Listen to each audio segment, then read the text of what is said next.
Day two of an auto workers' strike at GM plants and warehouses across the country. Fox Business Network's Christina Partsinevelos is with picketers in Arlington, Texas. They build large SUVs, and you had the UAW, the United Auto Workers spokesperson, yesterday say that they were only 2% done through the negotiations. They still have 98% left. And a police officer shot and killed in Tuscaloosa, Alabama last night.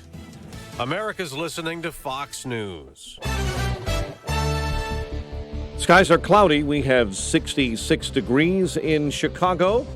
It's 5:02 on AM 560, The Answer, and good morning. I'm Mike Scott. Opening statements are scheduled today in the trial of two men charged with murdering 9-year-old Tyshawn Lee in Chicago in 2015. Prosecutors have described the murder as a targeted execution of the fourth grader, Dwight Boone Doty, is accused of luring that child into a Southside alley in order to shoot him. Another group of Chicago Public Schools employees could be headed for a strike next month. Support workers are threatening to walk off the job if Mayor Lightfoot doesn't meet their contract demands. They're part of SEIU Local 73 and are classroom assistants, bus aides, and security guards. The University of Chicago Medical Center is preparing for a possible nurses' strike on Friday. Hospital has moved some babies and children in the hospital's neonatal and pediatric intensive care units to other hospitals. It has also stopped accepting new patient transfers and is rescheduling some elective surgeries. At least 2,200 nurses could walk off the job.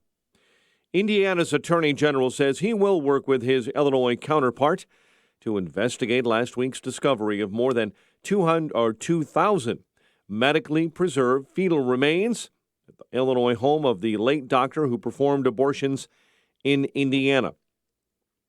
Indiana Attorney General Curtis Hill saying he conferred over the weekend with Illinois Attorney General Kwame Raoul, and they agreed to work together as Hill's office coordinates the investigation into the remains found at the home of Dr. Ulrich Klopfer.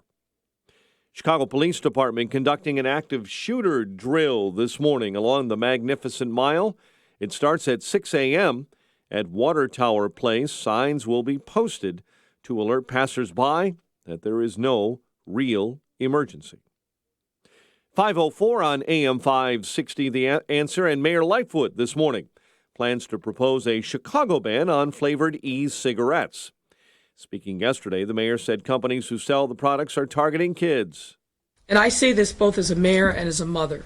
We will not stand idly by as flavored tobacco becomes young people's most common path to addiction. Illinois U.S. Senator Dick Durbin says the federal government also now believes vaping and e-cigarettes are a serious health issue. Last week, after years of inaction, the federal government finally woke up to the reality of the threat of vaping and e-cigarettes. Southside Alderman Ray Lopez plans to introduce his own ordinance. The Illinois Gaming Board is calling on lawmakers to change state law to make a Chicago casino viable.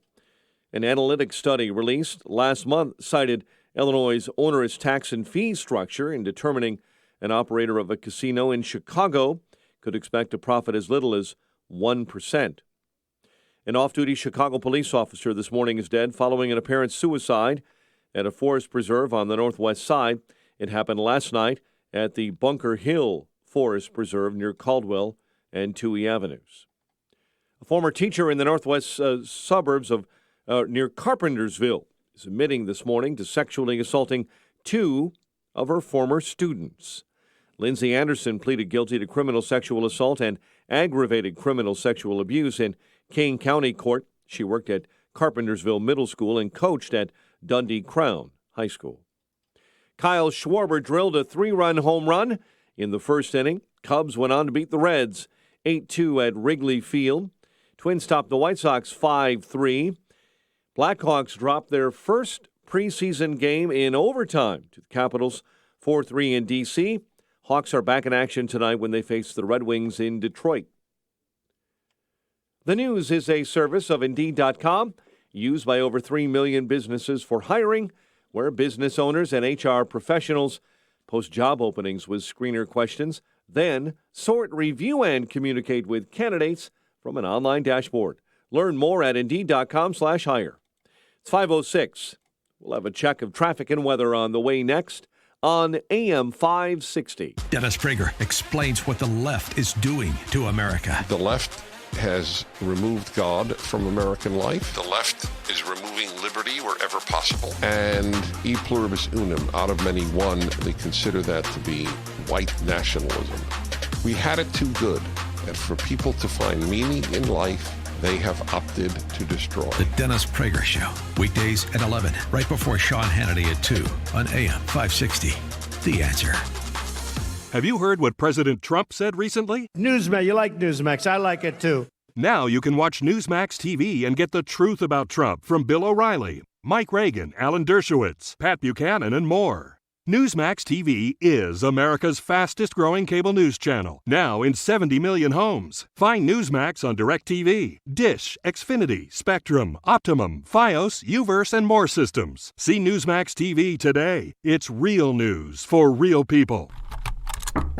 Hey, have you heard that ransomware attacks have increased by 500% this year? Yeah, cybercriminals are targeting all types of businesses, encrypting their data and holding it hostage unless they pay up. What if we're their next victim? Don't worry, we have Barracuda to detect, prevent, and recover from ransomware and other advanced threats. So we're secured? Absolutely. We'll pay no ransom and keep this business up and running. That's a relief. Protect your business at Barracuda.com. Barracuda, your journey secured. Hey, if you're missing teeth or even a single tooth, then dental implants are a fantastic way to regain your confidence, your smile, and your dental health. Hey, Sean Hannity here. So what are you waiting for? Find out now if implants are for you. Successful implants don't come from an implant factory. Skill, treatment, installation, those are the main differences for successful lifelong implants. That's why you need to see Dr. Neruzzi at Fox River Periodontics. Dr. Neruzzi is the recommended choice of dentists that don't do implants themselves. You need the experience, the skill, and honesty that over 25 years of dental implants brings,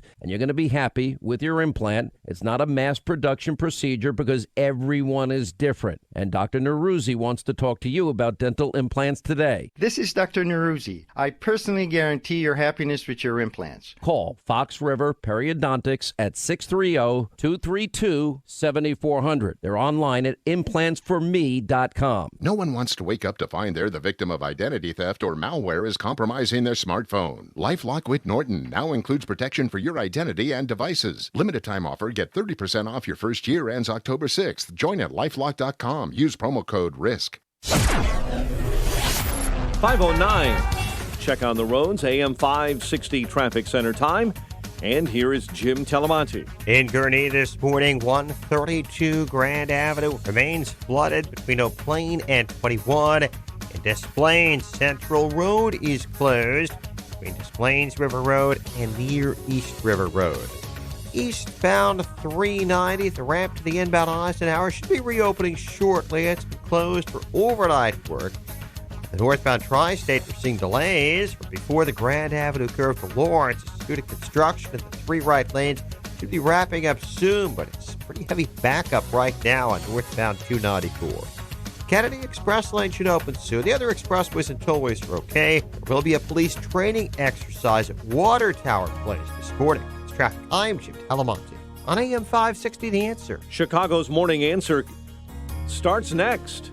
Your official Chicagoland weather forecast from the 1 Hour Heating and Air Conditioning Weather Center and Steve Williams. Keep your eyes open for some fog this morning. Otherwise, clouds will break for some sun. Warm day, high 78. Clouds and mild tonight, low 63.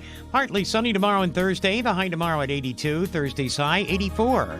I'm Steve Williams on AM 560, The Answer. 66 at O'Hare. Next news at 5:30. And Chicago's Morning Answer with Dan and Amy starts next on AM 560, The Answer. Hi, this is Amy Jacobson, and I've got a quick, cost-effective way to protect and grow the value of your home this summer. Call the professionals at CertaPro Painters for interior and exterior painting. They painted the first floor of my home last year, and every time someone walks in, they always say, gosh, your house looks so much bigger. That's because one of their color specialists helped me pick out the perfect color.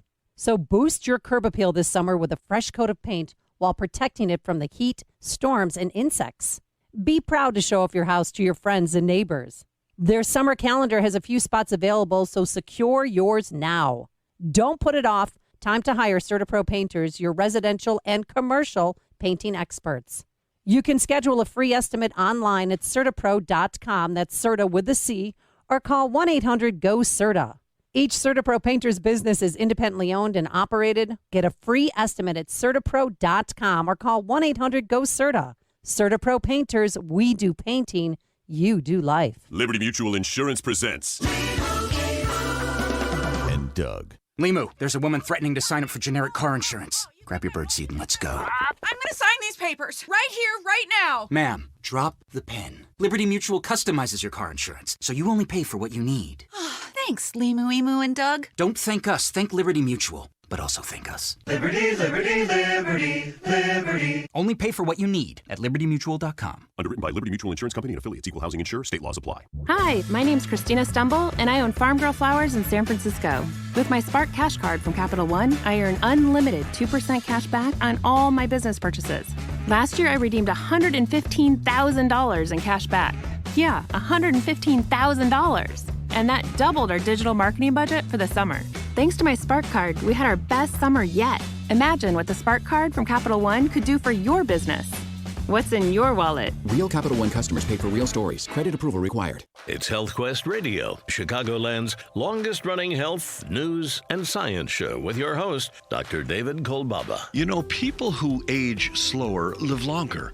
It's our dirt cheap age analysis assessment. We can compare your biologic age with your chronologic age to determine how fast you're aging. Just a few seconds to safely scan for those advanced glycation end products that cause premature aging. And I'll pay for your first assessment. That's right, your first one is free. Then we'll give you a few things to do and retest in 60 days. It's our dirt cheap age analysis assessment. But you gotta call our Health Quest radio hotline at 800-794-1855. That's 800-794-1855. First one free if you make that call right now. Some conditions and restrictions do apply. It's our dirt cheap age analysis assessment. Call 800-794-1855. It's Health Quest Radio with me, Dr. David Kolbaba, this Saturday morning at 11. This hourly segment is brought to you by Secure Retirement Radio with host Raj Shah. Sunday mornings at 7 on AM 560, The Answer. This is Chicago's Morning Answer with Dan Proft and Amy Jacobson on AM 560. The Answer.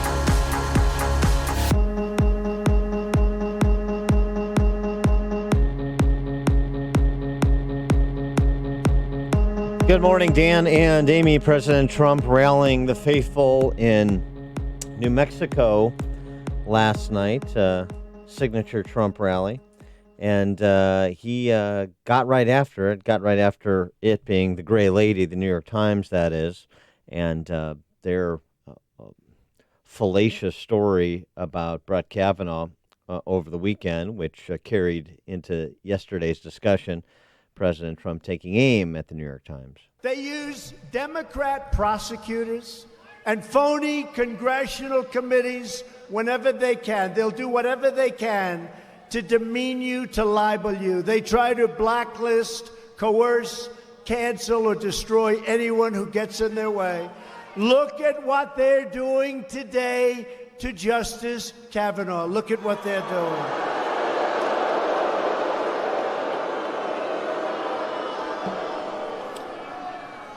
Did you see the New York Times? Did you see what they're doing? Did you see what Democrats? They're calling for his resignation. They're calling for his impeachment. And the woman involved said she didn't know anything.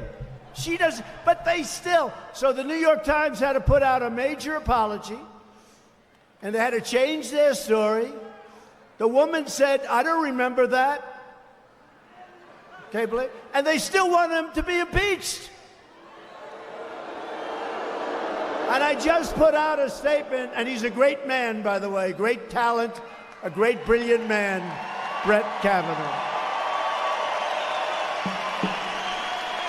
And I just put out a statement on social media that said, I don't think they'll do it, but they should, for the good of the nation. I call for the resignation of everybody at the New York Times involved in the Kavanaugh smear story.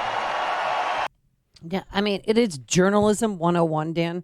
If you don't do a story, if an alleged victim says it did not happen, then that's a dead story. That's what you call it, and it's not pursuable. Well, it wasn't supposed to be a story. It was supposed to be an excerpt from the book that is available today from two New York Times reporters, Kate Kelly and Robin Pogrebin. Did you get me a copy? I have not been able to pick one up quite Okay. yet. And they were on with one Larry O'Donnell. Oh, gosh. Well, that guy? Yeah. Where's the hammering? Will you stop the hammer guy? Stop the hammering. Yeah. All right, we'll stop the hammering, Larry. Just take it easy. We've got more important matters to tackle. Kate Kelly and Pogrebin describing what happened. What they submitted to the New York Times to preview their book, an excerpt from their book, included that passage that the alleged victim didn't recall the alleged incident. Here's Kate Kelly describing how that went down. There was zero intent to mislead anybody about the details of the incident. That excerpt that we ran in the Times was an adaptation of what's in our book that you just described so aptly. It really focuses on the experience of Deborah Ramirez, as we understand it, after Robin spending quite a bit of time with her. We included the additional detail about this other as yet unreported allegation because it seemed germane to the type of thing we were talking about. It was a somewhat similar incident. In your draft of the article, did it include those words that have since been added to the article? It did. And her colleague, Robin Pogrebin, explains how this was an editorial decision. But again, no harm intended.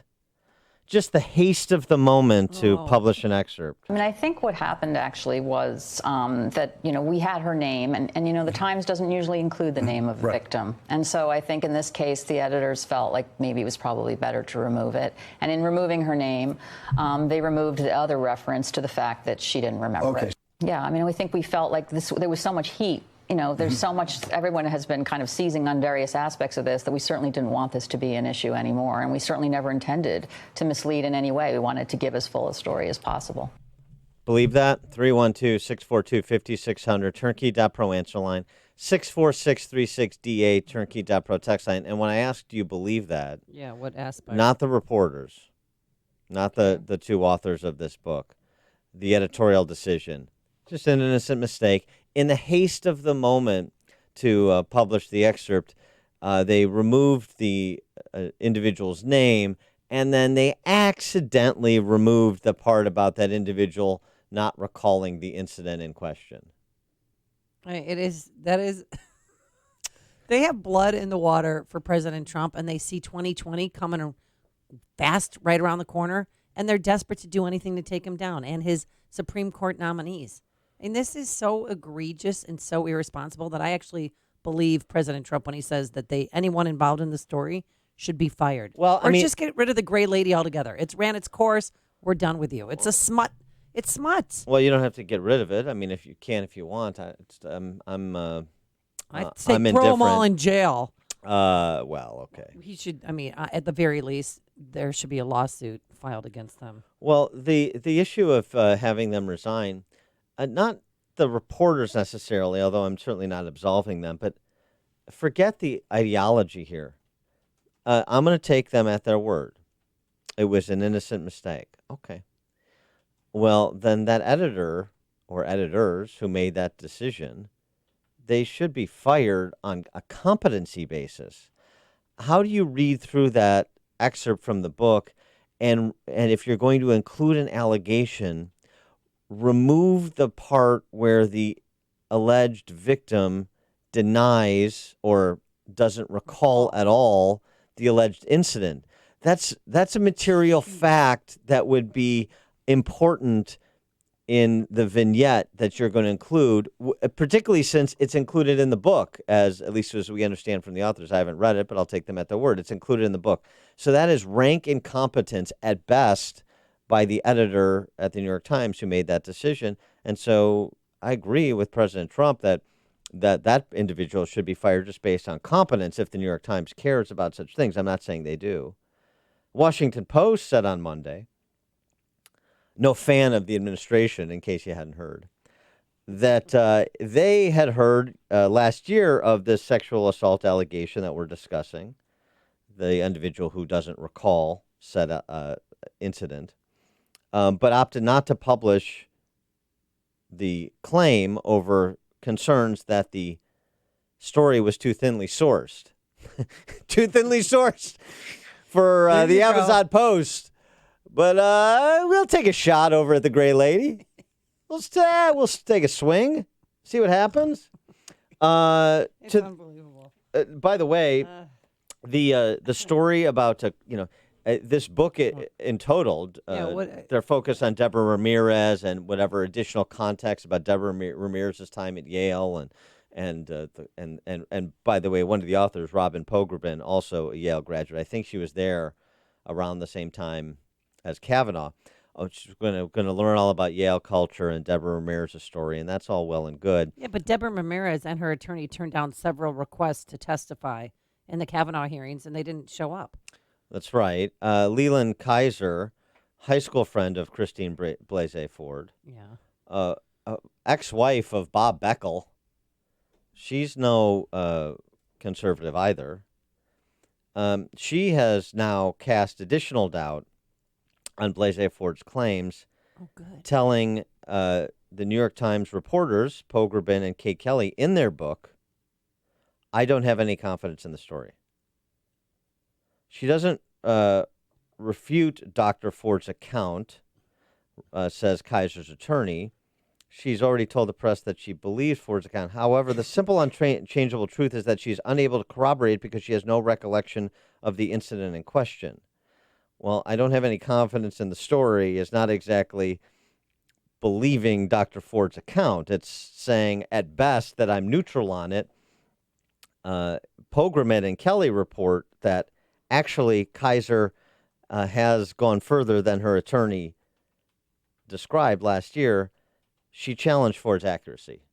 This is according to the book forthcoming from these two New York Times reporters. And CBS News, to their credit, and I'll give credit where credit is due, Jan Crawford at CBS News filed a report yesterday making this point. Speaking publicly for the first time to the Times reporters, Ford's close friend Leland Kaiser, who Ford said was at the party, said she didn't believe Ford's account and that it just didn't make any sense. She also said she told the FBI that Ford's allies pressured her to say otherwise. Now, all four people that Ford identified as being at that high school party in the summer of 1982 have now said no such party occurred. And today, both the Republican chair of the Senate Judiciary Committee and the Democratic chair of the House Judiciary Committee said they would not support impeaching Kavanaugh. You just lost Jerry Nadler. Wow. What do you got? The four people Blasey Ford identified all say never happened. And that there wasn't even a party. That's big news. Will we be getting apologies from the luminaries on the Senate Judiciary Committee, who you'll recall the Sheldon Whitehouses and the Amy Klobuchars, the T-Bone Bookers and the Reparation H's? Will we get apologies from them?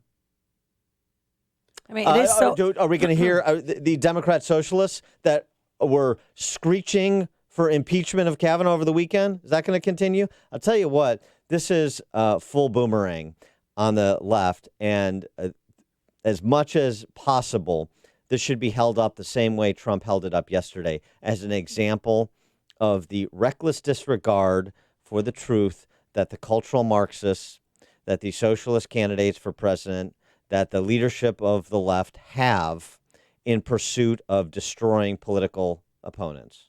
And all this does is help Trump in 2020, really. Because everybody knows, and they will eventually realize, even those on the left, that this was nothing more than a witch hunt. Even Christine Blasey Ford's dad, who belongs to the same golf club as Kavanaugh's dad, said, we believe you and we stand behind you. They don't believe their own daughter. That's bad. Dan in Plainfield, you're on Chicago's Morning Answer. Good morning, folks. I have a feeling that this is something to go about with Ruth Ginsburg, future for Supreme Court. This is just like a warning shot to the future nomination that President Trump will give to the person. And then with what's going on with what you hear on with the book and everything, I think this is just saying, hey, this is what you guys are going to get if you try to be one of the Supreme Court nominees. That's part of it. Thanks for the call, Dan. They've set the tone of what will come if President Trump were able to name another nominee to replace Ginsburg, to replace Breyer, and further shift the balance of the court.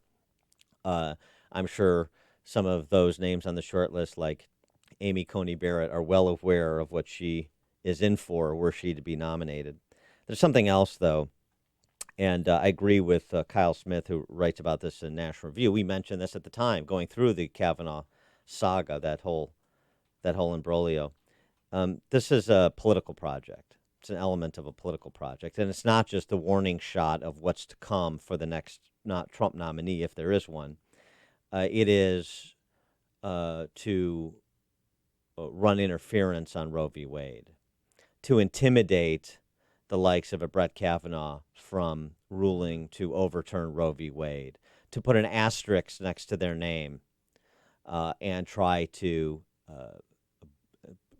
essentially apply a permanent blemish on his record that would encourage him to stay the course on Roe v. Wade, lest he go down in Supreme Court history in ignominious fashion by those who will write it.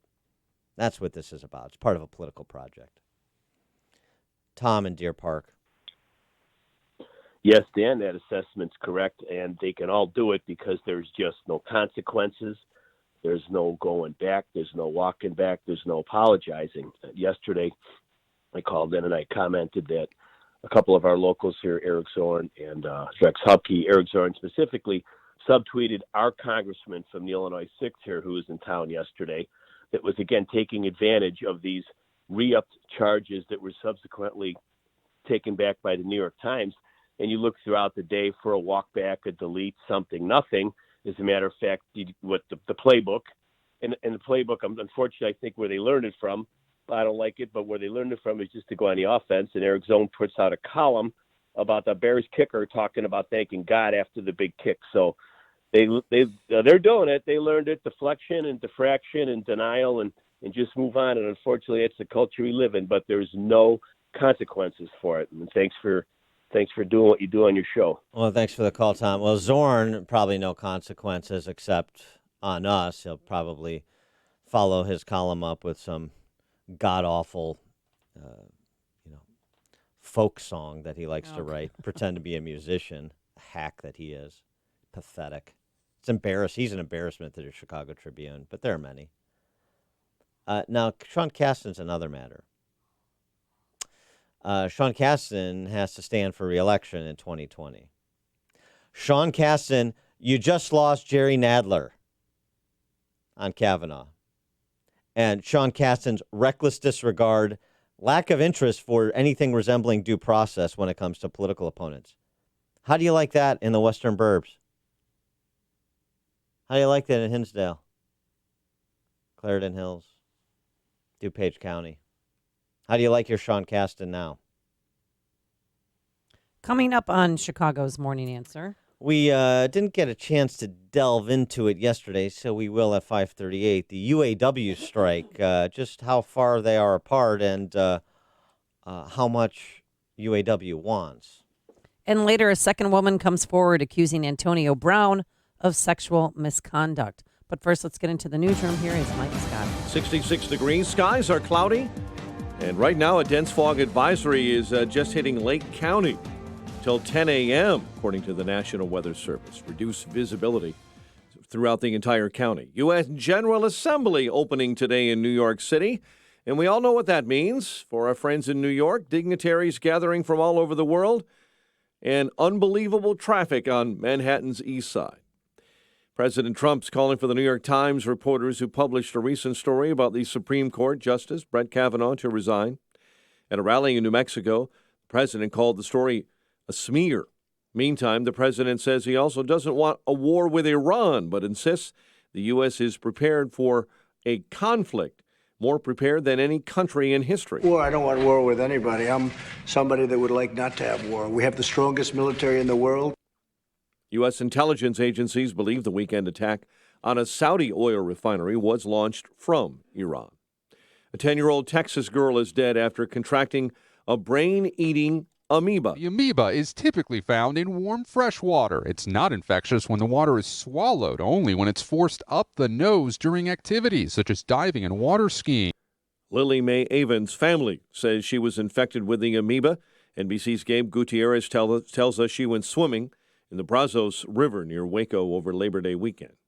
GM and the UAW back at the negotiating table today as a nationwide strike enters day 2. Ohio Democrat Congressman Tim Ryan joined the picket line yesterday in Lordstown, Ohio. The CEO's making $281 for every $1 that one of these folks make on the factory floor. They got a huge tax cut, they got a bailout, and here we are, these guys are on strike fighting for some security.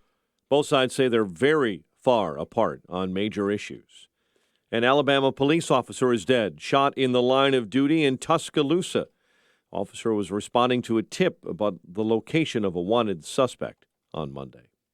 Opening statements here scheduled in the trial of 2 men charged with the murder of 9-year-old Tyshawn Lee in 2015.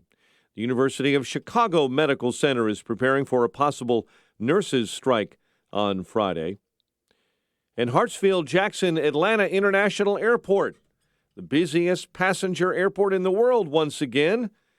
The Airport Council International released its World Traffic Report yesterday.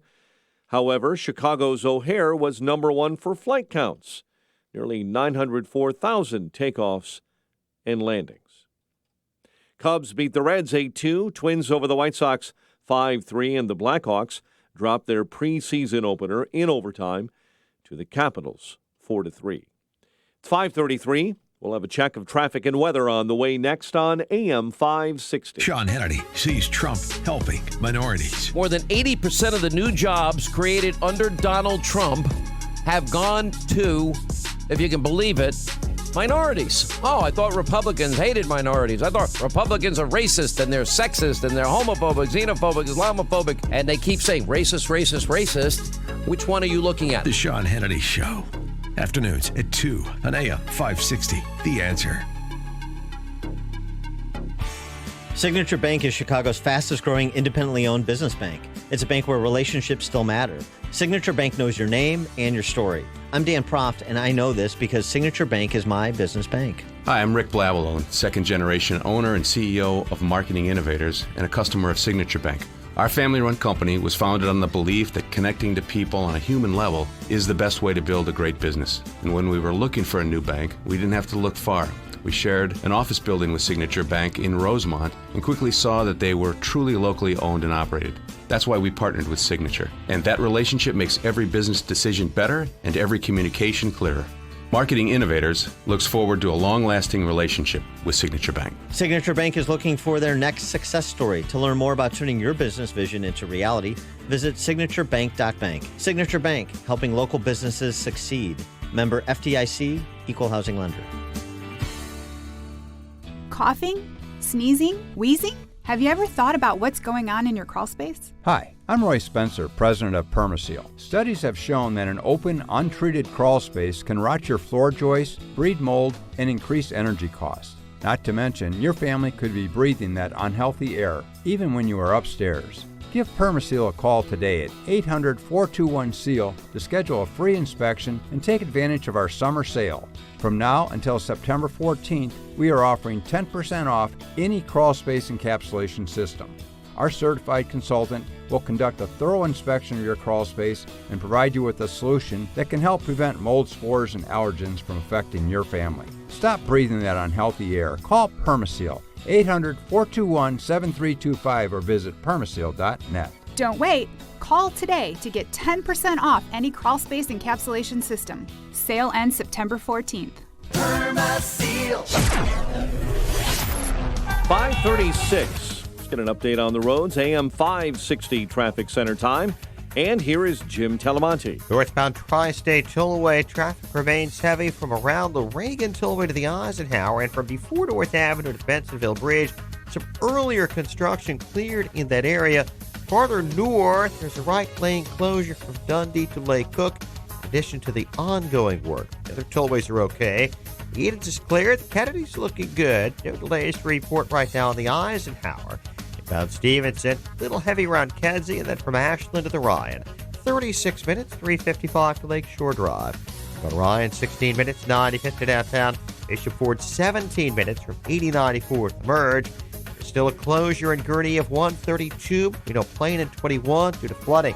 It's traffic. I'm Jim Telemonte on AM 560 The Answer. Chicago's Morning Answer continues next. Your official Chicagoland weather forecast.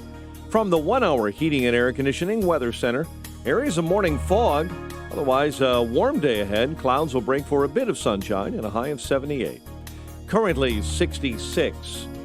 Next news coming up at 6, and Chicago's Morning Answer with Dan and Amy continues next on AM 560, The Answer. This hourly segment is brought to you by the Money Hour radio show, Saturday afternoons at 3 on AM 560, The Answer. Brought to you by Pearshell Financial Group. When you've got questions, he always has an answer. It's Sean Hannity, this afternoon at 2 on AM 560, The Answer.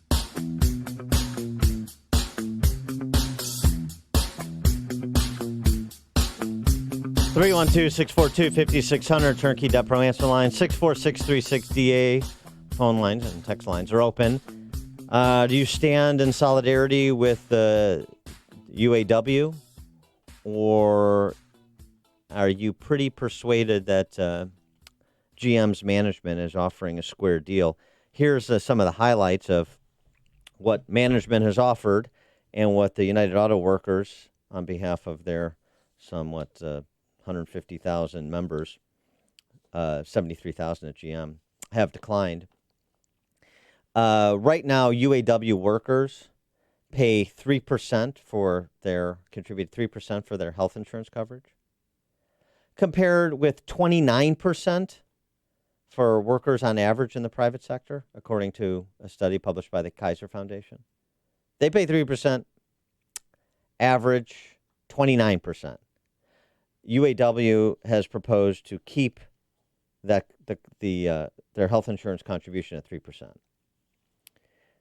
They have offered, has GM, to make $7 billion in new U.S. factory investments, new jobs, higher pay, proposal for idle plants in Michigan and Ohio.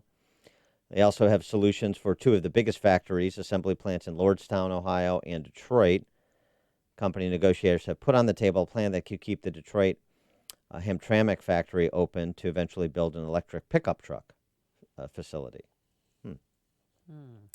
In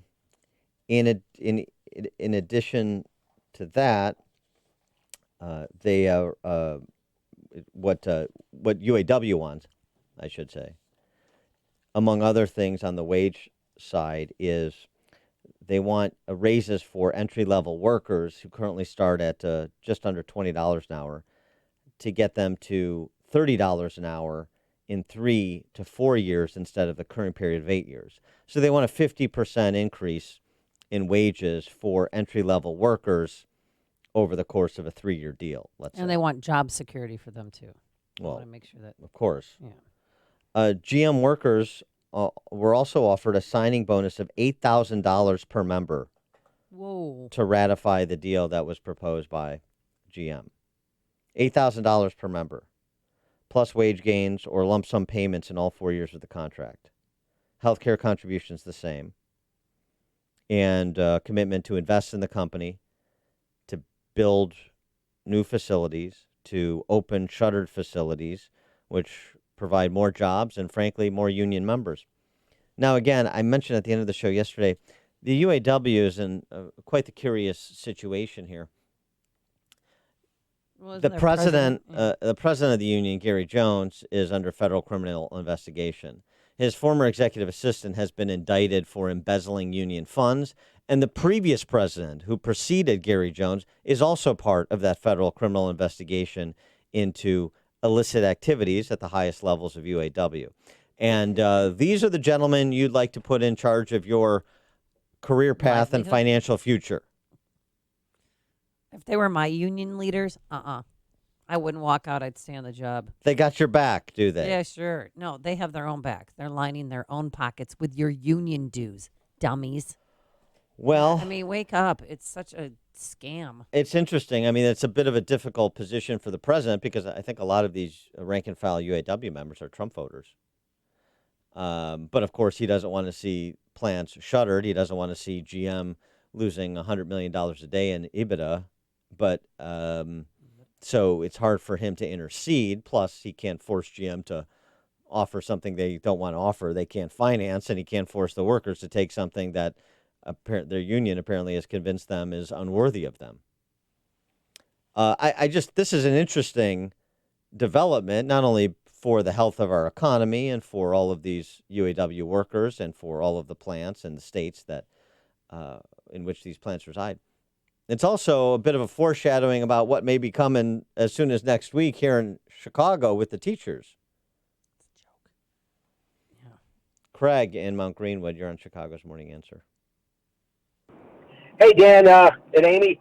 Listen, I have a hunch that these union leaders that are super strong leftists, they're always on the other side, basically being these Democrats and that, and they're always pushing the union body, the actual blue collar workers, to vote Democrat and all that kind of thing.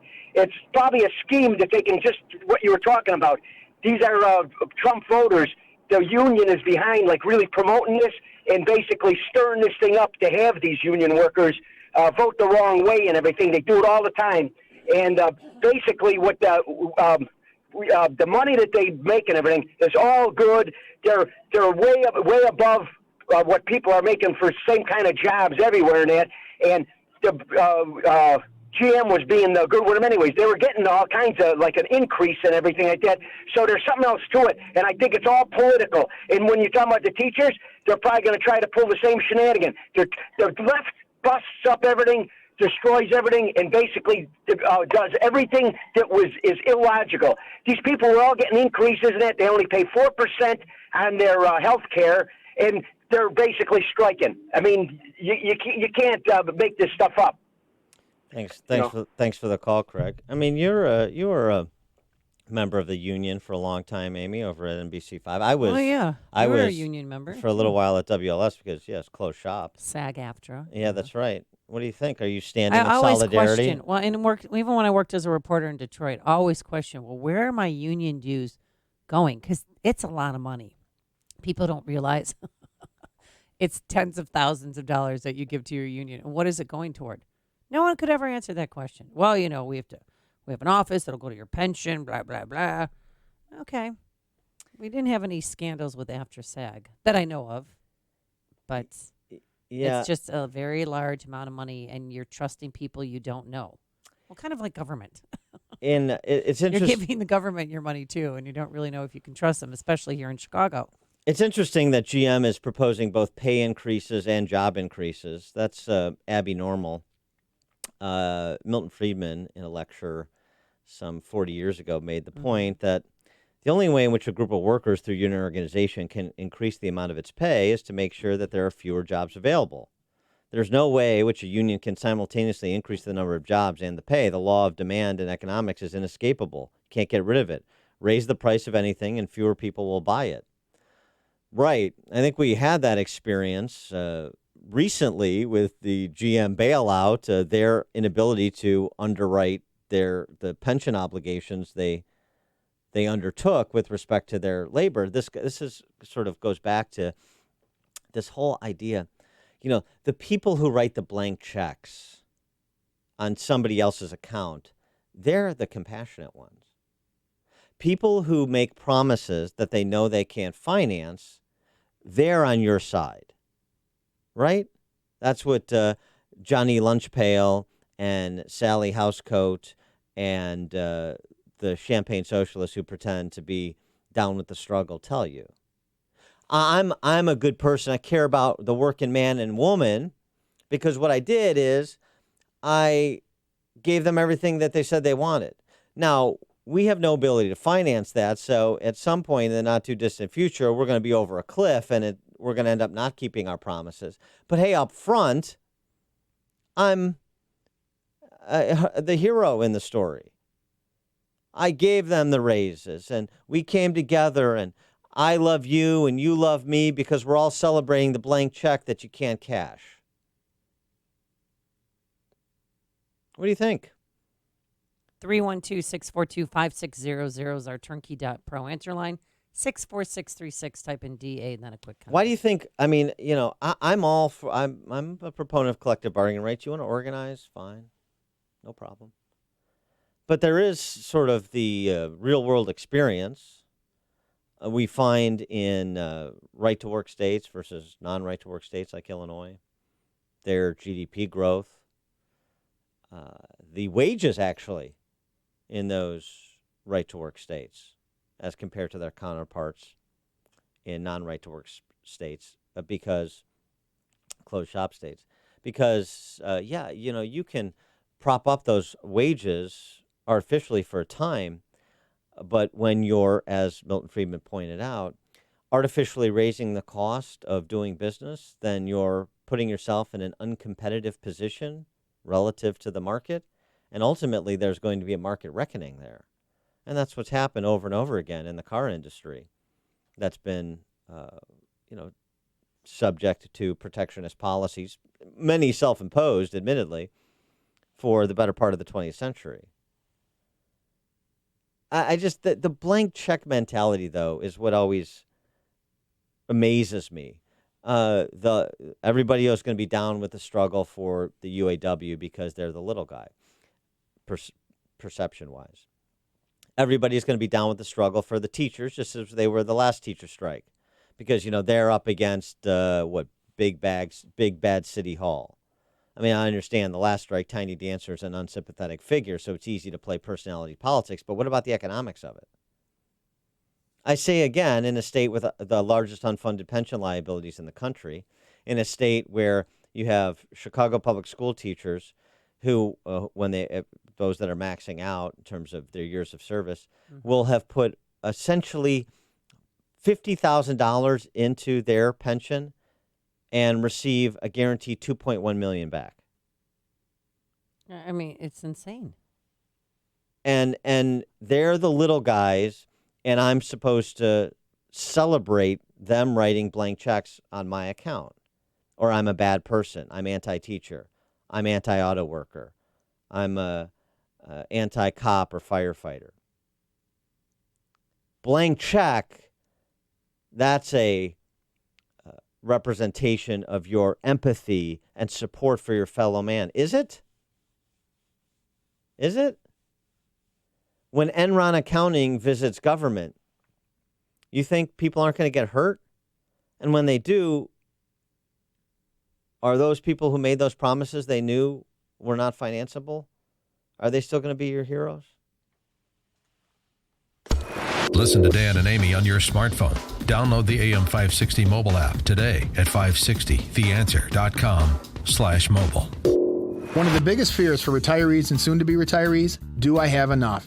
Do I have enough money to last for the rest of my life? I hear it every day when I meet with individuals, and it's for good reason. Check this statistic out. If you were born in 1800, you could expect to live until you were 39 years old. In 1900, 49. That number jumped to 68 in 1950, and today it's 79. How many people do you know that are in their 80s, in their 90s? Hi, this is Tom Fortino, host of the Alpha Wealth Hour, heard every Saturday at 9 a.m. here on AM 560. So how do you help ensure you never run out of money in retirement? The answers are in our special report, Maximizing Income in Retirement. In this powerful report, you'll discover successful tools and strategies on how to help turbocharge your income in retirement and how to position and protect your money regardless of what happens in the stock market. Call now to receive this report, Maximizing Income in Retirement, and will include 6 strategies to tax-free income. Call the Alpha Wealth Group, 630-519-4742 right now to receive your free report. That's 630-519-4742. Investment advisory services offered through Retirement Wealth Advisors, Inc. Hey, our listeners helped build MyPillow into an amazing company it is today. And now Mike Lindell, the inventor and CEO of MyPillow, wants to give back to the listeners. And you can get deep discounts on all MyPillow products by going to MyPillow.com and clicking on the new radio listener specials box. I love MyPillow. I love the mattress topper and those Giza cotton sheets. Don't waste your money on Egyptian cotton. Go to MyPillow.com. They have plenty of different colors and sizes. And right now, 30% off. So is that mattress topper.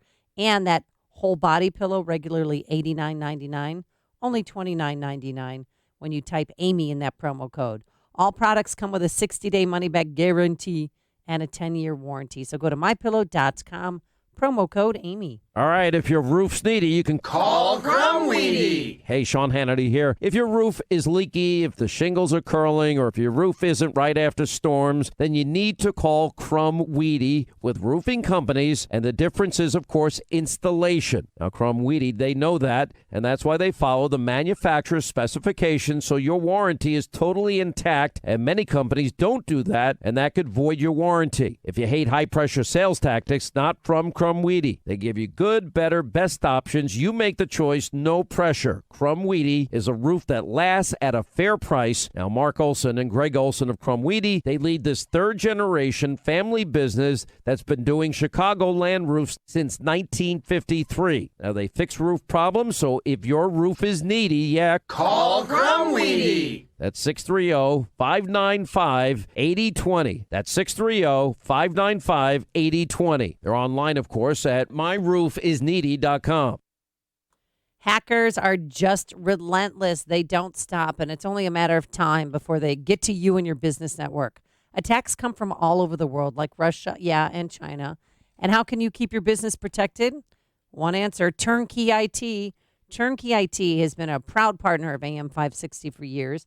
They understand the needs of small to medium-sized businesses, whether it's 5 or 200 employees. Don't become another company that has its network or worse, its clients' information compromised. Your business is too important to take risks. So leave the technical stuff to the pros so you can focus on the important thing and get in touch with Turnkey IT. Why? Well, right now, if you contact Turnkey IT, they'll give you a free security audit, which is normally $600. They'll go through your systems, analyze your systems to ensure your business is not vulnerable to attacks, intrusions, and hackers. Do not wait. That free security audit is available now. Go to turnkey.pro. That's turnkey.pro. The Greek philosopher Socrates famously said, "The unexamined life is not worth living." Get ready to step away from the busyness of life at a thought-provoking and entertaining evening, October 8th at the Renaissance Schaumburg Convention Center. When World Leaders Forum presents Caroline Kennedy, a Socrates in the City conversation.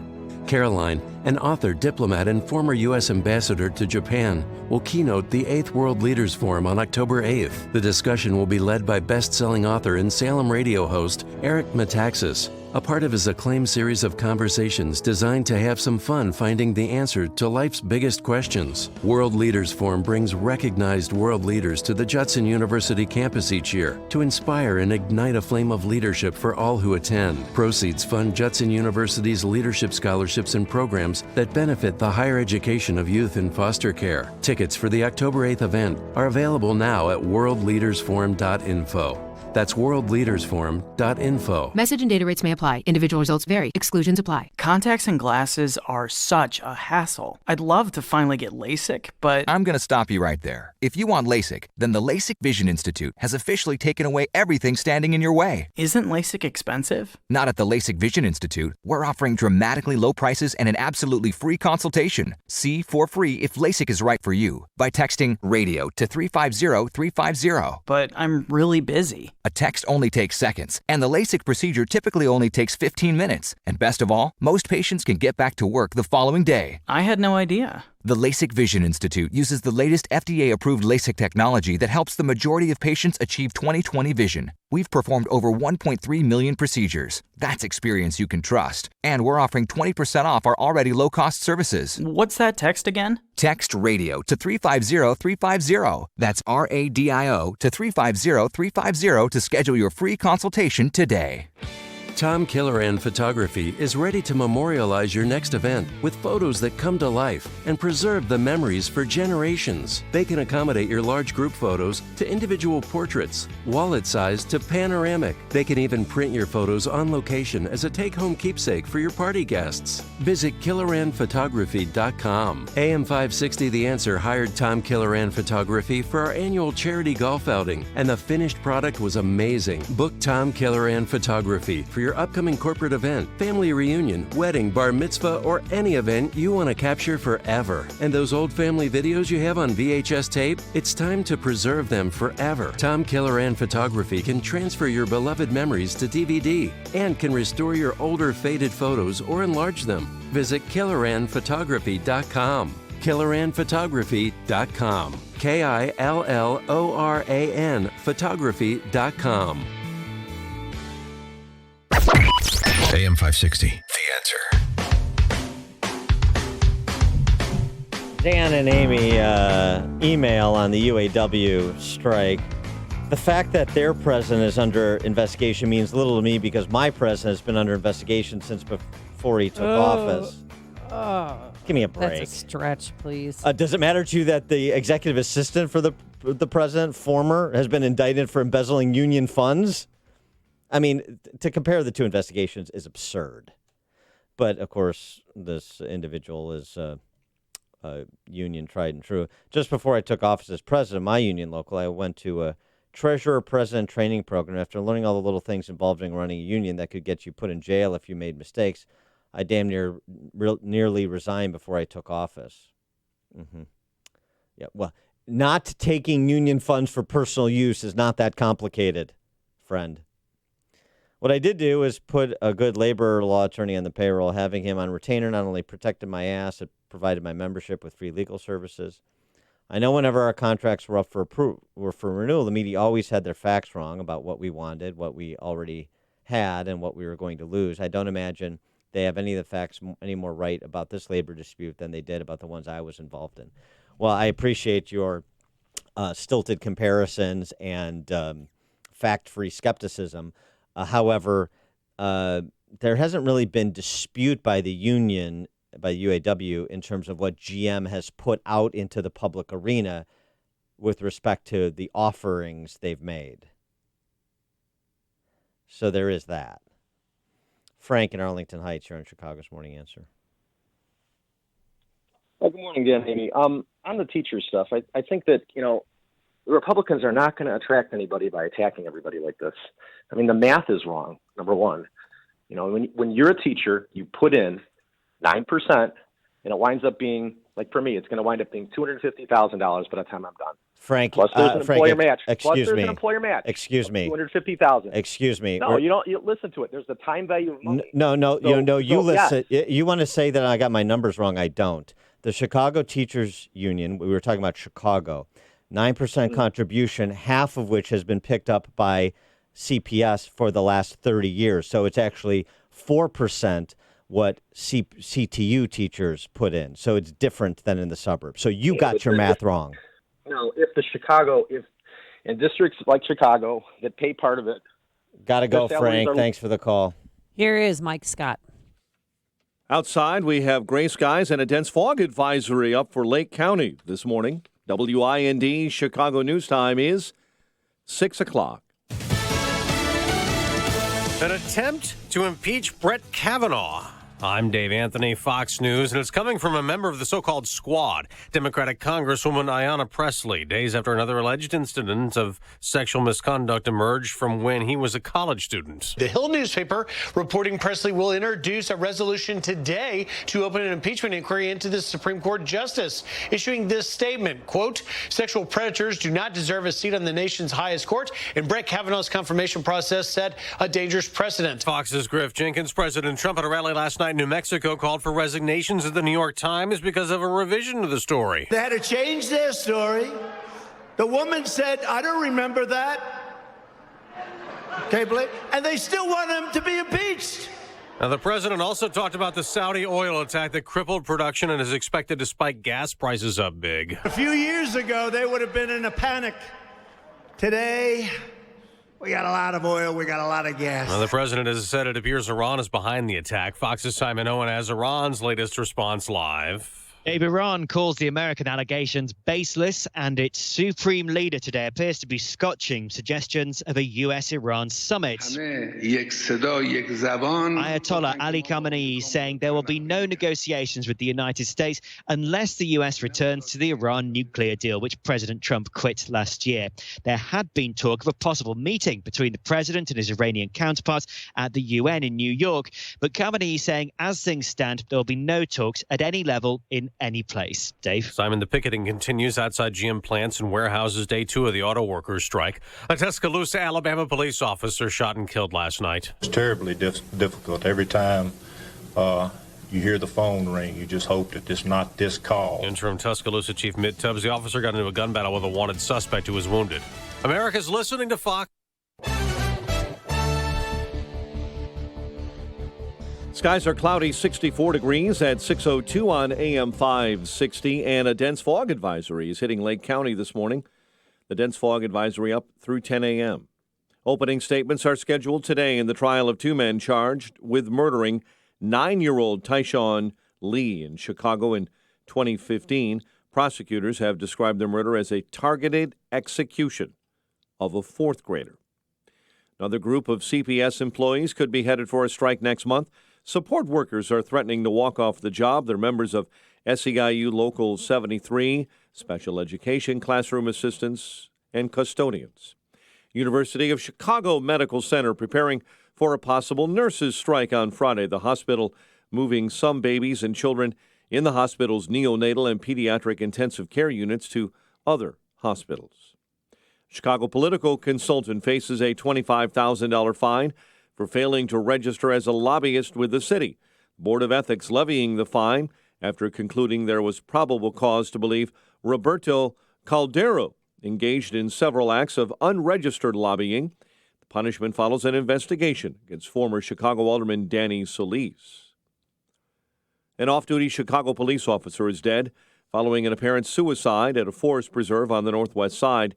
Authorities say the incident happened last night at the Bunker Hill Forest Preserve near Caldwell and Toohey Avenues. Kyle Schwarber, a long 3-run home run. Cubs beat the Reds 8-2 at Wrigley. Twins topped the White Sox 5-3, and the Blackhawks fell to the Capitals in preseason game number 1, 4-3 in D.C. The news service of LifeLock with Norton. No one wants to wake up to find they're the victim of identity theft or that malware is compromising their smartphone. LifeLock with Norton now includes protection for your identity and devices. Limited time offer. Get 30% off. Your first year ends October 6th. Join at lifelock.com. Use promo code RISK. 6:04 and a check of traffic and weather on the way next on AM 560. Sean Hannity sees Trump helping minorities. More than 80% of the new jobs created under Donald Trump have gone to, if you can believe it, minorities. Oh, I thought Republicans hated minorities. I thought Republicans are racist and they're sexist and they're homophobic, xenophobic, Islamophobic, and they keep saying racist, racist, racist. Which one are you looking at? The Sean Hannity Show. Afternoons at 2 on AM 560. The Answer.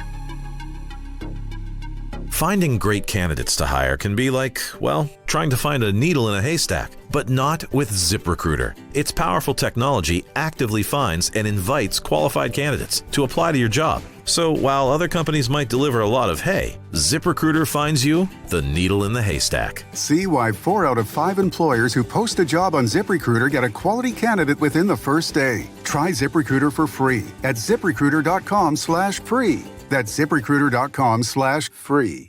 Dell has something extra for small businesses, up to 45% off during their semi-annual sale. It's a perfect time to update to Windows 10 with huge deals on business computers featuring Intel Core processors, plus free shipping on everything. Call Small Business Technology Advisors who can help you achieve your business goals affordably with low monthly payments on the right tech for you. Just call 877-BUY-DELL. That's 877-BUY-DELL or visit Dell.com/business deals for semi-annual savings.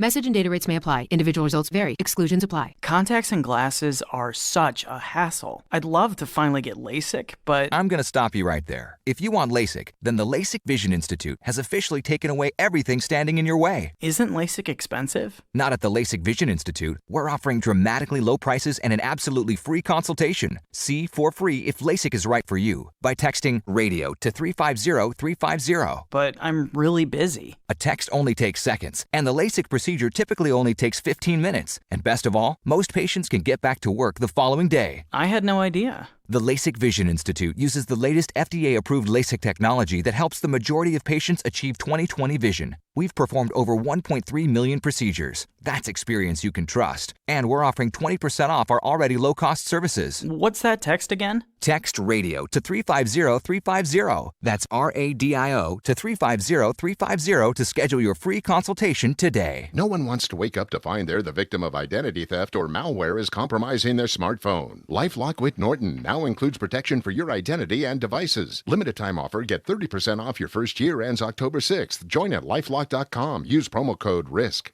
6:07. Let's get an update on the roads now. In the AM 560 traffic center, here is Jim Talamonte. Expect heavy police presence around Water Tower Place, downtown Chicago on Michigan Avenue this morning. Police conducting an active shooter drill.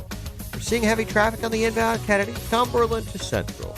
24 minutes, O'Hare to downtown. About Eisenhower delays from Manheim to First, California to the Burns Circle. 40 minutes, 390 to the Circle. On Stevenson, delays start at Harlem. It's already 52 minutes, 355 to Lakeshore Drive. Ryan, 21 minutes, 95th to downtown. I-57, 18 minutes, I-80 to the Merge, Bishopport 21. Northbound Tri-State, stop and go from the Reagan Tollway to the Eisenhower. Reagan Tollway's heavy, 22nd to Roosevelt.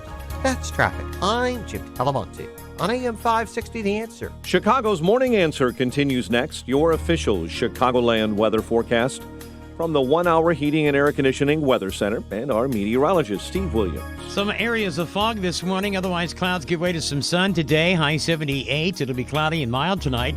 Low 63. Clouds and sun tomorrow and Thursday. The high tomorrow 82. Thursday's high 84.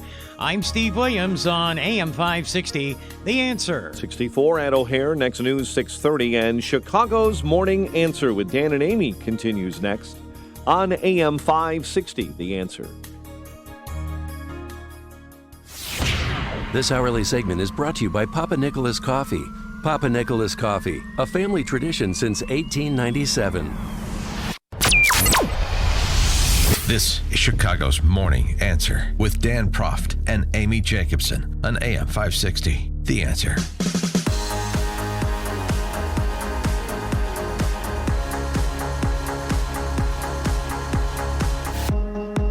Top of the morning, Dan and Amy. Indiana officials calling for a federal investigation into the deceased abortionist George Klopfer, who had been stripped of his medical license in Indiana some 3 years ago.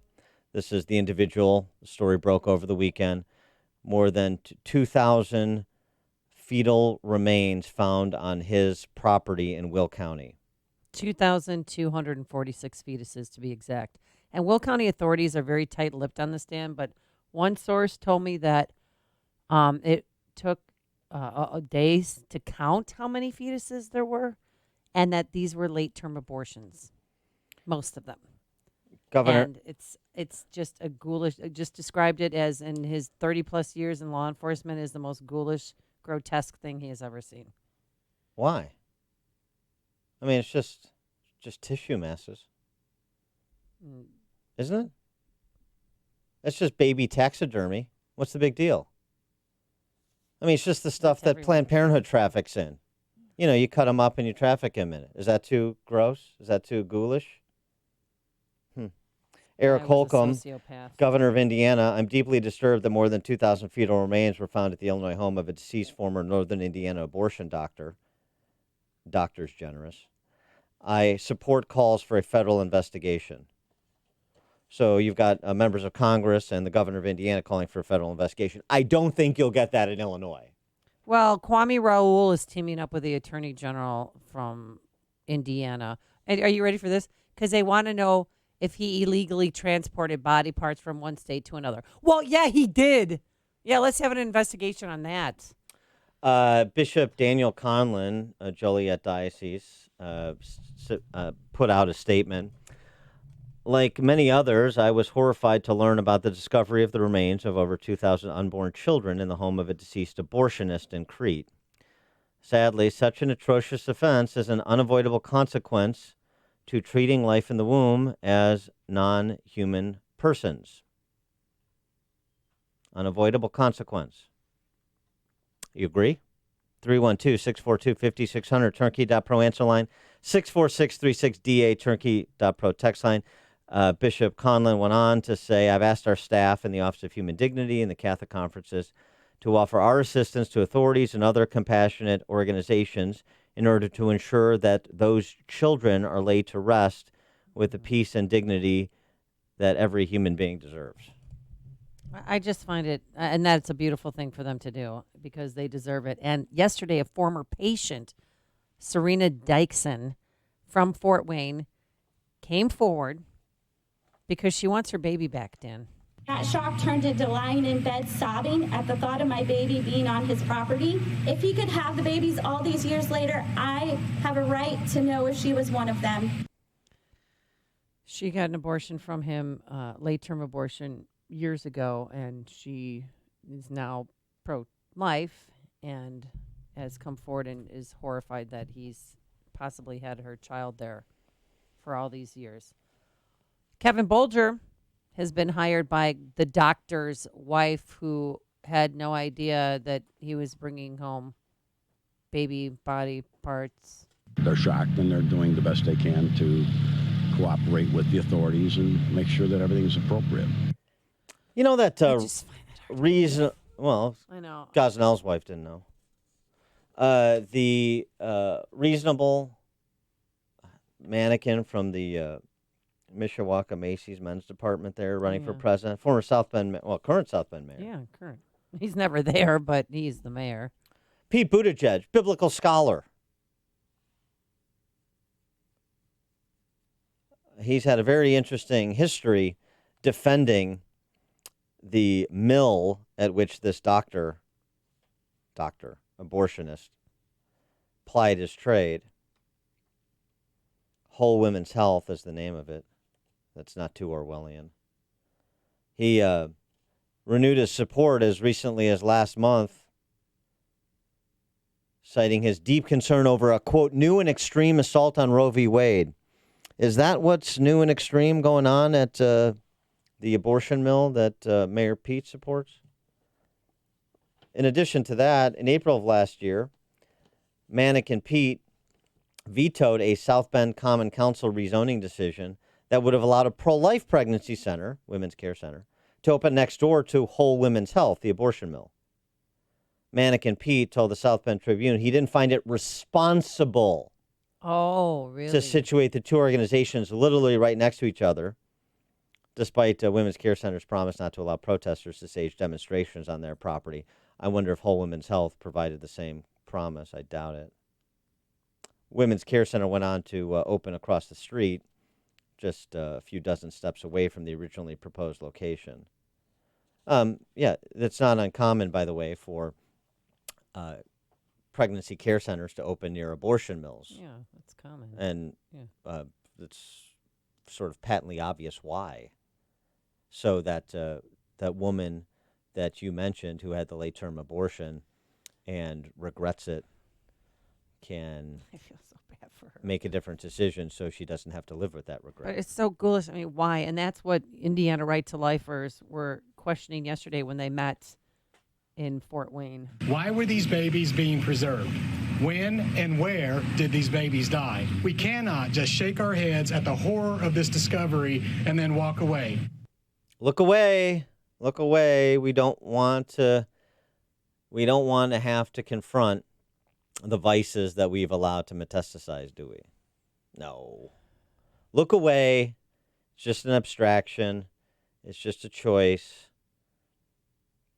You know, some of those babies probably would have been born into families that don't make at least $100,000 a year. So it's probably better. right?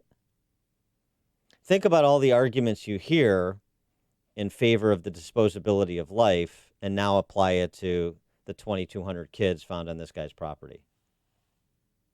How compelling are they now? And more were found in a nearby garage, too. Dr. Leana Wen, the recently fired former president of the Mothership for Ghouls, Planned Parenthood. Mm-hmm. If you been following her story, she was fired basically because she didn't want to lead with abortion. Right.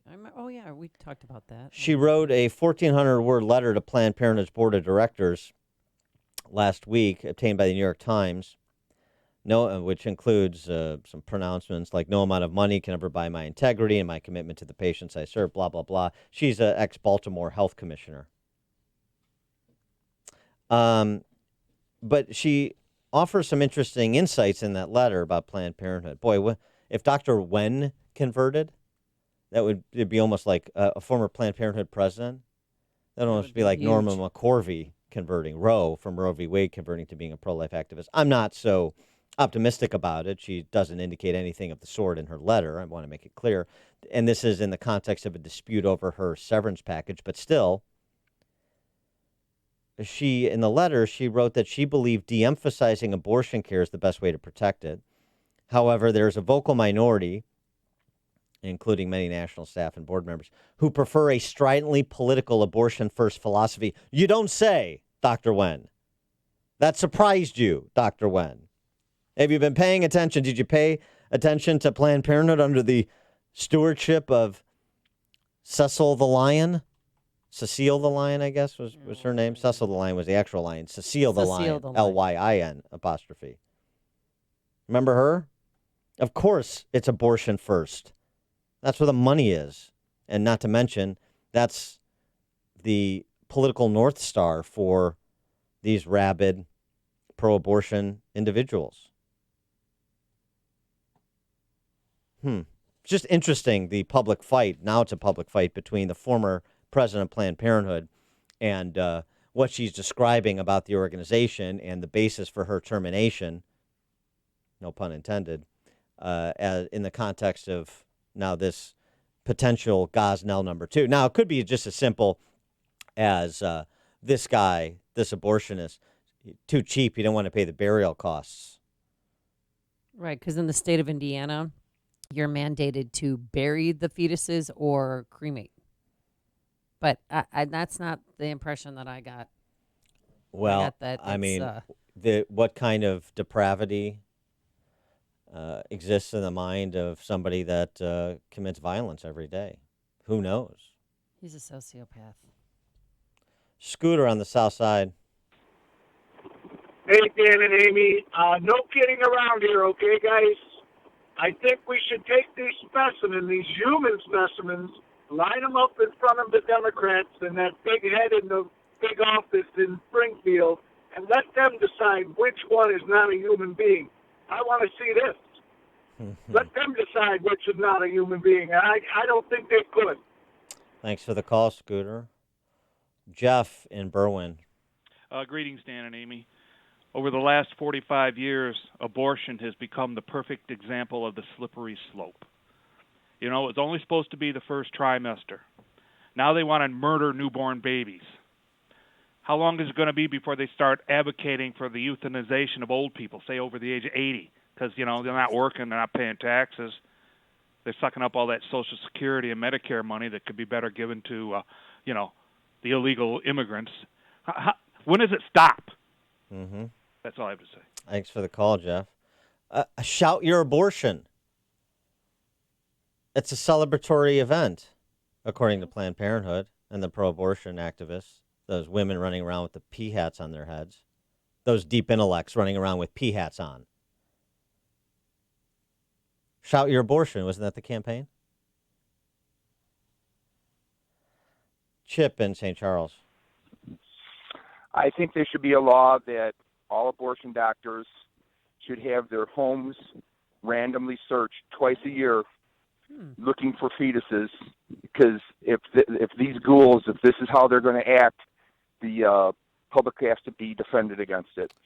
Thanks for the call, Chip. I'd be happy just to have the clinics regulated the same way any other medical facility is regulated by the state. I mean, again, Right, and he was shut down, and he wasn't Yes. allowed in Indiana or Illinois because he wasn't following the rules. Well, right, And he did perform 2 late-term abortions on 2 13-year-old girls. he had his license revoked. Indiana, probably one of the better states, right, when it comes to oversight here. I mean, dropped the ball. Illinois hasn't looked at any of these Planned Parenthood mills in decades. I said it yesterday, I'll say it again. There are 2 things that the left promotes should be completely unregulated to the point of lawlessness. America's borders and abortion mills. What does that tell you? Randy in Lake Geneva. Yeah, baby on board things on cars. I was wondering if the baby not aborted on board would be a little more disturbing to the left.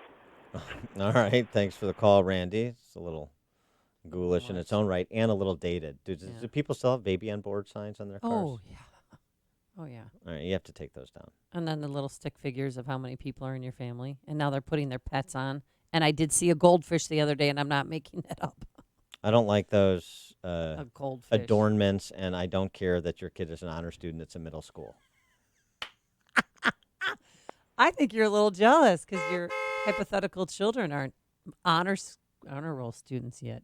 Dan. Chuck and Delavan. Chuck. My mom and dad never had one of them bumper stickers that said I was an honor student. I believe you. Hey, you know what? Where's the IRS? Was this guy getting paid cash? And then this guy had help. He had to have somebody digging all them graves and stuff. And what did he do in the wintertime? This thing is horrendous. You know, and they should call for a federal investigation. Thank you very much. Thanks, They were Chuck. not. There was no digging involved. They were stored. All my source will tell me it's driving me crazy. But medically preserved. So it Medically sounds preserved, so there was- like in a jar with jars. formaldehyde, right? Something akin to that. Yes. Candace in Mount Pleasant, Wisconsin. Based on what the guy said a couple calls back, how about we take those and pin them on Rounder's doorstep, that male feminist and his wife who implemented that, you know, for taxpayers to pay forever for oblivion in Illinois. I think she should be reminded of what she's done. Thanks for the call, Candace. There's a lot of credit to go around. It's what Chicago is talking about. It's Chicago's Morning Answer with Dan and Amy on AM 560. The Answer. Hey everyone, Ken here. For 2 years now, you've heard Carrie and I use metaphors to test to see if you think your home or your business could use a revenue shot in the backside. Today, because of our new website, I can be a little bit more direct. Income Store has 2 doors. If you have more time than money, you're going to live under door number 1. You're going to see over 400 digital assets, 5 to 20 minutes apiece, that'll teach you how to manage numbers and lead people, or show you 6 growth tips you've never heard of. All of this so you can start growing your home or your business revenue literally immediately. If you have more money than time, door number 2 is going to be for you. You can view some of our managed services, look for more done-for-you packages. 34% of Americans in 2018 visited one of our managed services. Forbes 3 years in a row quoted, Income Store is an expert at generating home or business revenue. If you'd love to explore how to check out adding revenue to your home or business, just go to incomestore.com. That's incomestore.com.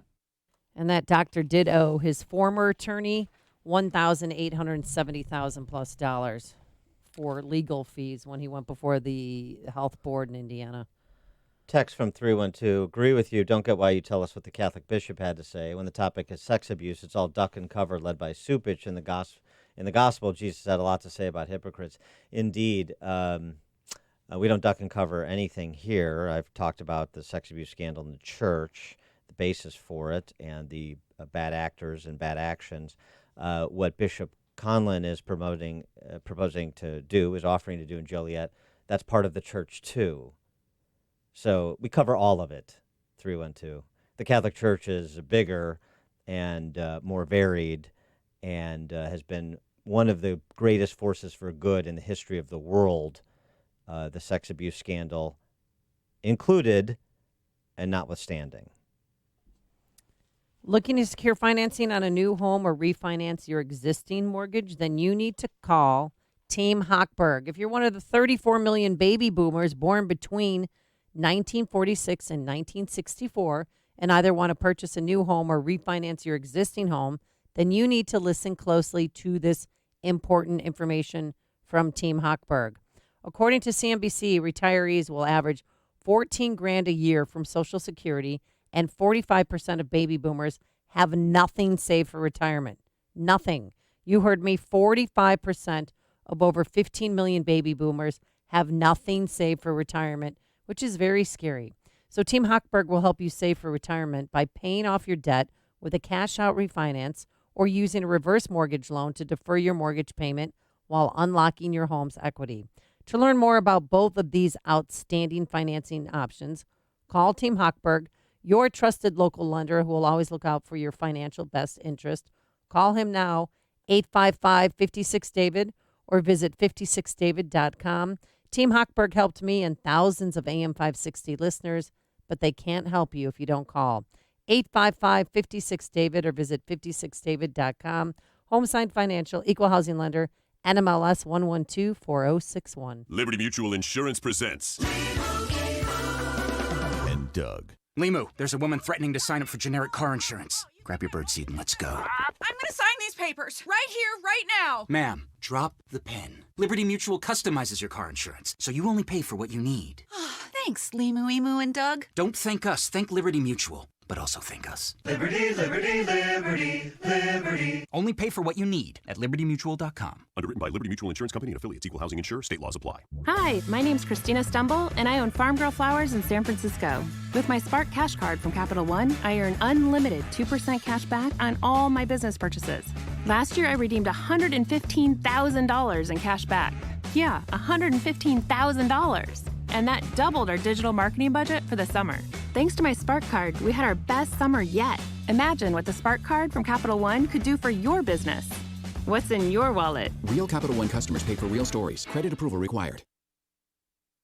Hey, the weather is changing. It's getting cooler outside. It's getting darker earlier, and soon the leaves will start falling off the trees. Yes, autumn is upon us.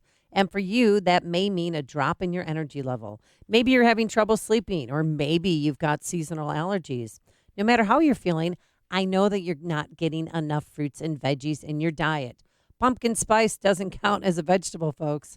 It's time to get healthy. So do what I've been doing. Start taking Balance of Nature. With just 6 capsules of Balance of Nature, you're getting 10 servings of 31 fruits and veggies.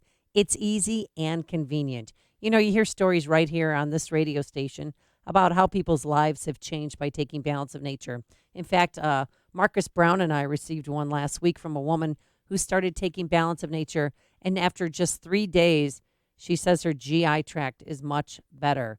So here's what you do. Call 800-246-8751, 800-246-8751. Become a preferred customer, which means you'll get 25% off your first preferred purchase of Balance of Nature, plus get a set of convenient travel bottles containing free additional week supply of Balance of Nature's fruits and veggies. With these discounts, you'll still receive free shipping on every order. 800-246-8751. Use discount code Chicago or go to balanceofnature.com. Discount code Chicago. AM 560, The Answer. Dan and Amy, President Trump and Mariano Rivera. Yeah. Mariano Rivera presented with the Medal of Freedom yesterday, and the ceremony started like this. Thank you very much, everybody. The Sandman. My wife asked me, why the Sandman? Just tell me. Our First Lady. I said, because he put the batter to sleep, right? The Sandman. A lot of people don't know that, but the Yankee fans know that. And it was great because they walked into the room together to this. Ladies and gentlemen, the 45th President of the United States, accompanied by... Number 42, Mariano Rivera. Number 42. The only thing would have been better if they had it Metallica actually live there playing. yeah. But it was awesome. Mariano Rivera, of course, a great Christian, and received a lot of heat from the left for being an outspoken Christian. Good for Mariano Rivera, the best closer in the history of Major League Baseball. Congratulations on the Medal of Freedom. Coming up on Chicago's Morning Answer. We're going to pick up our discussion, Kavanaugh, as well as Joe Biden and Corn Pop with Rich Lowry, editor of National Review at 6:36. But now let's get into the newsroom. Here is Mike Scott. 64 degrees and a dense fog advisory hitting Lake County this morning through 10 a.m. As they try to investigate President Donald Trump, Democrats on the House Judiciary Committee throwing long and holding their first official hearing in what they're calling an impeachment investigation. Corey Lewandowski, the president's former outspoken campaign manager, is scheduled to appear. A Taliban suicide bomber on a motorcycle targeted a campaign rally by President Ashraf Ghani in northern Afghanistan today, killing 24, wounding 31. Israelis voting today in an unprecedented repeat election that will decide whether longtime Prime Minister Benjamin Netanyahu stays in power. Despite a looming indictment on a corruption charge, he's facing a stiff challenge from retired military chief Benny Gantz. President Trump hoping the GM strike is resolved quickly. I'm sad to see the strike. Hopefully it's going to be a quick one. Speaking at the White House, the president has said he has good relations with the UAW and encouraged GM to manufacture more vehicles in the U.S. Opening statements scheduled today in the trial of two men charged with the murder of 9-year-old Tyshawn Lee in Chicago in 2015, and the law license of a Crystal Lake man charged with murdering his 5-year-old son is now officially suspended. State officials announcing yesterday the license of attorney Andrew Friend will remain on suspension while he is awaiting trial. Cubs beat the Reds 8-2 at Wrigley Field. Twins over the White Sox 5-3. And the Blackhawks dropped their first preseason game in OT to the Capitals 4-3. The news service of LifeLock with Norton. No one wants to wake up to find they're the victim of identity theft or that malware compromises their smartphone.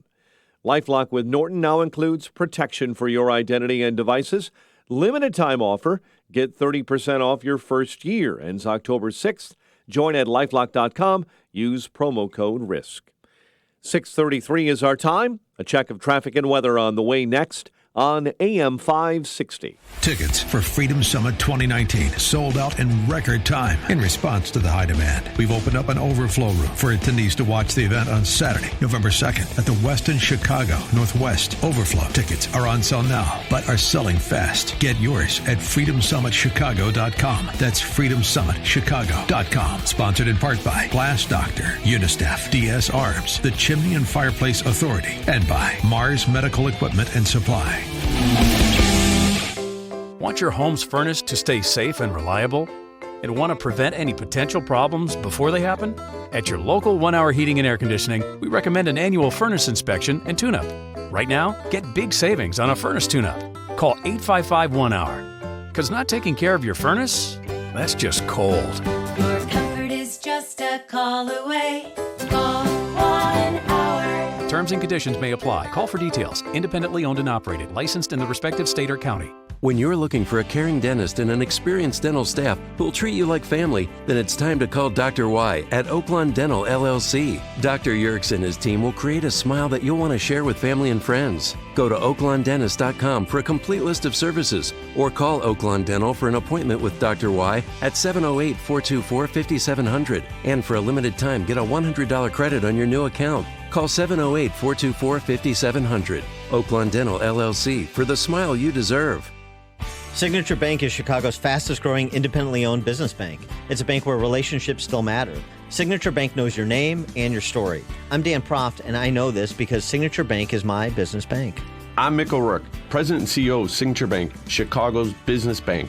I'd like to thank our customers for selecting Signature as their trusted banking partner to help build their businesses. We started Signature in 2006, and we've had the opportunity to meet so many hardworking Chicagoans. From third-generation family-owned businesses on the west side of Chicago to tech innovators at 1871. Signature Bank is proud to work across many different industries in the city and beyond.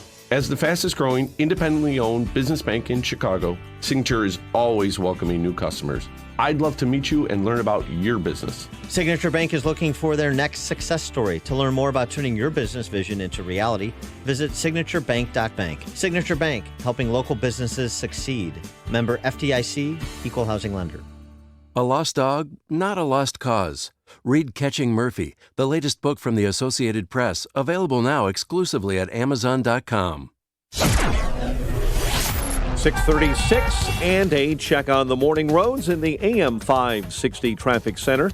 Here's Jim Talamonte.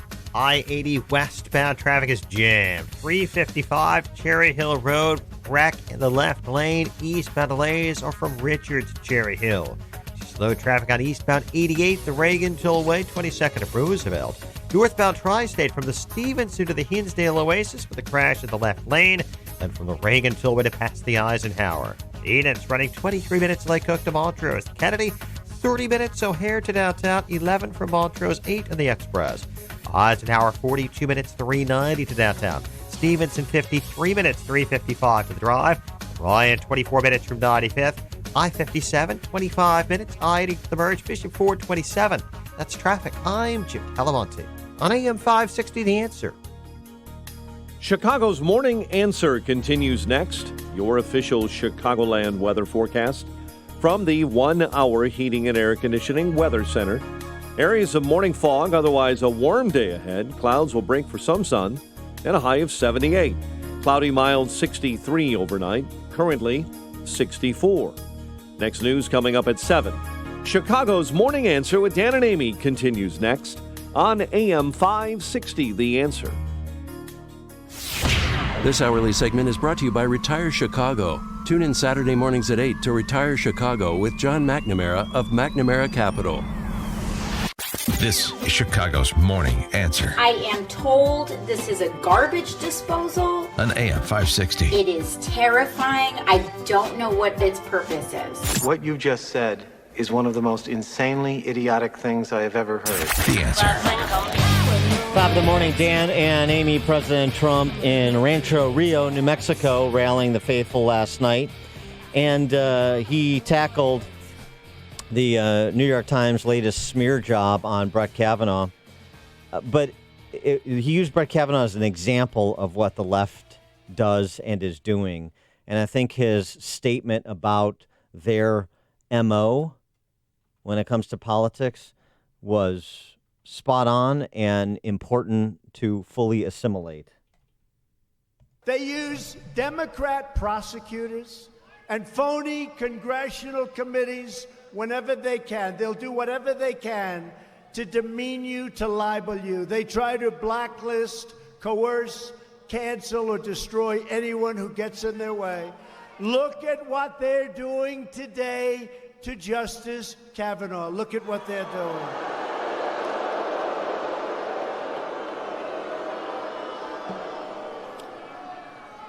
Did you see the New York Times? Did you see what they're doing? Did you see what Democrats? They're calling for his resignation.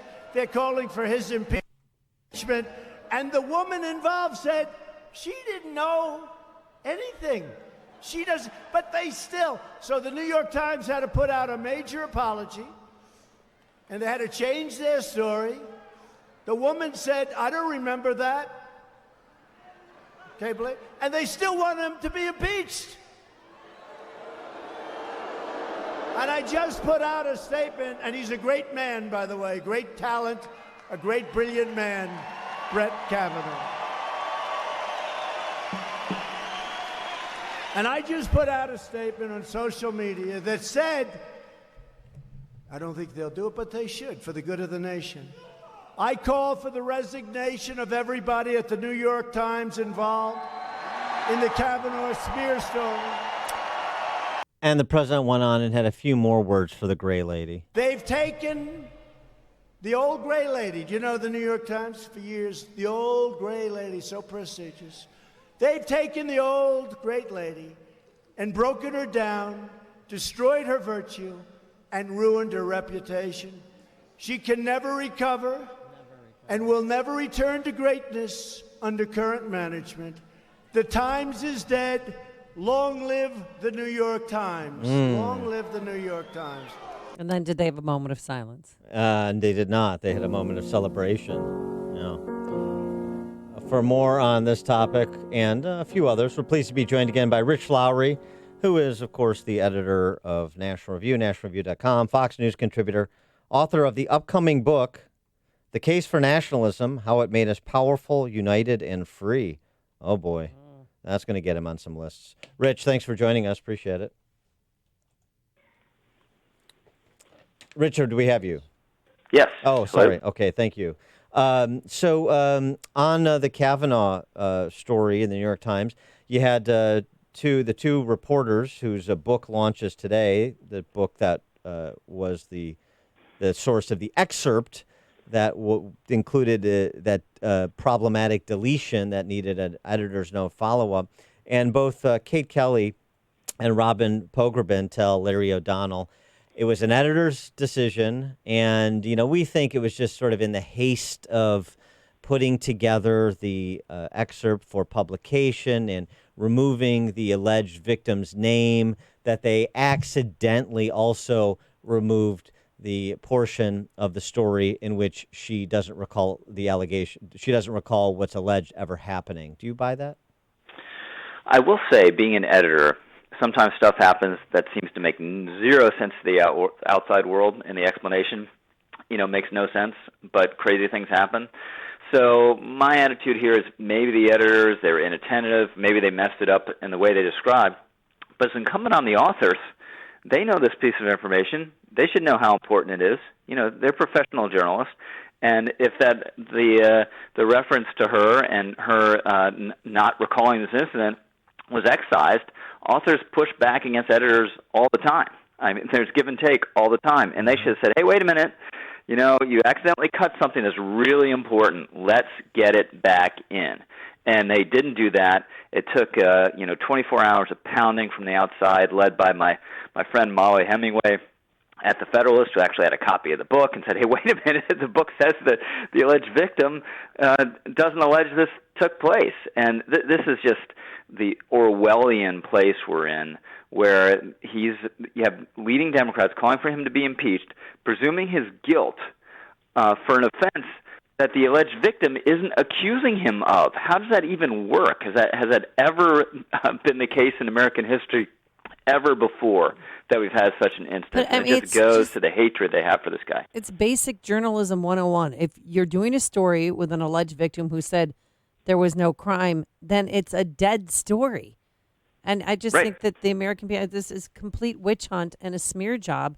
And yeah, heads should roll over this, I think. Well, the additional thing, though, too, Rich, is not just the unnamed alleged victim who doesn't recall the allegation, but Blasey Ford, who has now in the position, after all her allegations, hey, they're credible, may not have been Brett Kavanaugh, but we have to give her a lot of latitude here.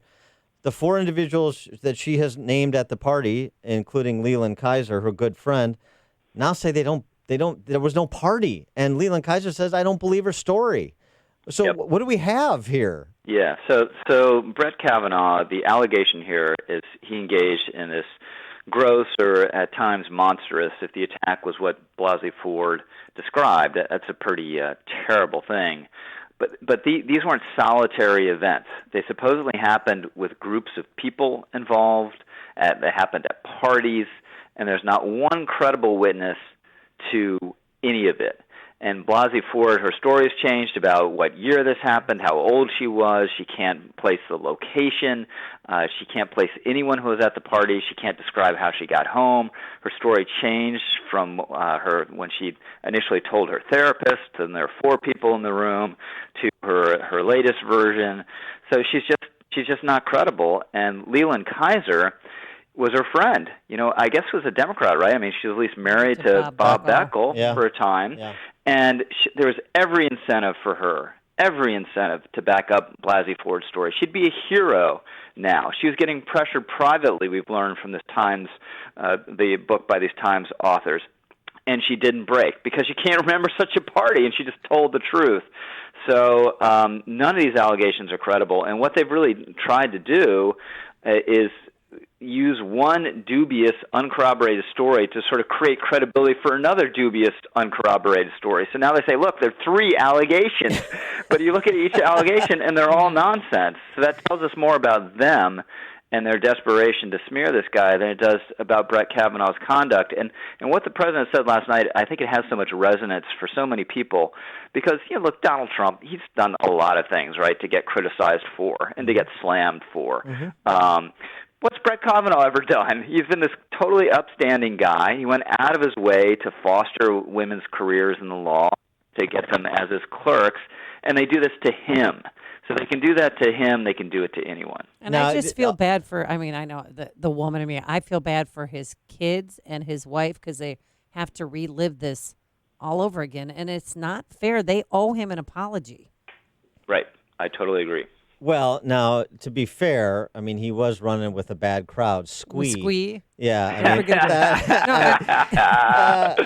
What was the other guy's name? And are we going to have to get out the Brett Kavanaugh high school binder again? We're going to get his dust calendar. I want to see the dust calendar again. He keeps their dust calendar from high school, but good for him. Thank God he kept it, honestly. But that's the point, right? If it can happen to, and I mean this in a congenial way, if it can happen to a dork like Brett Kavanaugh, it can happen to anybody. And that should put a real chill. And President Trump wasn't limiting it to politics when he was talking about the Democrats because they don't limit it to politics or people in the political arena. This is anywhere in life now because everything has become politicized. Yeah, that's absolutely right. And the agenda here with Kavanaugh, it's their work in the ref, and not just Kavanaugh, but I think John Roberts. Yeah. And they want the message to be, hey, look, guy, you overturn Roe, and what we're going to say to you, John Roberts, is that your court is illegitimate because 2 out of the 5 presumed votes were accused of sexual assault and are proven misogynists.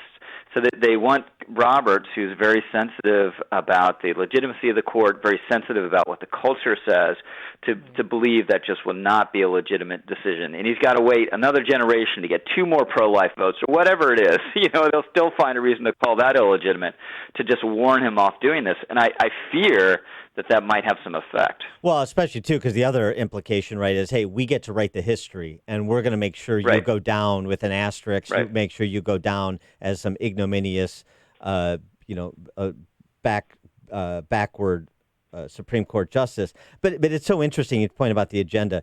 This is a little thing, but I think it's indicative of this larger point that you're making. One of the authors of this book that's released today, who was at Yale, Robin Pogrebin, she allegedly tweeted over the weekend, having a penis thrust in your face at a drunken dorm party may seem like harmless fun, but when Brett Kavanaugh did it to her, Deborah Ramirez says it confirmed that she didn't belong at Yale in the first place. So, the author is sort of trivializing the allegation in a sense. It doesn't matter. It's about, how Deborah Ramirez felt about it. She didn't belong at Yale. It gets into like socioeconomics in addition to this whatever is alleged. It's just such an interesting, flippant way to address what's supposed to be a deathly serious allegation. Yeah, well, she didn't tweet that. The Times did. No, I know, but they're attributing it to her. Yeah, well, right, okay, yeah, and they deleted it. Obviously, a really stupid way to put it. But the piece that the excerpt from this book that had the new supposed allegation, it was, as you point out, it was mainly about the socioeconomic contrast between Kavanaugh and Deborah Ramirez. And it's just piling all this nonsense on top of this alleged incident. And this is another reason why Kavanaugh is a hate figure, because he's a symbol of so-called white privilege. This guy who, drank some beers, as a lot of teenagers have done in American history, but then, worked his butt off, right? And how many monsters do you know, out-of-control monsters that keep a desk calendar with extremely detailed notes of their whole life and keep that together, So he did everything right. And he's still there's going to be an asterisk for all of liberal historians forevermore about him and his career on the court, and that's just a disgrace. But don't you think this helps President Trump, though, in 2020? Because if anything, it's going to motivate the base. Definitely. And This is where, there was an article yesterday, I think in Axios, about how Pelosi's strategy is to kind of widen out from Trump and to make McConnell and Kavanaugh and Trump the villains, not just Trump. And her insight is that it was too personal about Trump in 2016, which is probably right. But making it personal about Brett Kavanaugh, how is that going to help? And again, Trump, a lot of people hate and fear him, not so much Brett Kavanaugh. And it cost Democrats arguably in 1 or 2 Senate seats in 2018. And could have a similar effect this time around. Some good news, bad news for the P-hats. The Women's March is going through a little bit of a shakeup. The leading anti-Semites associated with the P-hat marches, Linda Sarsour, Tamika Mallory, Bob Bland, they're all leaving. The good news is, though, they're backfilling with other anti-Semites, including Zahara Bilou, civil rights attorney, director of CARE in San Francisco, the San Francisco chapter, who has previously accused the FBI of being a recruitment arm of ISIS. So how's it going in terms of whipping up the base for the Democrats, regardless of who their nominee is? Because we're in a base plus environment, and if they have a nominee who can't bring the base, or the base can't bring the same level of energy that they have in sort of the first couple of years of the Trump administration, they have a political problem, don't they? Yeah, and this goes to the presidential primary, where Biden, he's sagging a little bit, but still leading despite everything. But it's hard to see him lighting up the base, and the play for him is obviously for any swing voter just thinking, he's relatively reasonable compared to the other Democrats. Then you have, then you have Warren and Sanders. And Sanders has associated himself with the most radioactive words in American politics, socialist. So I think it'd be really hard for him. And Elizabeth Warren, wisely avoided that word, but it's just about half a dozen issues now where I think there'd be a real problem for her making a case in a general election, which is why if I were a Democrat, I'd look beyond those three, down into some of the current also-rans, because I think Biden has real performance issues, and I think Warren and Sanders have real ideological and political issues in terms of their electability. What about maybe a split the pot Andrew Yang, who's I'll get $1,000 a month, and that's going to usher in a new era of prosperity? Yeah, I applied on his website. I'm waiting to hear back. Yeah, right. One of the 500. Well, why not try? It was smart. I mean, it was a great list building exercise that he did. You can't win if you don't play. I saw somewhere yesterday, like 450,000 people have entered or something. Yeah. That's an enormous. Now he'll be a major figure for years now, just based on that. So smart. And way to get people's email addresses like that. No question. And he can reignite the debate over circumcision. Yeah. That this nation has Snippity snip. a long Let's overdue go. national conversation. But I can't play that game, David. So from that the group of at present also rans. I mean, who has any potential? You would say maybe Kamala Harris, but she's been just such an awful candidate. It's hard to see how she resuscitates herself. She's been terrible. So don't laugh at me, because my colleagues do and scoff and say I'm ridiculous. And I know he's a phony and very annoying. Cory Booker, I think, has a little some up. See, there you go. That's the reaction I always get. I'm sorry. I was trying to be nice, but I can't. He has, I think, some upside potential. And, I mean, in theory, Amy Klobuchar. It's just that she's so dull. Do you think in a fight between T-Bone and Corn Pop, who do you think would win? I'm taking T-Bone. Rich Lowry, editor of National Review, Fox News contributor. Look for his forthcoming book. It's going to be available the first week in November. The Case for Nationalism, How It Made Us Powerful, United, and Free. Rich, thanks for joining us. Appreciate it. Thanks so much, guys. And he joined us on our turnkey.pro answer line.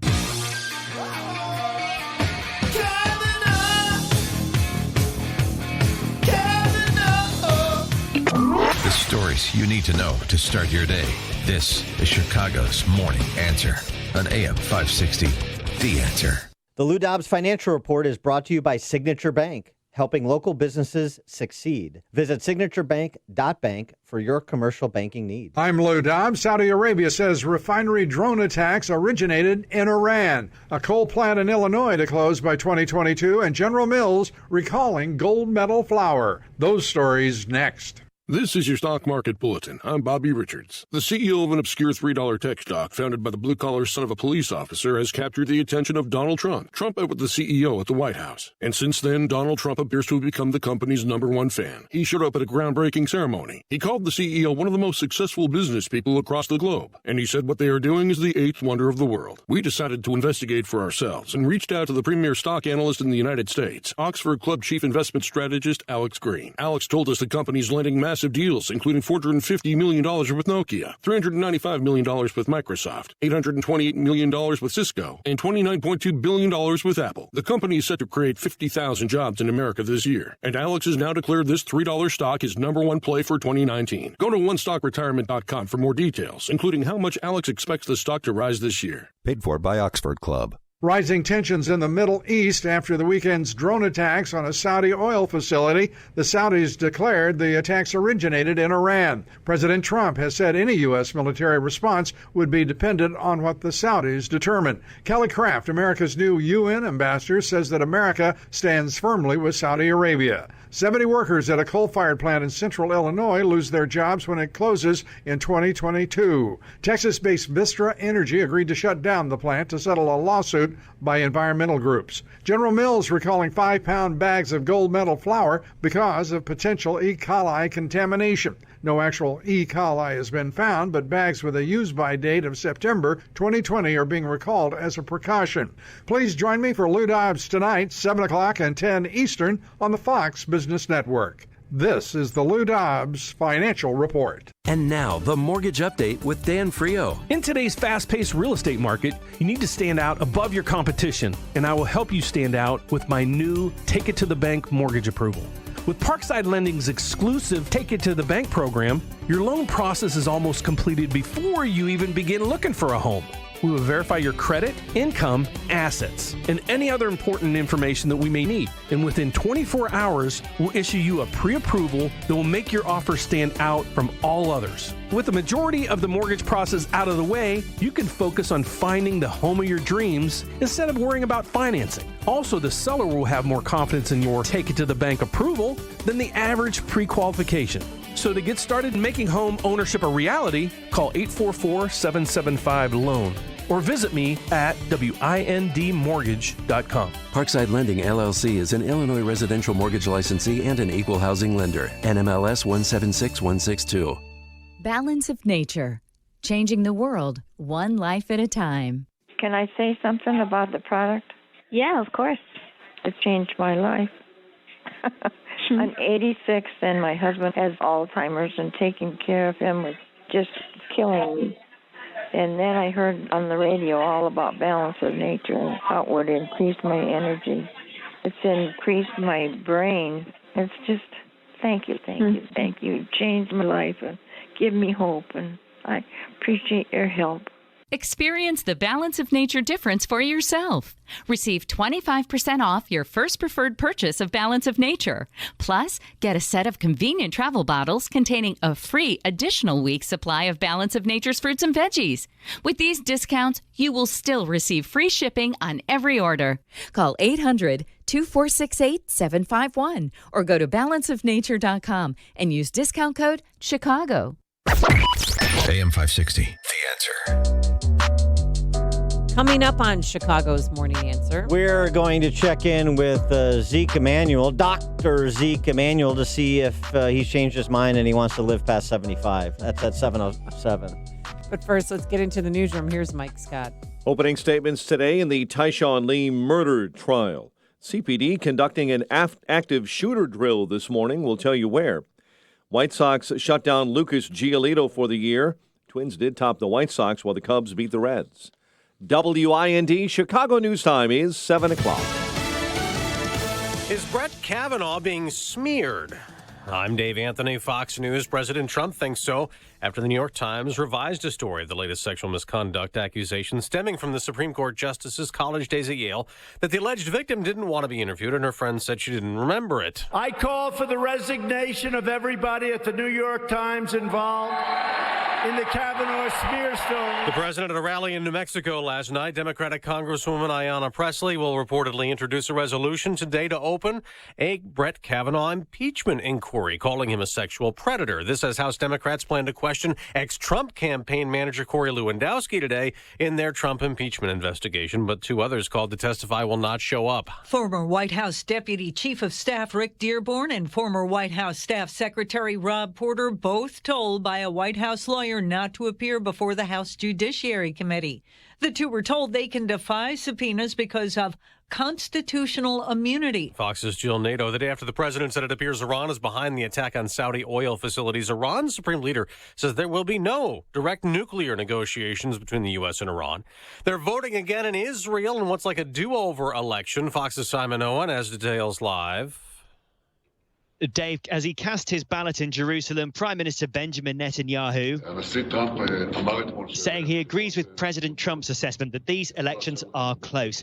Netanyahu's job is on the line after he failed to form a coalition government following another election in June. The Prime Minister's rival is retired military chief Benny Gantz,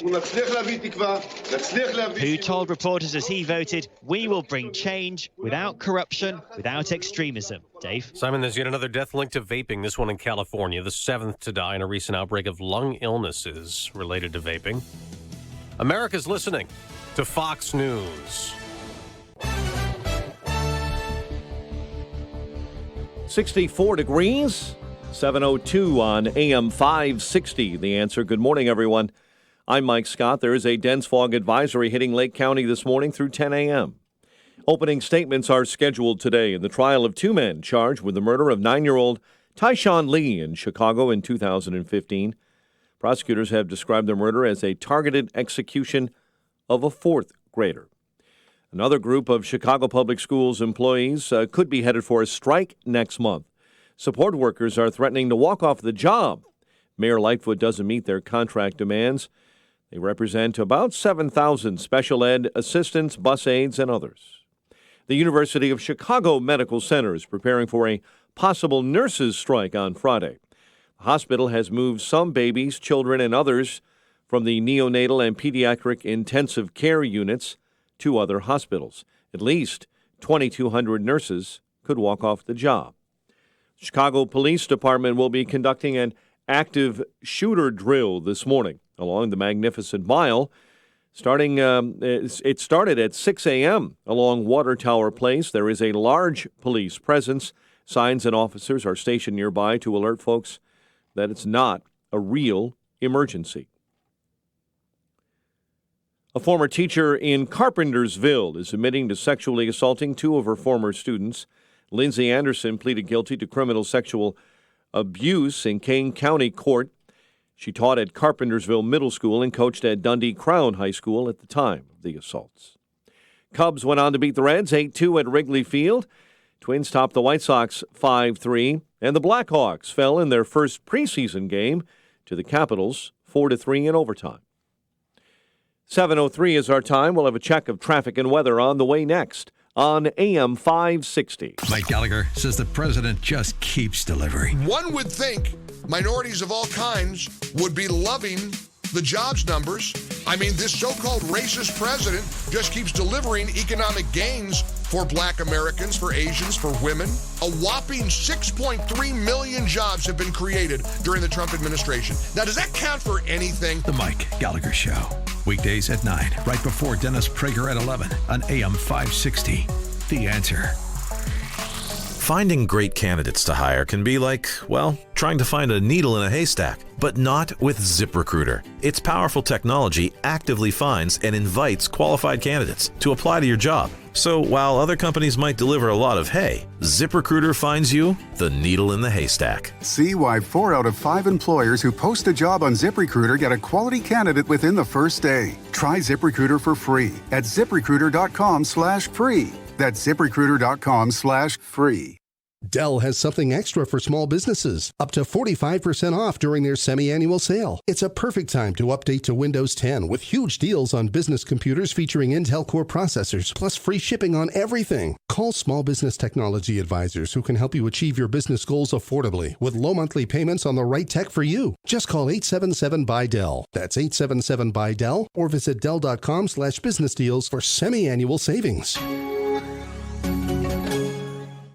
Message and data rates may apply. Individual results vary. Exclusions apply. Contacts and glasses are such a hassle. I'd love to finally get LASIK, but I'm going to stop you right there. If you want LASIK, then the LASIK Vision Institute has officially taken away everything standing in your way. Isn't LASIK expensive? Not at the LASIK Vision Institute. We're offering dramatically low prices and an absolutely free consultation. See for free if LASIK is right for you by texting RADIO to 350-350. But I'm really busy. A text only takes seconds, and the LASIK procedure typically only takes 15 minutes. And best of all, most patients can get back to work the following day. I had no idea. The LASIK Vision Institute uses the latest FDA-approved LASIK technology that helps the majority of patients achieve 20/20 vision. We've performed over 1.3 million procedures. That's experience you can trust. And we're offering 20% off our already low-cost services. What's that text again? Text RADIO to 350-350. That's RADIO to 350-350 to schedule your free consultation today. No one wants to wake up to find they're the victim of identity theft or malware is compromising their smartphone. LifeLock with Norton now includes protection for your identity and devices. Limited time offer. Get 30% off your first year. Ends October 6th. Join at LifeLock.com. Use promo code RISK.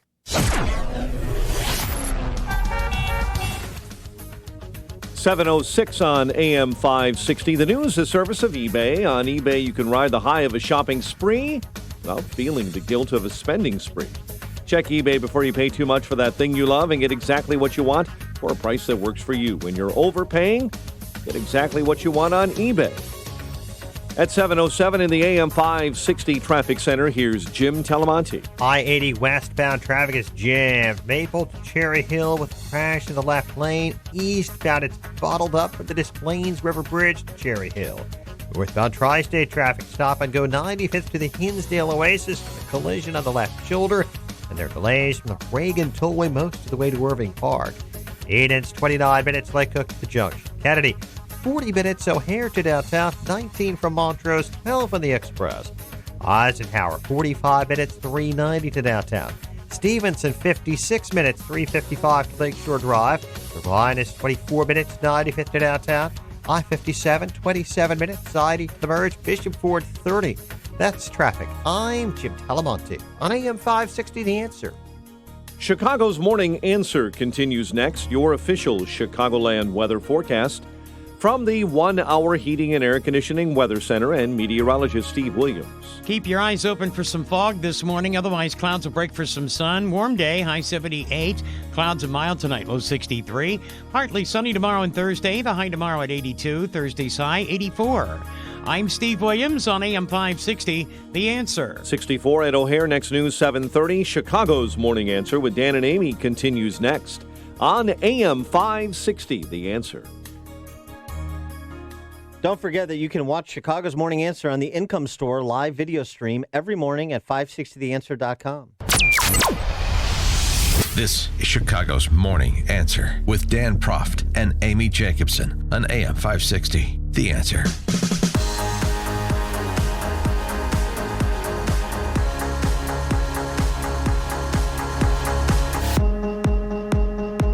Top of the morning, Dan and Amy, and he made a splash, got a lot of notoriety a few years back when he wrote a piece in The Atlantic called Why I Hope to Die at 75. And part of the reason it got so much attention is because Dr. Zeke Emanuel is part of a powerful political and entertainment family, as you know. He's also a respected physician. He was an advisor to President Obama.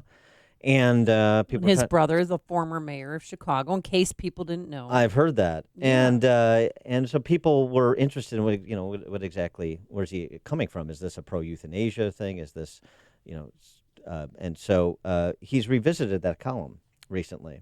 So we wanted him to talk about that. Also, he wrote a rather interesting op-ed that I was a little disturbed by because I was agreeing with a lot of it. and so that concerned me. I had to see a doctor, ironically. Dr. Zeke Emanuel with Victor Fuchs, who's an econ professor at Stanford, wrote this piece about Medicare for All and the things that we should know when we're debating and thinking about health care and health insurance in America into the 2020 election. So we want to talk about all of that. Let's get right to it. Dr. Zeke Emanuel is an oncologist, a bioethicist, and vice provost at the University of Pennsylvania. He's the author of 10 books, including Brothers Emanuel and Reinventing American Healthcare. Brothers Emanuel, is that a Brothers Karamazov, Dostoevsky takeoff? Is that about like free will and morality and the existence of God, I wonder? Let's ask him. Dr. Emanuel, thanks so much for joining us again. Appreciate it. Nice to be here. Always like to talk to the other side. Yes. And we're glad to have you. Just as an aside, that Brothers Emanuel, is it a Brothers Karamazov? Is that what you were thinking?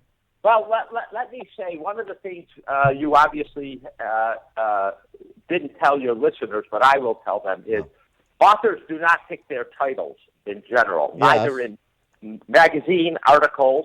So Why I Hope to Die at 75 was not my title. It wasn't what I said in that article. And similarly with books, it's generally the publisher who wants to sell books developed those titles. I just write what's in between the title and the end little marking, whatever it is. Well, what did you want the title of the book to be? My tribute to Dostoevsky. Why I Love My Brothers. Oh, okay. Oh, okay. All right. All right. So it's not exactly Dostoevsky. Okay. Well, now, so then let's revisit the other, the other op-ed that you penned. I mentioned that was titled by somebody else. Yes. Why I Hope to Die at 75. Now you're revisiting it, and why the revisitation? What's the point that you're? No, I actually did revisit it. The MIT Technology Review, which is a very prestigious, was running a whole series of articles about scientists pushing back the frontiers and making people live longer and longer and longer. And they thought they needed something to balance the sort of techno-utopianism that isn't this great. And I seem to be the victim of every time someone wants a reasoned answer why living forever is not a good idea, they seem to call me. Well. So just to refresh the recollection then of our listeners, what is the argument that you are making in that piece? Well, there are many arguments, but I'll put it this way. If you ask most people, they say, no, I don't want quantity of life. It's not about how long I live. It's about the quality of life. And then when you look at the behavior, people say, it's like, oh, let me live longer and longer and longer. And I think many people have this perception that, oh, I'm going to live longer. I'm going to live, instead of 80 years old, I will live to 100 years old. And by the way, those extra 2 decades, that's 20 years, I'm going to get that when I'm 30, and I'm going to be thin and vigorous. That's just not the way it works. You get those extra 2 decades at the end. And so I ask, what is the purpose of a life? What's a meaningful life? What are you happy about at the end of a life? How do we think about that? And if you think about it, there are sort of 3 things that go into it. Meaningful work. It turns out that people, most of us want to get meaning out of the work we're doing and want to think we're adding to the world. There's meaningful relationships. How do we interact with people? And then there's a sort of fun and avocational interest and our religious experience. And for me, I like to cook. I like to go bicycle riding. I do like to travel. I like to have dinner parties with friends and talk to them. So you get those 3 things. Well, one of the important things to notice, at least 2 of them, meaningful work and meaningful relationships, require certain cognitive abilities and being with it, as we put it colloquially.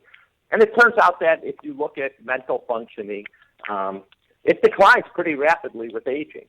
There are some mental functions that stay up. Your vocabulary, actually, something you use all the time. That actually, you've got what's called crystallized knowledge, that stays. But almost everything else, your working knowledge, your ability to problem solve, your ability to see a new circumstance and interpret it, your reaction times, your ability to newly name things that you haven't, to associate things. All of those go down with aging. And we know, if you look, meaningful work actually goes down. There was a recent article in the MIT by MIT professor that actually when senior scientists who are very prestigious die, the field undergoes an enormous blossoming of productivity and creativity, and new ideas come rushing in, which is what you expect.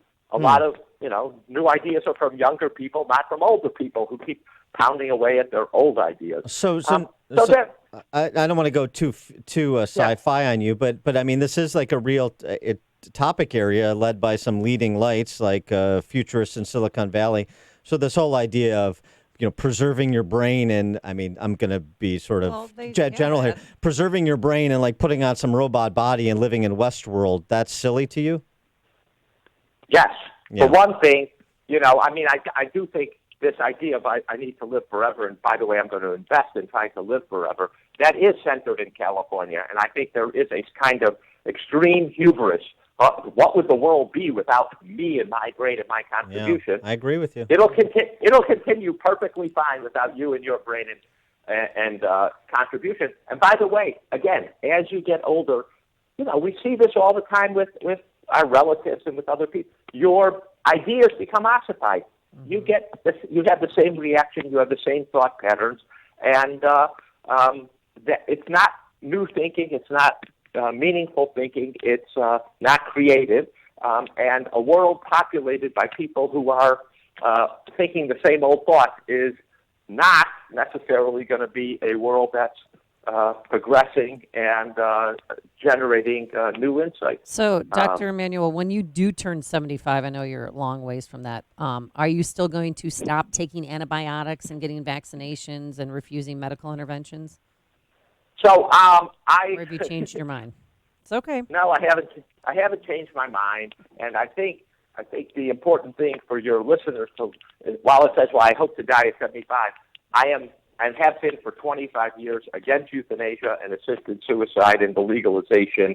I do not think those are, and here I'm going against the trend in the country. I think those are mostly acts of desperation.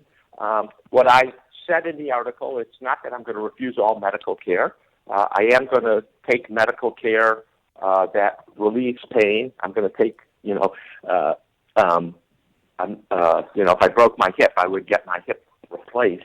What I am not going to do is get medical treatment where the purpose of the medical treatment is merely to keep me alive. That just doesn't seem the purpose. All right, your opposition to euthanasia. We're agreeing on too many things. All right, so let's get to your New York Times op-ed here. You might become a progressive liberal. It would be dangerous for you. I'm too old and ossified to do that. We see this in many people. Yes. The piece in the New York Times. You go through 4 things people should know about health care.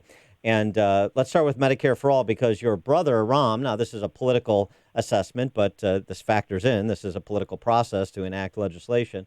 He basically said, look, the position of removing private health insurance from 175 million people and providing free health insurance for people in this country illegally is an untenable position in the general election. That's what Rahm said.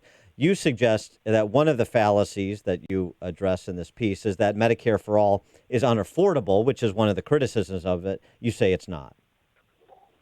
Yes. So, ironically, Rahm and I actually agree on the politics, which is I don't think it's Medicare for All. If you look at the history of healthcare reform, it's not a tenable policy for the American public. And I do think that there is a good motivation why people want Medicare for All. They want security. They want to know that if, God forbid, something happens, they lose their job and their health insurance, or they get some catastrophic illness, they can get good treatment and they can afford it. And I think in the current uncertain system created with a lot more uncertainty and coverage going down by the Republicans, people are nervous, and I think Medicare for All looks like a good safety net and a solid safety net. One of the criticism made by many people, Michael Bloomberg is one, Joe Biden made it, is that it's unaffordable. Well, the fact is it will change who's paying for health care. It'll be, there's a lot of stuff that people are paying for their private insurance, and that would shift to the federal government. But the total amount being paid is certainly not going to go up. And that's an evaluation by a very conservative group at George Mason University. So we need to distinguish between how much we're paying, which is the affordability question, and who's paying, which is the question of whether it's the federal government or the private sector. And that's a big difference. On the who's paying, there's no doubt it's going to move over to the federal government under Medicare for All. Under the how much we're paying, it'll be roughly the same as to what we're paying today. Depending on how much you pay doctors and hospitals, it might be a little more, a little bit less. But it's not going to break the bank. It's not going to put us to 25% of GDP from the current 18%. And so that's not a good argument against Medicare for All. I think there are both political arguments. I think there might be policy arguments against it. But the unaffordability is a canard, as we academics say. It's just not a valid argument. But the Mercatus Center study does not include what all the Democrats on the debate stage said they support, which is free health care for people in this country illegally. So that's another, let's say, 12 to 20 million people. That certainly changes the calculus. It's not 20 million. It's not 20 million people. Well, when we were in the it is. White House. 12 million. We were in the White 10 House, million. Well, wait a second. When we were in the White House, we looked at this. It's about 11 million. Okay, people. 11 million. Does that change the calculus? Wait a second. It changes the calculus ever so slightly, and I'll tell you why. Most of those people, it turns out, they're working. They're paying taxes. They're actually, they're in this country for a reason. We need them as farm workers, as workers in slaughterhouses, as construction workers. They're actually in the country. Second of all, the only consideration for covering them that had ever been considered, certainly when I was in the policy circles, was they could buy into like the exchanges, or they could buy in and pay a premium. Yeah, but that's not what's being proposed now. That's not what's being proposed now.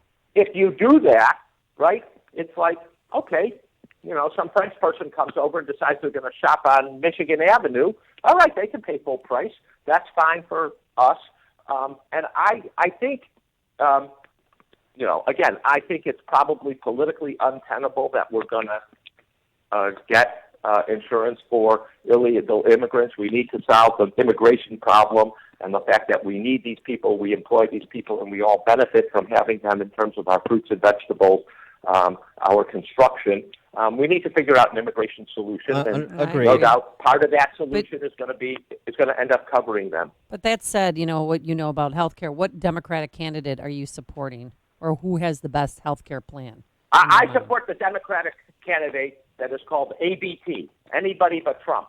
Every single candidate up there on the stage would be a better president than Donald Trump, and that's the candidate I'm supporting. Going back I'm sorry. And I would say one other thing. Sure. I would work with any Democratic candidate to improve the American healthcare system, because I think all of them have proposals. When I went into the Obama administration, I didn't agree with the general approach, but the goal is let's improve the system. Let's make it more accessible so people actually aren't facing these huge deductibles, make it bring the costs down, make the quality consistently better. There are lots of things we can do to that end, and I would be happy to work with anyone who is serious about that. Do you agree that if you want to change any system, you change the way money flows and who gets to make spending decisions? Do you agree with that idea? I think actually, yes. I think incentives are very important, and right now the system is rife with perverse incentives. So how would the government controlling the flow of money and the spending decisions change the system for 175 million people with private health insurance under Medicare for All? Well, I mean, they first of all, they would cover things. Second of all, the co-pays and deductible ratio, at least under Senator Sanders' proposal, would bring the deductibles down and the co-pays down compared to the high deductible plan. He wants to actually bring them to zero. That may or may not be a good idea. Most of us who are in policy think some deductibles and some co-pays for some things are very useful. What about choice and quality? There are lots of countries that want to emphasize people should go to primary care doctors, so they make the copay deductible for primary care doctors $0, but the copay for specialists higher. They want to emphasize people like diabetics should take their insulin or take their oral medication to reduce their blood pressure. People with asthma should take their inhalers.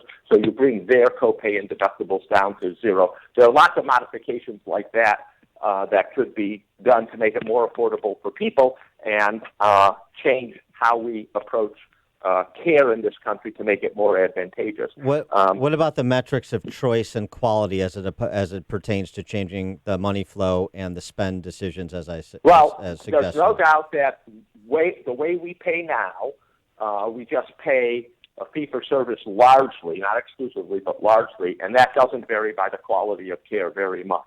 And if you want to get doctors and the rest of the medical system to really focus on quality, you need to adjust how much you pay based on quality. So we've actually made a suggestion, last week, 2 weeks ago in JAMA, that what we should do is, for example, on surgeries, we could actually get in real time the data on surgeries. So how long did the surgery take so we could pay accurately on length of time? And second of all, you can see what the complications are from the surgery in the hospital. Did the patient get an infection? Did the patient end up in the intensive care unit? And you could adjust that payment you're making to the surgeon and the hospital on the quality of care. And I think those kind of adjustments would be very important to incentivize people to pay attention and reduce their complications and improve the quality of care. And I think you're seeing a lot of experiments about doing that in this country, and we need more experiments, and we need to push harder on it. And I've been a big advocate of that since passage of the Affordable Care Act. There are some provisions in there that I helped author to try to push our system to pay doctors and hospitals with incentives to actually do a better job in terms of improving the quality and reducing the cost. Well, we're going to have you back because I want to get to the other fallacies that you tackled in your piece as well. But Dr. Zeke Emanuel, oncologist, bioethicist, vice provost at the University of Pennsylvania. Dr. Emanuel, appreciate you joining us again. Thanks for It's always a pleasure to join you and to make sure that you're going to see the light of my positions on healthcare. All right. Thank you, Dr. Emanuel. You're the best. Appreciate it. And he joined us on our turnkey.pro answer line. You've made the switch, and it feels so good. You've switched to Chicago's Morning Answer on AM 560. The Answer. Sheet metal is a big part of commercial and industrial facilities. Look around your business and you'll quickly notice how many components use sheet metal. From fan systems and hoods to machinery guards and much more. For top quality sheet metal work, get to know the pros at Vans Industrial. Hi, I'm Dave Van Camp, owner of Vans Industrial. Vans Industrial is an industrial sheet metal contractor that can fabricate all types of alloys up to 1-inch plate. We perform jobs including chutes, hoppers, stacks, siding, and dust collection. We work in material handling facilities including steel, chemical, agricultural, food processing plants, and more. Vans Industrial can also design and perform the engineering for a complete turnkey installation. Our quality work is installed by trained mechanics who will work closely with you to make sure the job is done right. Vans uses only the best and safest union-trained mechanics, insured at the highest level. Call 833-VANS-IND. That's 833-VANS-IND. Or on the web at vansindustrial.com.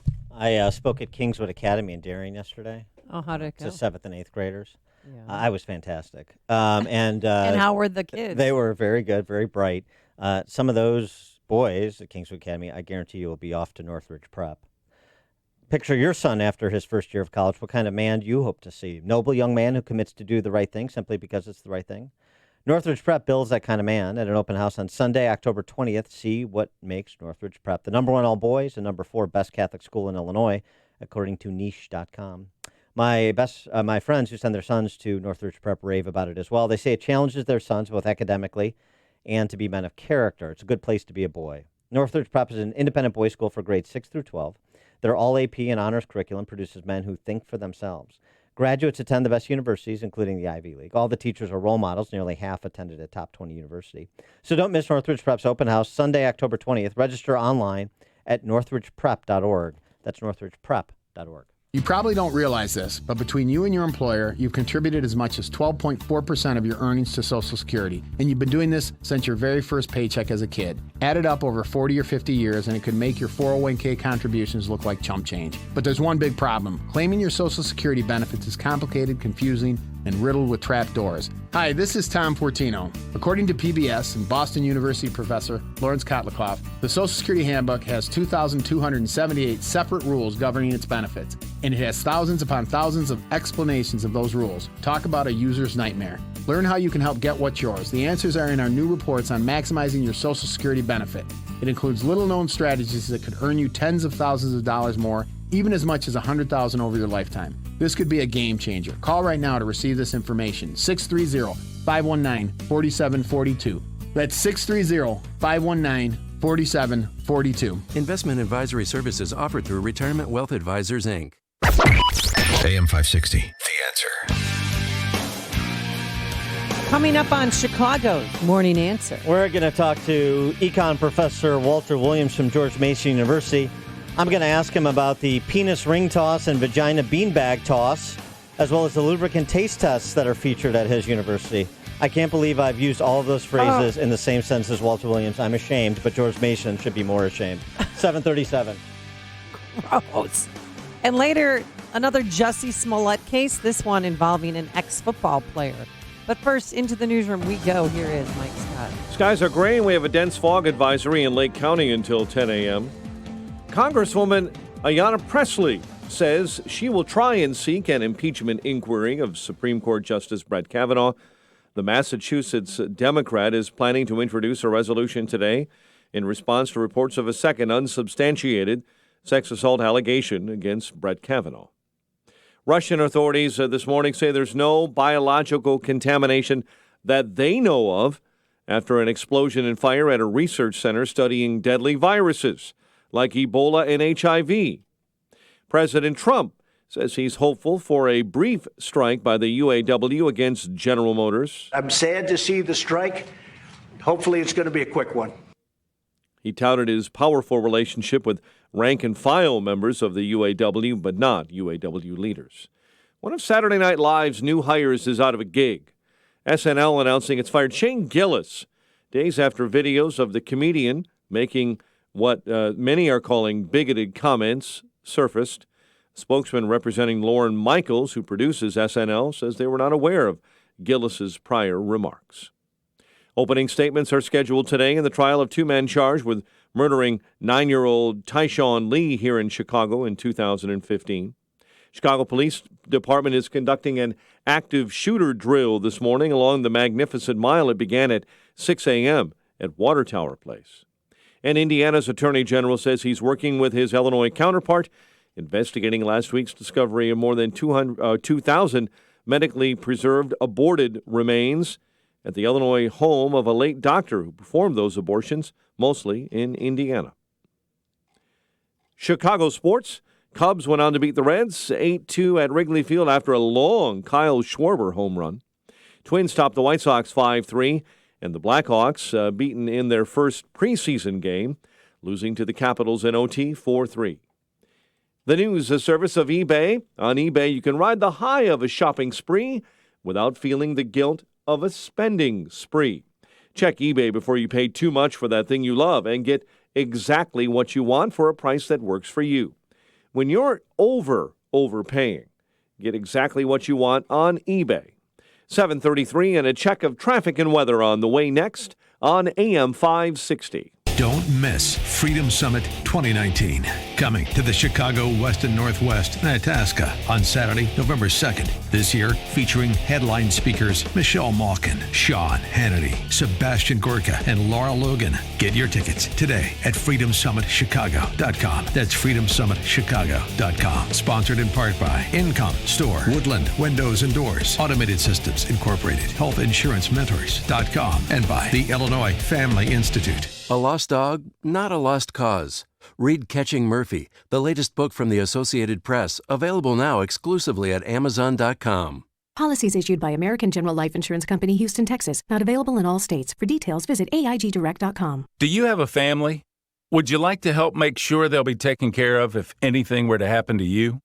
If you answered yes, you probably need life insurance. Now, do you think life insurance is expensive? If you answered yes to that too, you definitely need to give AIG Direct a call. We could find you a $250,000 policy for just $14 a month, which means you could save hundreds of dollars a year.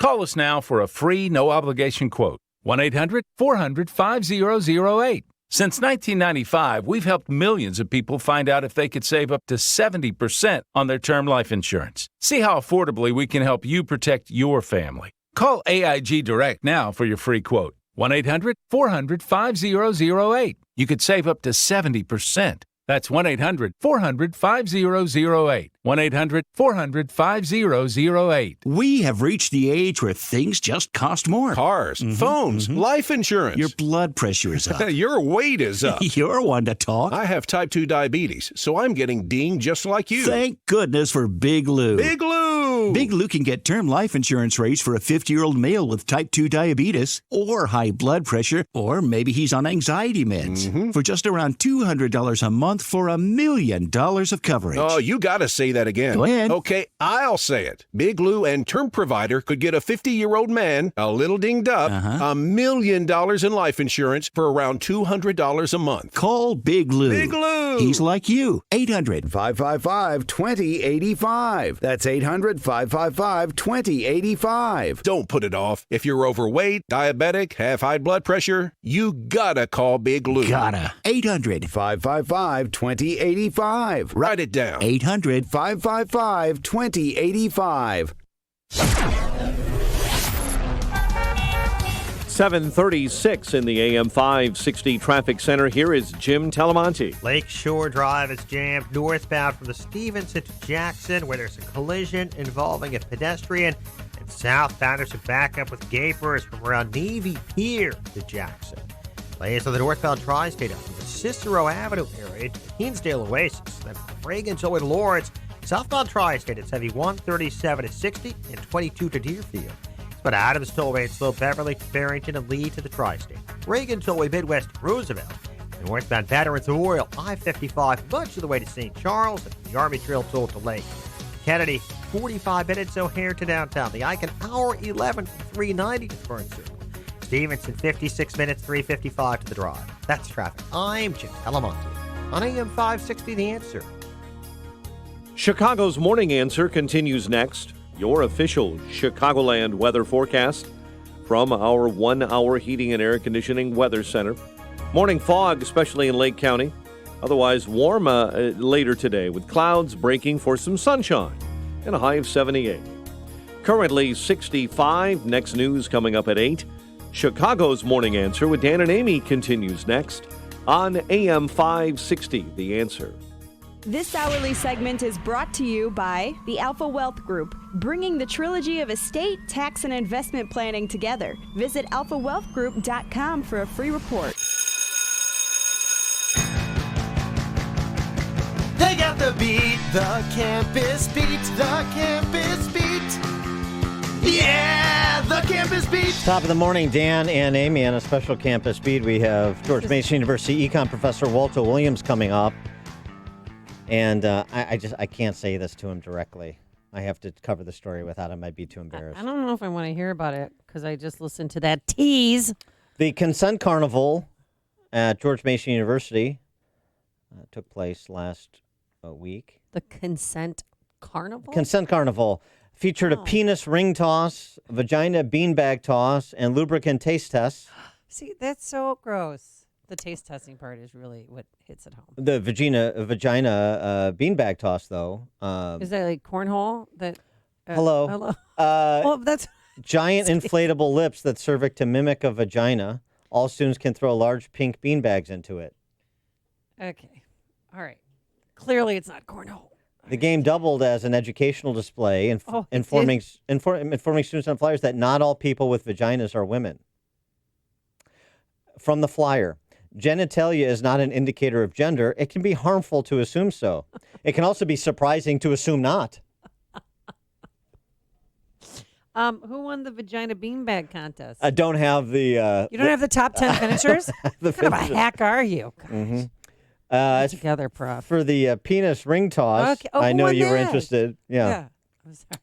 The educational component to that game was that the 8 or so 3-foot-high penis inflatables were surrounded by signs on how to correctly use a condom, among other information. Put a hood on it. All right. Okay. Huh. Oh, you guys are making my eye twitch. In a related story, with the whole gender fluidity construct, gender is a social construct, I regret to inform you that your adopted state of Iowa, since you're a University of Iowa grad, has been banned by California. Oh, I heard.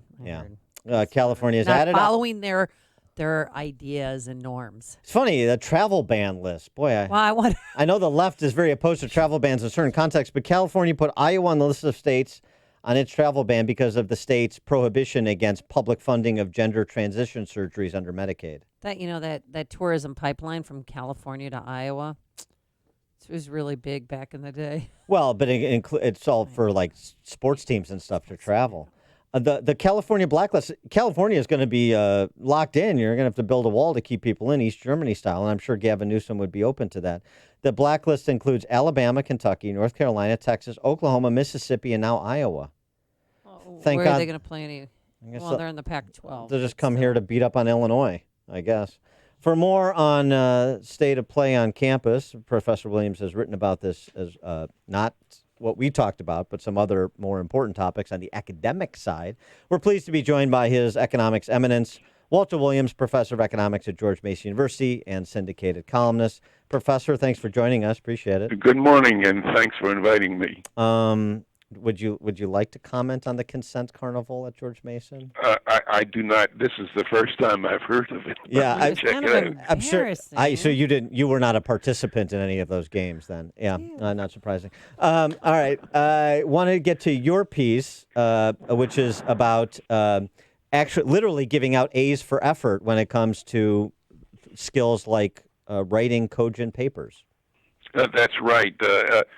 The American University hired a professor from Inouye, I think, from the University of Washington, and this professor is going to teach the other professors at American University that judging a person's writing abilities is kind of racist, and that students should not be graded on their writing ability, but the effort that they put into a project. Well, how do you go about determining that? I mean, is it the time that you spent in the construction of the paper?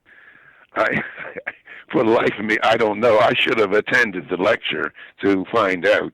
But however, I think that what he's talking about is forgiving and ignoring the writing ability of mostly black students, but he's going to hold white students speaking and writing. He's going to hold them to King's English, and the King's English is defined as standard or pure or correct English grammar. I wish I could have got an A for effort in my econometrics class at Northwestern, but I digress. So it's one thing to kill the English language with respect to allowing these students to graduate with phony baloney English degrees. It's another thing when it comes to medicine. And this op-ed in the Wall Street Journal by Dr. Stanley Goldfarb, who is a former associate dean at University of Pennsylvania's medical school, he talks about take two. The piece is called "Take Two Aspirin and Call Me by My Pronouns." He talks about how social justice and the politicization of higher education that has infected the undergraduate schools is now affecting the professional graduate schools like medicine. And he writes, the prospect of this new politicized medical education should worry all Americans because you're spending time not training doctors to be practitioners of responsible medicine. You're spending at least some time training them to be social justice warriors. That's right. And what it's going to do is going to encourage people to only go to doctors who are over 40 or 50 years old. Right. But I think some of this stuff is just really just really preposterous. Saying that that women aren't the only people that can have vaginas and all that kind of stuff. And myself, see, I'm old-fashioned. I'm in my 84th year of life. I go by the DNA. or people's XXXY. chromosomes. Yeah, right.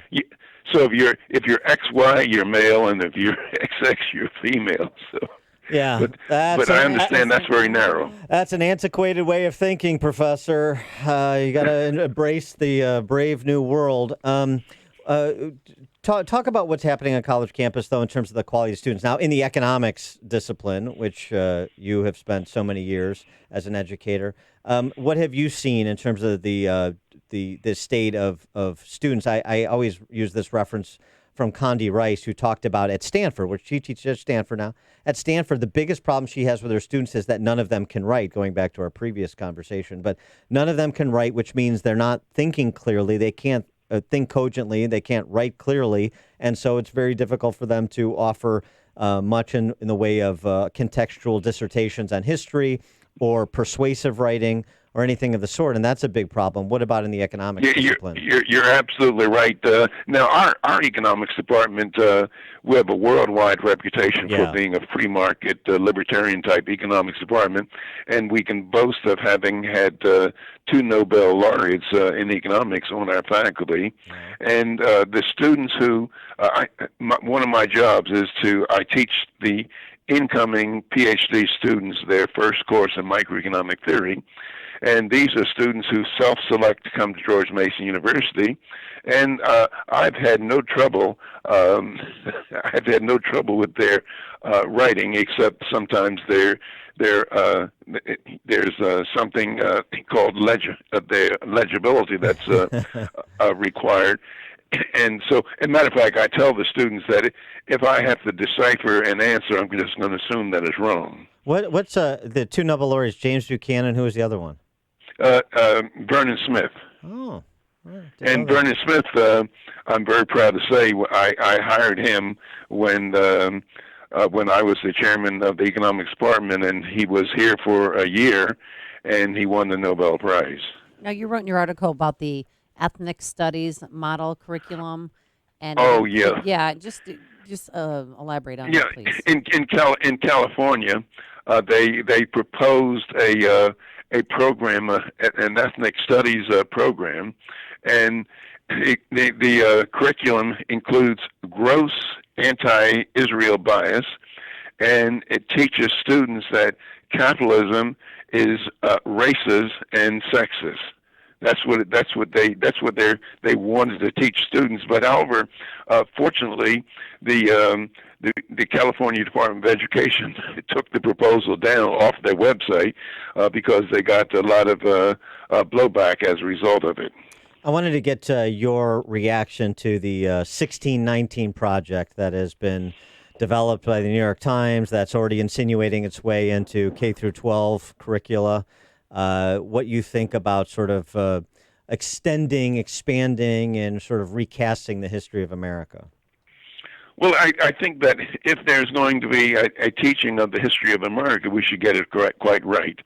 And this New York Times writer, Nicole Hannah Jones, she's a staff writer for New York Magazine, and she said, and her article is called America wasn't a democracy until Black Americans made it one. And I start out my column is that the founders had utter contempt for the idea of democracy. You don't find the word democracy in either of our 2 most founding documents, both the Declaration of Independence and our United States Constitution. And the founders envisioned a anti-majority rule kind of government. And if you look at the Constitution, it is very anti-majority rule. That is, it takes 2/3 of houses of the Congress to propose an amendment to the Constitution. It takes 3/4 of the states to ratify it. It takes 2/3 of both houses to overturn a presidential veto, and there are many other measures. But to show that it's not a democracy, it's just a very easy way to do it, is to ask the question, when we pledge allegiance to the flag, is it for the democracy for which it stands or the republic? Yeah. Or we ask the question about the Civil War song, was it the battle hymn of the democracy or the battle hymn of the republic? And I think that a fundamental misunderstanding about the history of our country is not to recognize that we are supposed to be a republic. He is Professor Walter Williams, professor of economics at George Mason University. Get all of his writings at his blog, walterewilliams.com, including his most recent one on that writing professor at American University we were discussing. Professor Williams, always an honor. Thanks for joining us. And thank you. Bye. And he joined us on our turnkey.pro answer line. Connect with Dan and Amy using the AM 560 mobile app. Download it today at 560theanswer.com/mobile. Hey, look at this. Why are you on your phone? We have dinner reservations. I'm getting a quote for life insurance from Ethos. Just look. Wow. I thought it would be more expensive. A friend told me about Ethos. It's a new, straightforward kind of term life insurance that offers policies for any budget. Let's do an estimate for you. Do we have time? You just answer 4 simple questions to get an instant quote. These are easy questions. And there's the instant quote. Seriously? That was really fast. I know, right? And the online application only takes about 10 minutes. No pushy agents. And in most cases, no medical exams. It's perfect for us. Can we apply right now? Why not? And after dinner, maybe we can celebrate. You know what? Ethos is perfect for us. Ethos is ethical term life insurance. Straightforward and super fast. Don't put it off. Go to ethoslife.com for a free instant quote now. ethoslife.com. That's ethoslife.com.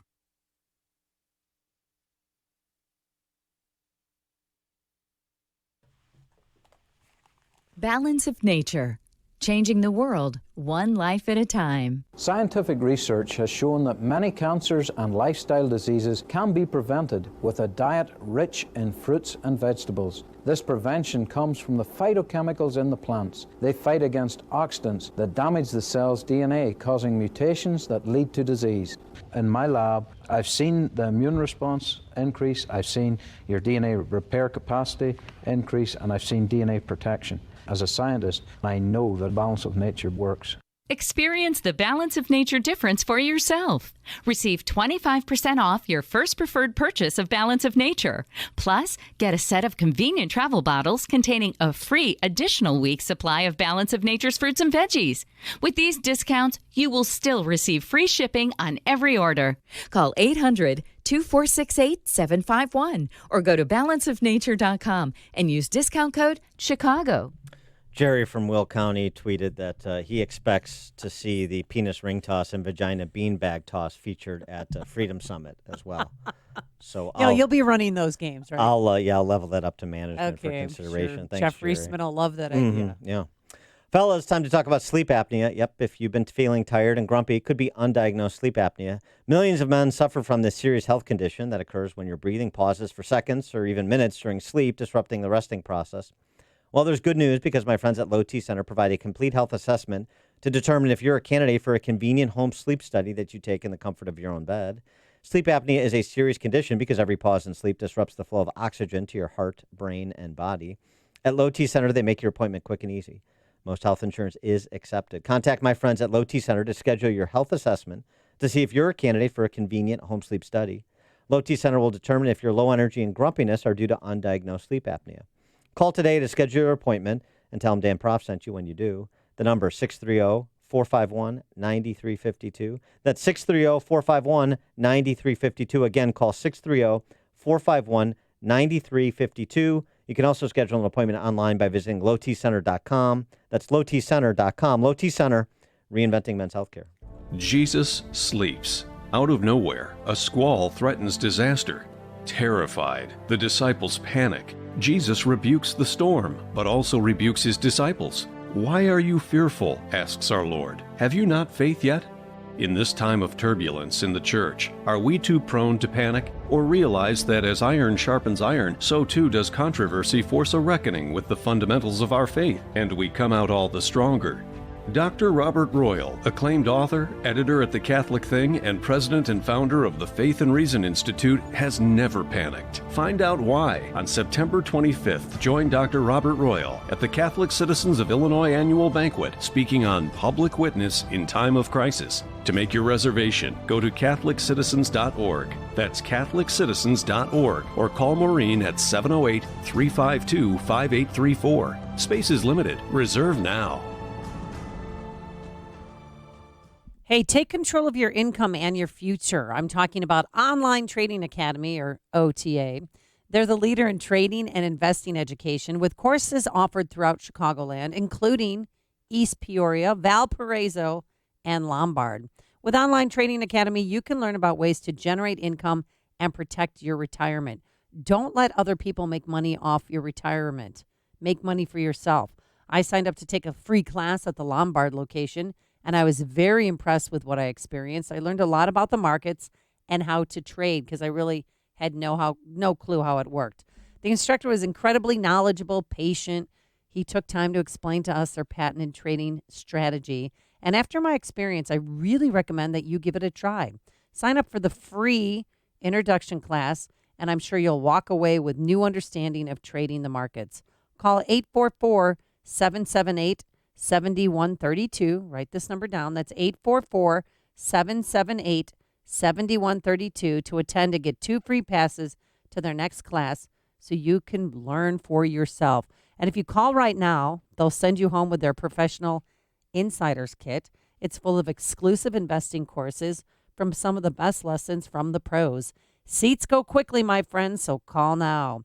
844-778-7132. That's 844-778-7132, or visit them online at otaclass.com. That's otaclass.com. Deb, I'm so done with today. Traffic was awful. I couldn't stop for coffee. I have conference calls all morning, plus all these reports to go through. And look, it's 75 and sunny, and I'm stuck in here. Relax. It's going to be an awesome day. Corporate is throwing a picnic in the parking lot for lunch, and they ordered tasty catering. What? Did I miss the memo? Apparently. It's going to be great. They got burgers, grilled chicken, sides, the works. You know, Tasty Catering's picnic food is excellent. Oh, yeah, I know. We had them for our holiday party. Today, they're bringing out the Make Your Own Burger Creation Station. They have everything you can think of, like sriracha, blue cheese crumbles, bacon, sautéed mushrooms, and caramelized onions. And they serve it straight off the grill, the way a great burger should be. Okay, maybe there's still hope for today. I just hope I don't spill mustard on this new tie. Good thing I've got my bib. You have a bib?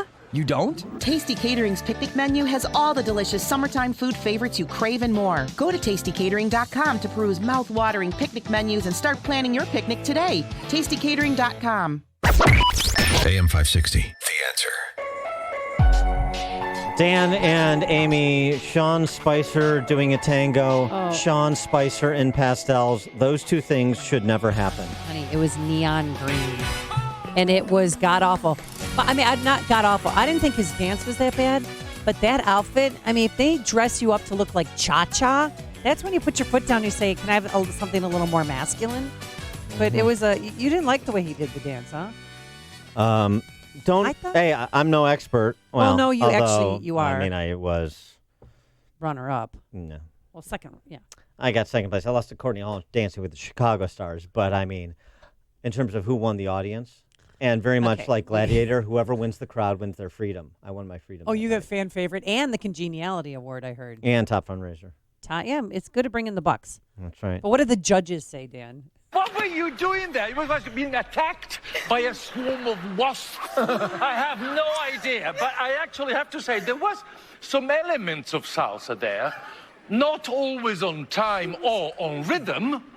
And, you know, and your hip action, at times, it looked like they were setting cement to your hips. You have to get them going a little bit more. But I have to say, it was strangely entertaining. All right. I'll take that. What did he give him? That's the only way that Spicy can be entertaining, is strangely. Another judge's review. I was very surprised and happily surprised with the way you came at it. Just, you're very boisterous, and I really appreciate that. It's great for the dance. You were offbeat most of the dance, but you had fun. And yeah, I did. I did have fun. All right, Len. Well, I admire your courage coming on this show And as the others have said, you brought fun to the ballroom. Well done. Yeah, he got the courage and Courage, they're paying him each Mr. Fun. $125,000 base salary just to dance. $125,000 for the appearance to get a 12 and embarrass yourself like that. It's not worth it. By the way, though, Yes. Good one for Spicy. Not the lowest score ever. Good. That's Lamar Odom with an 11. He got a 12 Oh, good. out of 30. Coming up on Chicago's Morning Answer. We're going to talk to Michelle Malkin, preview her appearance at Freedom Summit Fest. And I'm going to find out what she's wearing. That's at 8:08. But now into the newsroom we go. Here's Mike Scott. Opening statements today in the Tyshawn Lee murder trial. White Sox shut down Lucas Giolito and the Cubs beat the Reds. WINT, Chicago News Time, 8 o'clock. One will show up, two won't. I'm Dave Anthony, Fox News. House Democrats will question an ex-Trump campaign manager today in their impeachment investigation into the president. Corey Lewandowski will be pressed about events detailed in the special counsel's Russia report, describing a request from the president to tell the then Attorney General Jeff Sessions to limit the Mueller investigation. Mueller says Lewandowski passed that along to then White House aide Rick Dearborn. Oh, dear, that's Fox's Jared Halbert. Now, Dearborn and former White House Secretary Rob Porter were both also supposed to testify, but will not show up. The White House told them not to, saying they have absolute immunity. Another House Democrat, Ayanna Pressley, will reportedly introduce a resolution today to open a Brett Kavanaugh impeachment inquiry after another sexual misconduct allegation from decades ago. Incredible life, incredible family. Let's impeach him. It's a made-up story. President Trump at a rally last night in New Mexico called for resignations from the New York Times over initially omitting from a report that the alleged victim didn't want to be interviewed, and her friends say she doesn't remember it. House Speaker Nancy Pelosi is calling for a full House briefing on the attack on Saudi oil facilities, which is expected to lead to a surge in gas prices the next several days. The U.S. has blamed Iran, but France's foreign minister came out today to say they have seen no evidence the attack came from Iran, which denies it was involved. There's been another death linked to vaping. Fox's Jeff Manasso on the case live. Dave, Tulare County, California Health says a 40-year-old man suffered a lung injury associated with vaping, becoming the second person in California to die, the seventh nationwide. It could be the materials themselves. It could be degradation products that form during the heating and aerosolization process. If there are pirate labs involved, you could have some really bad impurities. Portland State University professor Robert Strong in the CDC telling people to stop vaping, particularly black market and illicit THC products. Dave? America's listening to Fox News.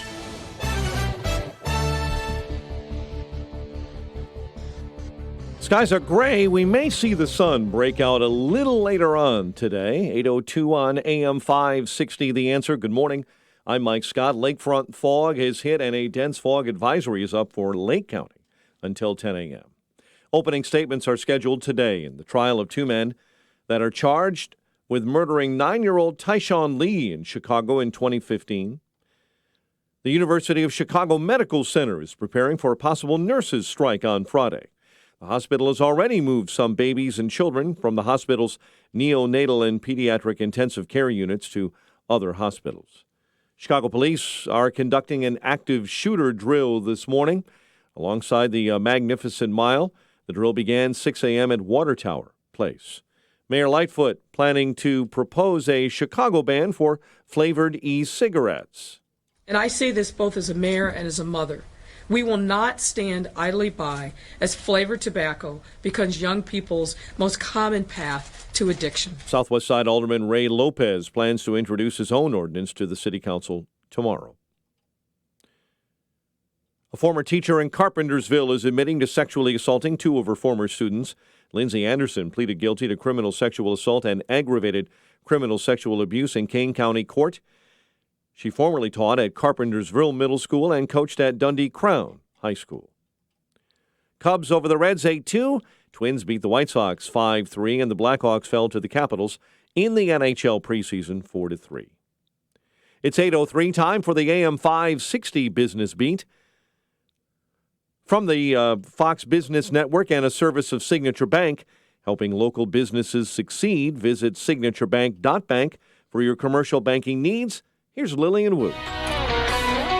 From the Fox Business Network. Stock futures on Wall Street in the red. World shares are mixed, and oil prices are easing back as investors wait for word on restoring output at a Saudi oil processing plant attacked over the weekend. Big Oil is getting a ratings boost from J.P. Morgan, which has upgraded its outlook for Europe's top oil and gas companies, forecasting sharp growth in shareholder returns. It's the second day of a strike against General Motors, with some 50,000 workers remaining off the job. Amazon holding jobs fairs in 6 locations.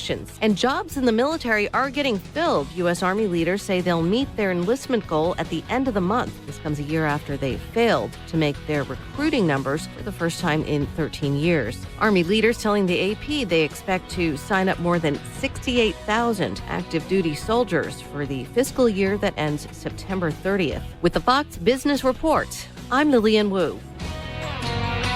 It's 8:04, a check of traffic and weather on the way next on AM 560. Larry Elder always has the facts to back up his points. Every 2 years, the DOJ conducts something called the Police Public Contact Survey. They're asked a series of questions. What was your contact like? Was there violence? Was there disrespect? They can't find any pattern at all that suggests systemic institutional racism. It isn't there. The Larry Elder Show, weeknights at 7, right before Jay Sekulow at 9 on AM 560. The Answer. If you're a healthy, self-employed small business owner with income too high to qualify for an Obamacare subsidy, I have good news. Recent regulatory changes have created new, lower-priced health insurance options that are available to you right now. These policies include a nationwide PPO with access to Chicago's teaching hospitals like University of Chicago, Northwestern, Rush, and Lurie Children's Hospital. Did you know that a self-employed husband and wife team can purchase group health insurance that covers pre-existing conditions, even if they have no employees? Are you nearing the age of 65 and trying to figure out the Medicare maze? Call me. I can help. If you're tired of calling a bureaucrat at an 800 number to help you navigate Obamacare, then you need a local expert on your side. Your own health insurance mentor. See Stephen Tucker from healthinsurancementors.com as someone I know and trust. He's a 20-year licensed broker who's been educating our listeners for 7 years. Steve, how can our listeners get in touch with you? Thanks, Dan. They can visit healthinsurancementors.com or call me directly at 630-674-1551. Finding great candidates to hire can be like, well, trying to find a needle in a haystack, but not with ZipRecruiter. Its powerful technology actively finds and invites qualified candidates to apply to your job. So while other companies might deliver a lot of hay, ZipRecruiter finds you the needle in the haystack. See why 4 out of 5 employers who post a job on ZipRecruiter get a quality candidate within the first day. Try ZipRecruiter for free at ZipRecruiter.com/free. That's ZipRecruiter.com/free. Dell has something extra for small businesses, up to 45% off during their semi-annual sale. It's a perfect time to update to Windows 10 with huge deals on business computers featuring Intel Core processors, plus free shipping on everything. Call Small Business Technology Advisors who can help you achieve your business goals affordably with low monthly payments on the right tech for you. Just call 877-BUY-DELL. That's 877-BUY-DELL or visit Dell.com/business deals for semi-annual savings.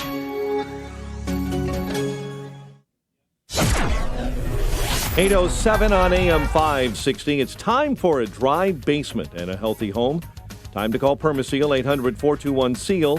And in the AM 560 traffic center, here's Jim Telemonte. Northbound Lakeshore Drive is jammed. 31st to Jackson after a collision involving a pedestrian. Southbound delays are from Montrose to North Avenue, Grand Avenue, Jackson.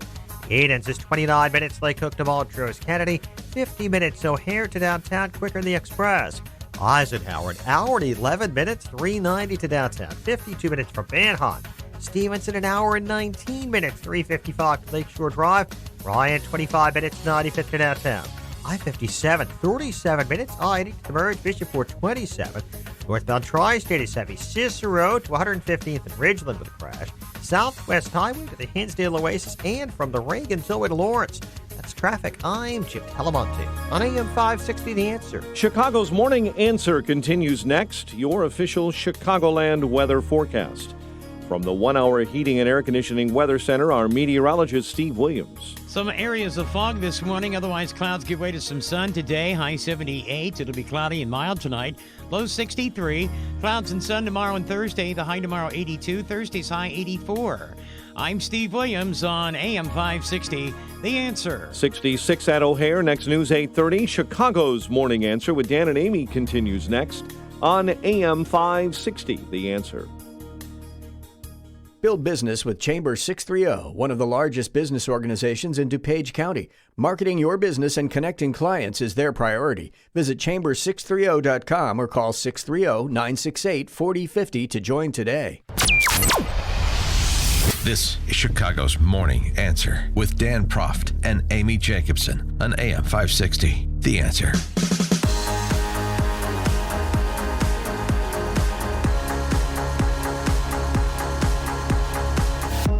Top of the morning, updating one of our top stories. This is the abortionist recently deceased Klopfer in Will County.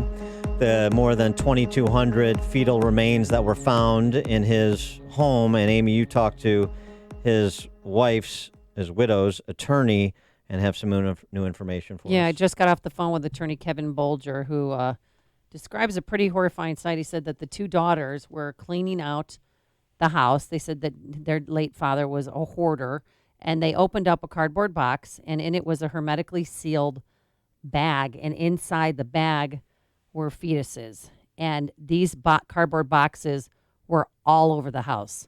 Most of them were in the garage, but some then he had another garage that he used to store these fetuses. But this is very important. On most bags, the name of the mother was on the bag and the date that the abortion was performed. Some dating back as far as 20 years.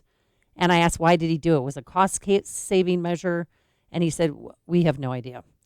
But he was a hoarder, and so was Gosnell. He was a hoarder as well, and it would have piles of debris and garbage stacked up to the ceiling. But a lot of them were these cardboard boxes, again with hermetically sealed fetuses inside, to the tune of 2,246. And he got word this morning that the Indiana coroner wants some of these bodies or fetuses returned to Indiana. And the crime scene has been fully processed. Indiana Governor Eric Holcomb and members of the Republican delegation, congressional delegation from Indiana, have called for a federal investigation into this gruesome discovery. In addition, you've had the bishop of the Joliet Diocese, one of the bishops, Bishop Conlon from the Joliet Diocese, offer to work with government as well as other compassionate social service agencies to provide a proper burial for all of these dead children. And one, Serena Dykson, she's a former patient, had a late-term abortion with the doctor. She wants her baby back, and she's now a pro-lifer. That shock turned into lying in bed sobbing at the thought of my baby being on his property. If he could have the babies all these years later, I have a right to know if she was one of them. We'll begin there with Michelle Malkin, senior editor at Conservative Review, host of Michelle Malkin Investigates. Of course, she's going to be at our Freedom Jamboree coming up in a few weeks. Freedom Fest, sure. She's got a new book, Open Borders, Inc., Who's Funding America's Destruction, that released last week. Michelle, thanks for joining us. Appreciate it. Thanks for having me. So who's funding America's destruction? I know this is not all-encompassing, but it seems like we are, in part, when it comes to the forced funding of Planned Parenthood in the wake of what we may have here with a Midwestern version of Gosnell. Yeah, no question about it. Taxpayers have been forced to fund the most fundamental destruction, the destruction of human life for years and years and years. We have President Trump, who has taken steps now that have induced Planned Parenthood to refuse at least some of those federal funds. But the fact is that you have state health agencies and state regulators across the country, whether it's Chicago or in Philadelphia, where I am right now, and covered the Gosnell horror for years and years before it broke out into the national news, who were silent co-conspirators And that's the problem here, is that when you've got the death lobby and the death industry subsidized by taxpayers working with regulators who looked the other way for decades, this is the logical outcome of that.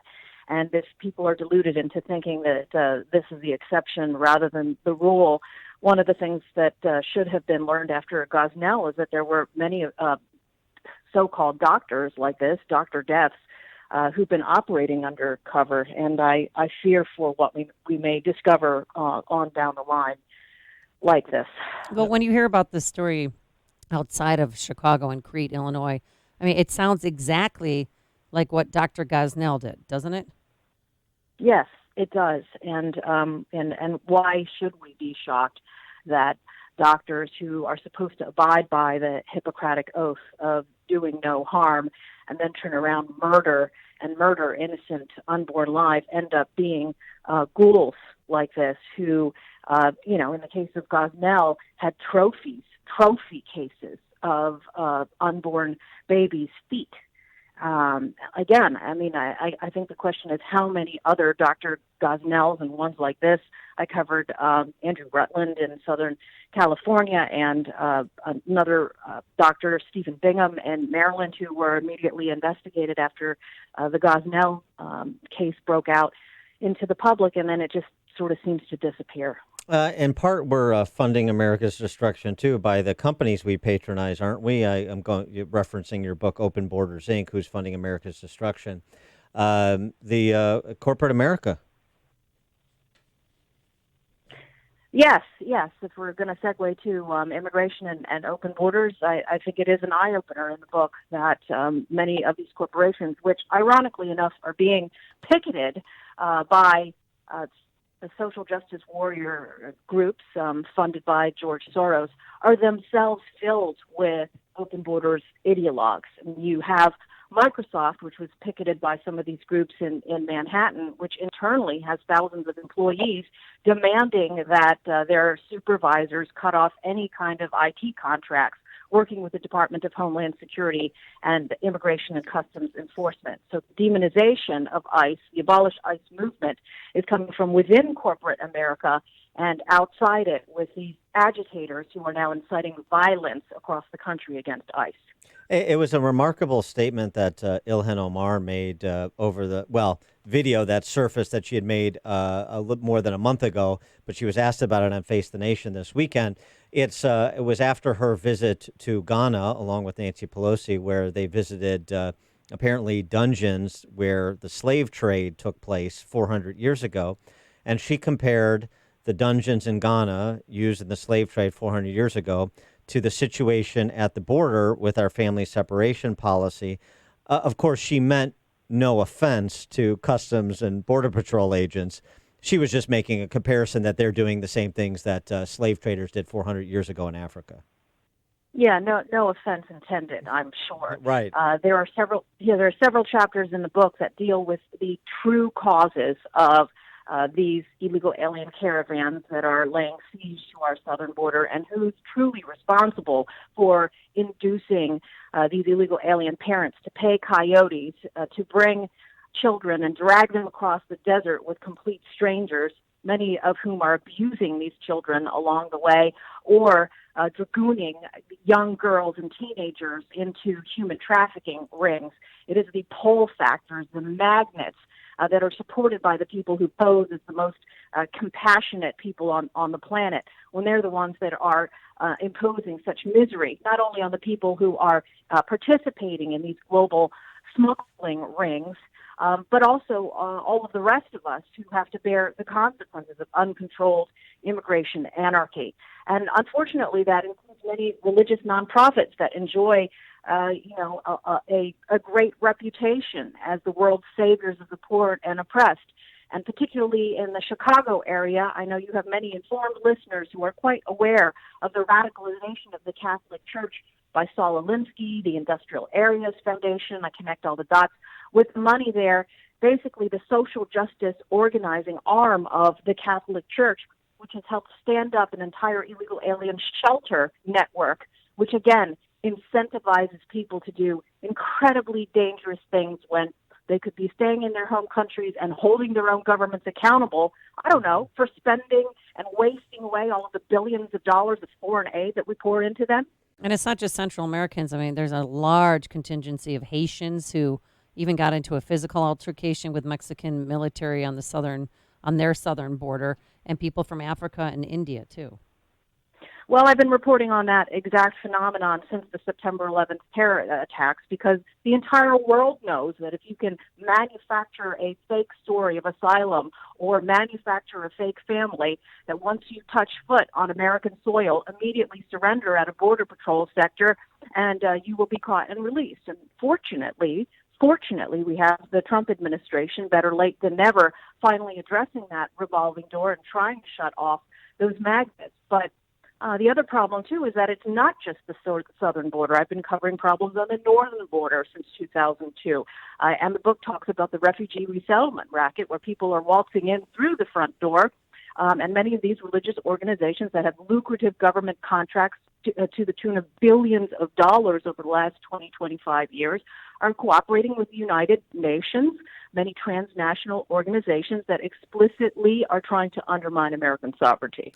Part of the other infrastructure with respect to funding the left, and I use that as a proxy for funding America's destruction, is nonprofits. There was a piece, I think it was in the Journal, I'm going by memory though, recently, looking at, I think it was just a couple of years ago, maybe calendar year 2017, and the distribution of funds from foundations to policy advocacy groups. It was something like $7 billion to left policy groups, C4s, some C3s, as compared to something like $2 billion to center-right conservative or center-right policy advocacy groups, and that disparity in funding that's substantial in terms of what floods the media airwaves from organizations that are set up to do just that. Yes, there are very important chapters in the book, and I identify within 500 pages more than 400 plus individual organizations, tax-exempt nonprofits that spread the money. I mean, it's both private philanthropy and government funding. Open Society Foundations obviously is the big kahuna run by George Soros. He's earmarking $18 billion out of his $25.2 billion net worth to help these groups proliferate. And they're in every backyard in America. If you wonder why it is that the rent-a-mob is able to organize on a dime, it's because of that money, which is leveraged. Because, as I say, hundreds of those organizations are tax-exempt, nonprofit. Then they spread the grants that they get from George Soros to, it's like, you remember that Fabergé shampoo commercial? I'll tell two friends, you tell two friends. And so on and so on and so on. It's like that, and so on and so on and so on. I think, for individual Americans who feel like this is a completely insurmountable problem, I do recommend that people start small in their own ability to defund Open Borders, Inc. If you realize, for example, that the George Clooney and the Clooney Foundation are working with the Tides Foundation and the Young Center there at the University of Chicago Law School to provide free pro bono legal representation to illegal aliens to bring their cases up to the U.S. Supreme Court. Stop giving them money. Stop supporting Hollywood. Stop supporting the Open Borders media propagandists. And then hold your own elected officials accountable for not realizing that we should every day be questioning what these organizations are doing. Why don't we have IRS investigations of this? Why did we stop at Acorn? And what about big tech? And especially the concerning testimony from several weeks back when Dennis Prager was before a Senate subcommittee, and psychiatrist Dr. Bob Epstein talked about, per his research in Google over the last 6 years, what he estimates the number of votes they moved in 2016 and the number of votes they could move in 2020. Yeah, and so again, I think that people should start small and start weaning themselves off of Google. Don't use a Chrome browser. Use DuckDuckGo as your search engine, and look for alternatives like Proton Mail, and really educate yourself about how deeply embedded big tech is with the speech police created by George Soros. There's an entire chapter on the history of the Southern Poverty Law Center, all the way up to its current role that it enjoys inside the corporate offices of Google and Facebook to help them identify enemies and have Silicon Valley cook up algorithms and artificial intelligence that is helping to deplatform some of the most effective voices in alternative media. I mean, I've been very blessed over the last 20 years to be able to spread my message on social media and plant my flag in that space and create 2 successful social media businesses. No longer. I've seen my friends be kicked off, not left and right, but right and alt-right, I suppose. I don't know what you call it. People who support the sovereignty of this country deemed enemies that have to be wiped off the entire face of the Internet. That's alarming, and that's what fueled me to get this book out there and talk about it like I am with you all. She is Michelle Malkin. She's a senior editor of Conservative Review, host of Michelle Malkin Investigates. The book we've been discussing, you get the top lines, and I'll get the book so you get the details. Open Borders, Inc., Who's Funding America's Destruction? And Michelle is going to be with us on November 2nd at our Freedom Fest, Summit. Jamboree, Don't Fair, Consent Carnival, whatever we're calling it. It's Freedom Summit, and if you want tickets, go to 560theanswer.com and click on the Freedom Summit banner. Michelle Malkin, thanks so much for joining us. Look forward to seeing you in November. Thank you. See you soon. Take care. And she joined us on our turnkey.pro answer line. Hear about the big stories of the day, then talk about them right here on Chicago's Morning Answer on AM 560. The Answer. Want your home's furnace to stay safe and reliable? And want to prevent any potential problems before they happen? At your local 1 Hour Heating and Air Conditioning, we recommend an annual furnace inspection and tune-up. Right now, get big savings on a furnace tune-up.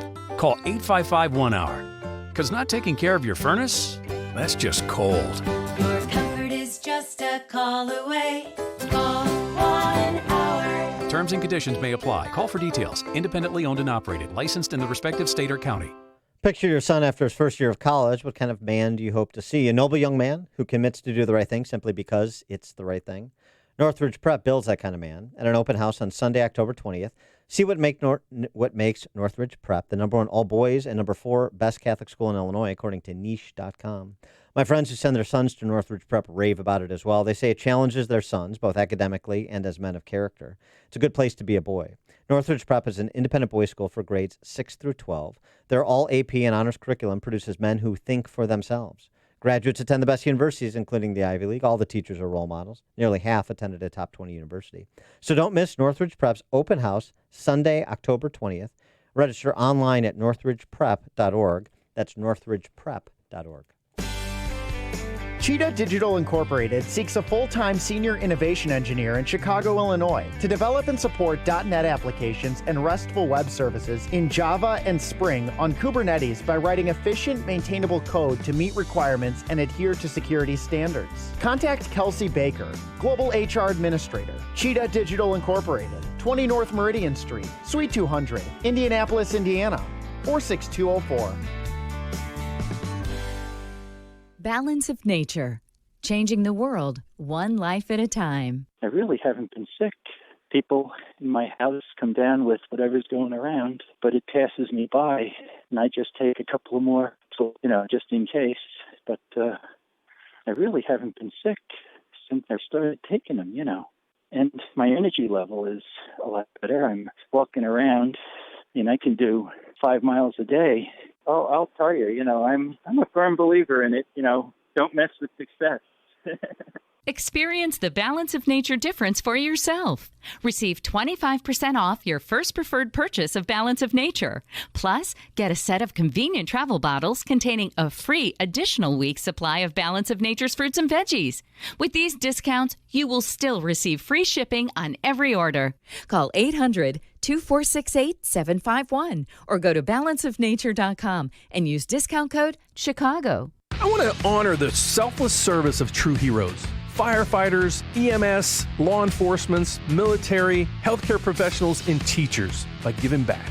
Let me introduce Homes for Heroes. Homes for Heroes was established shortly after 9/11 to help our heroes save when buying or refinancing their home. As an approved lender for Homes for Heroes, I will waive all of my lender fees when buying or refinancing your home. There's more. If you're buying a home, we will partner with a Homes for Heroes realtor who will share a portion of their real estate commissions to use any way you like. The average rebate is over $2,000. So if you're a hero looking to buy or refinance your home, please call me at 844-775-LOAN. That's 844-775-LOAN. Or find me on the web at windmortgage.com. Parkside Lending, LLC is an Illinois residential mortgage licensee and an equal housing lender. NMLS 176162. AM 560, The Answer. Dan and Amy, I remember that time I asked Triumph, the insult comedy dog, what do you use an Illinois state legislator's head for? And he said, For me to poop on. That's right. That is what you use it for. And another member of the animal kingdom has taken Triumph's advice. Yes. Democratic State Rep Jamie Andrade. Did I butcher his name? Jaime Andrade. Oh. I'm surprised you with the silly accents when you that's use right. Hispanic name. Well, because some people I know were Jamie and now they're Jaime. Well, yeah. Jaime Andrade. He was discussing the problem about pigeon pooping because the Irving Park station there, it's called the Pigeon Poop Station, really. And while he was talking to a reporter, there it went. Thanks for the sound effect, Do you Michael like that? Winslow. Thank yeah, you. That's great. It dropped the deuce right on his head. Yeah. That pigeon... Is now a hero. A pigeon dropped a deuce on Jaime Andrade's head for all of us, and I appreciate it. Coming up on Chicago's Morning Answer. How college makes or breaks us at 8:38. But now let's head into the newsroom. Here is Mike Scott. Skies are gray, 67 degrees, and a dense fog advisory up for Lake County until 10 a.m. House Intelligence Committee Chairman Adam Schiff of California this morning wanted to make sure the U.S. doesn't rush into a war to defend Saudi Arabia after a crippling weekend attack on its largest oil refinery. They are an ally, but frankly, after the murder of Jamal Khashoggi, after the unending war in Yemen, the civilian casualties, we need to reassess the nature of that relationship and I think be far more skeptical of Saudi intentions. At the White House yesterday, the president said the Saudis are still investigating who was behind the attack, but Iran is a prime suspect. A Taliban suicide bomber on a motorcycle targeted a campaign rally by President Ashraf Ghani in northern Afghanistan today, killing 24, wounding 31. Ghani was present at the venue, but according to his campaign chief, is unharmed. Israelis vote in an unprecedented repeat election that will decide whether longtime Prime Minister Benjamin Netanyahu stays in power in spite of a looming indictment. A Colorado woman today, the first person to swim across the English Channel 4 times nonstop. Sarah Thomas spoke with the BBC after her latest crossing. I was really just pretty numb. There was a lot of people on the beach to meet me and wish me well, and that was really nice of them, but I feel just mostly stunned right now. I just can't believe that we did it. Thomas dedicated that 54-hour swim to fellow breast cancer survivors. She began on Sunday just after midnight, covering nearly 130 miles by the time she finished today. Opening statements are scheduled today in the trial of two men charged with the murder of 9-year-old Tyshawn Lee here in Chicago in 2015. Chicago Police Department is conducting an active shooter drill this morning along the Magnificent Mile. It began at 6 a.m. at Water Tower Place. A Chicago native will be the first African-American to lead the Chicago FBI field office. Emerson Bowie Jr. has been named as special agent in charge. He previously served as special agent in charge of the El Paso field office. Cubs over the Reds 8-2. Twins top the White Sox 5-3. And the Blackhawks dropped their first preseason game to the Capitals 4-3. The news service of LifeLock with Norton.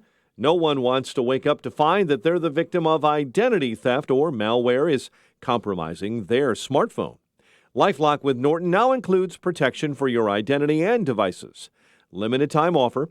Get 30% off your first year. Ends October 6th. Join at lifelock.com. Use promo code RISK. 8:33 and a check of traffic and weather on the way next on AM 560. Mike Gallagher believes we live our values. The words of Ilhan Omar, a congresswoman who believes that we Americans don't live our values. Guess who lives our values? We do. No, Congresswoman Ilhan Omar, we live our values because this is the greatest country on the planet. The Mike Gallagher Show. Weekdays at 9, right before Dennis Prager at 11 on AM 560. The Answer.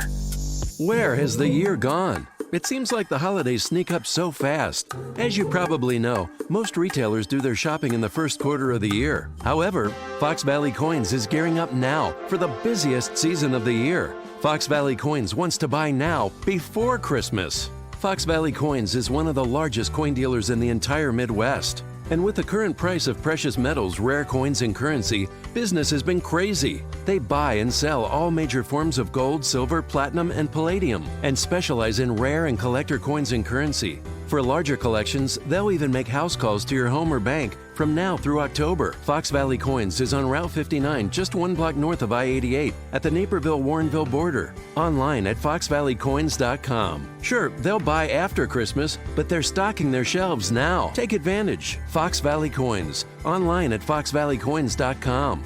Buying, selling, and appraisals since 1981. Hey everyone, Ken here. For 2 years now, you've heard Carrie and I use metaphors to test to see if you think your home or your business could use a revenue shot in the backside. Today, because of our new website, I can be a little bit more direct. Income Store has 2 doors. If you have more time than money, you're going to live under door number 1.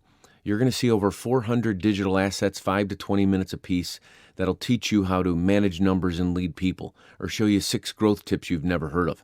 All of this so you can start growing your home or your business revenue literally immediately. If you have more money than time, door number 2 is going to be for you. You can view some of our managed services, look for more done-for-you packages. 34% of Americans in 2018 visited one of our managed services. Forbes 3 years in a row quoted, "Income Store is an expert at generating home or business revenue." If you'd love to explore how to check out adding revenue to your home or business, just go to incomestore.com. That's incomestore.com. A lost dog, not a lost cause. Read Catching Murphy, the latest book from the Associated Press, available now exclusively at Amazon.com. It is 8:35 AM 560 Traffic Center time, and here's Jim Telemonte. Kennedy inbound delays start at Nagel. It is 58 minutes, O'Hare to downtown, 34 from Montrose, 30 the Express. Eden's 29 minutes, Lake Cook Junction. Eisenhower, an hour and 11 minutes, 390 to downtown, 52 minutes from Manheim. Stevenson, an hour 19, 355 to Lakeshore Drive. Ryan is 25 minutes, 95th to downtown. Southbound Lakeshore Drive is heavy. Montrose to North Avenue, from Navy Pier to past Monroe after a northbound crash. Northbound delays are 31st to Jackson. Northbound Tri-State heavy. Kedzie to 115th Ridgeland. 95th to 47th, and from the Reagan Tollway to Lawrence, it's about Adams Tollway 31 to Higgins, Bussy to the Tri-State. And that's traffic. I'm Jim Telemonte on AM 560 The Answer. Chicago's Morning Answer continues next in our 1-hour heating and air conditioning weather center. Some areas of morning fog, otherwise will warm up to a high of 78 with clouds and sun. Currently 67. Next news coming up at 9. Chicago's Morning Answer with Dan and Amy continues next on AM 560, The Answer. This hourly segment is brought to you by Papa Nicholas Coffee. Papa Nicholas, best beans, best roast, best coffee. Tickets for Freedom Summit Chicago are on sale now at freedomsummitchicago.com. That's freedomsummitchicago.com. Top of the morning, Dan and Amy, and I read about the book by this next guest over at Tyler Cohen's blog, Marginal Revolution. It's interesting how college makes or breaks us, the years that matter most, how college makes or breaks us. A new book by Paul Tough, who's a contributing writer for New York Times Magazine, and he's actually in town this week, so this is fortuitous. Tonight he's going to be at the Latin School in the Wrigley Theater there, 7 to 8:30. And tomorrow night he's going to be at Harold Washington Library with Alex Kotlowitz. We've had Alex on the show before. He wrote, he wrote There Are No Children Here 25 years ago, but he wrote a book last year called American Summer about violence in Chicago. It's a good read, interesting. We had a good conversation with him. So this one paragraph that Cohen excerpted is interesting. How college makes or breaks us. At the University of Virginia, only 13% of undergrads are eligible for Pell Grants, a lower rate than at Princeton or Trinity College. At the University of Michigan, the figure is 16%. At the University of Alabama, the flagship public institution of one of the poorest states in the nation, the median family income for undergrads is higher than at Bryn Mawr, which is, if you don't know, a very expensive, small, elite liberal arts school. I'm not that surprised about Alabama because of the heavy recruiting they're doing around the country, leveraging the football program in part. But it is interesting, and what it says about the reality or the lack thereof of the watchword on campus, diversity, right? Mm-hmm. For more on this topic, we're pleased to be joined by Paul Tough. Paul, thanks for being with us. Appreciate it. Thank you. Thanks for having me. The impetus for this book, you try to answer some sort of tough questions that are abstract in a sense, like does college work? I suppose it does for some, and it doesn't for others. I would respond to whether or not, after your research, you believe this statement that it doesn't matter so much where you go to college; it's how you go to college. I think it's a little both. There is some striking data that economists have uncovered, especially in the last 5 years or so, that show that going to a more selective college really does pay off in future earnings. Now, for any individual student, does that mean you need to do what a lot of affluent kids have done and look for the most selective college that will admit you? Not necessarily. You're absolutely right that there are lots of different choices for any one individual. But the fact that the system as a whole has become so unbalanced, where there are certain schools that are so dominated by affluent students and yet tend to increase their earnings the most, while there are other students who are going to less selective institutions, students with less money, with much lower graduation rates, it's led to a real stratification in the way higher education works these days. So do you think it's simply a rigged game designed to protect the elites who have power and everything else? I have my moments when I believe that there are so many advantages in the system that high-income families get, starting with the SAT, including early decision admissions, and simply the fact of tuition payments. One thing that really struck me in my reporting was, despite all of the talk that admissions officers tend to express about how important diversity is, how important merit is, really they are salespeople selling a product, and their income is tuition. So they've got to pay a lot of attention to who can pay and who can't.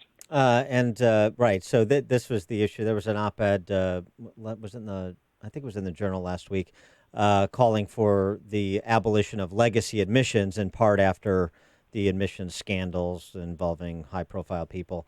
How much of a factor is legacy admissions at some of the elite schools? It's big. It's not everything.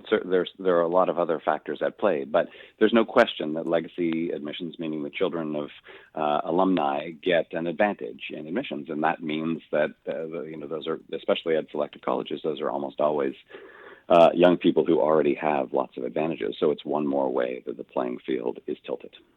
And with respect to that, different institutions tilt it differently too. So, for example, at U of I had, which was a land-grant state school with a particular mission, has a very high percentage of foreign national students, particularly from China, north of 25% of the student body, that they're paying full freight.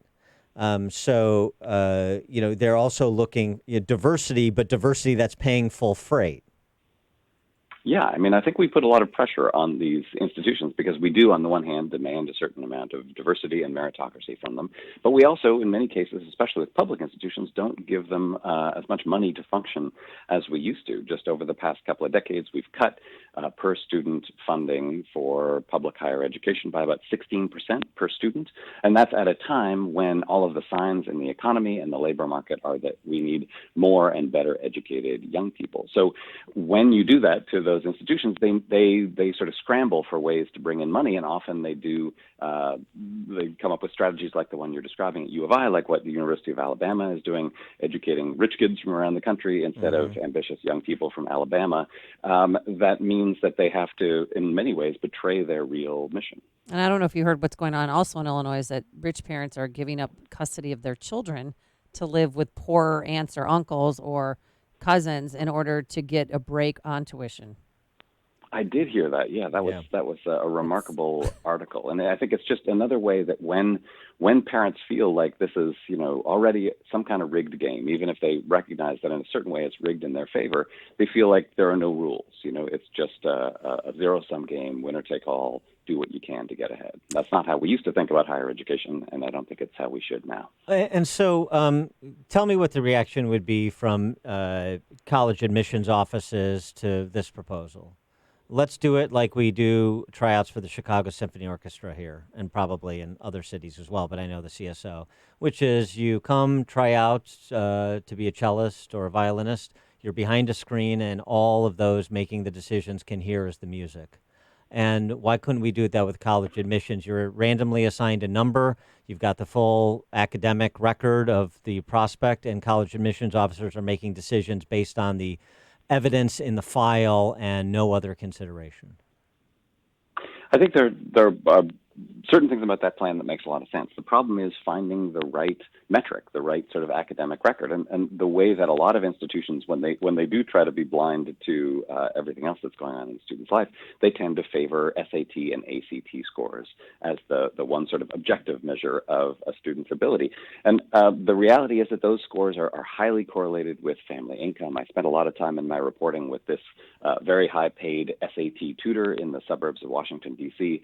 He was getting $400 an hour from these affluent parents, and I was watching him, totally legally help these students increase their ACT scores by 5 or 6 or 7 points.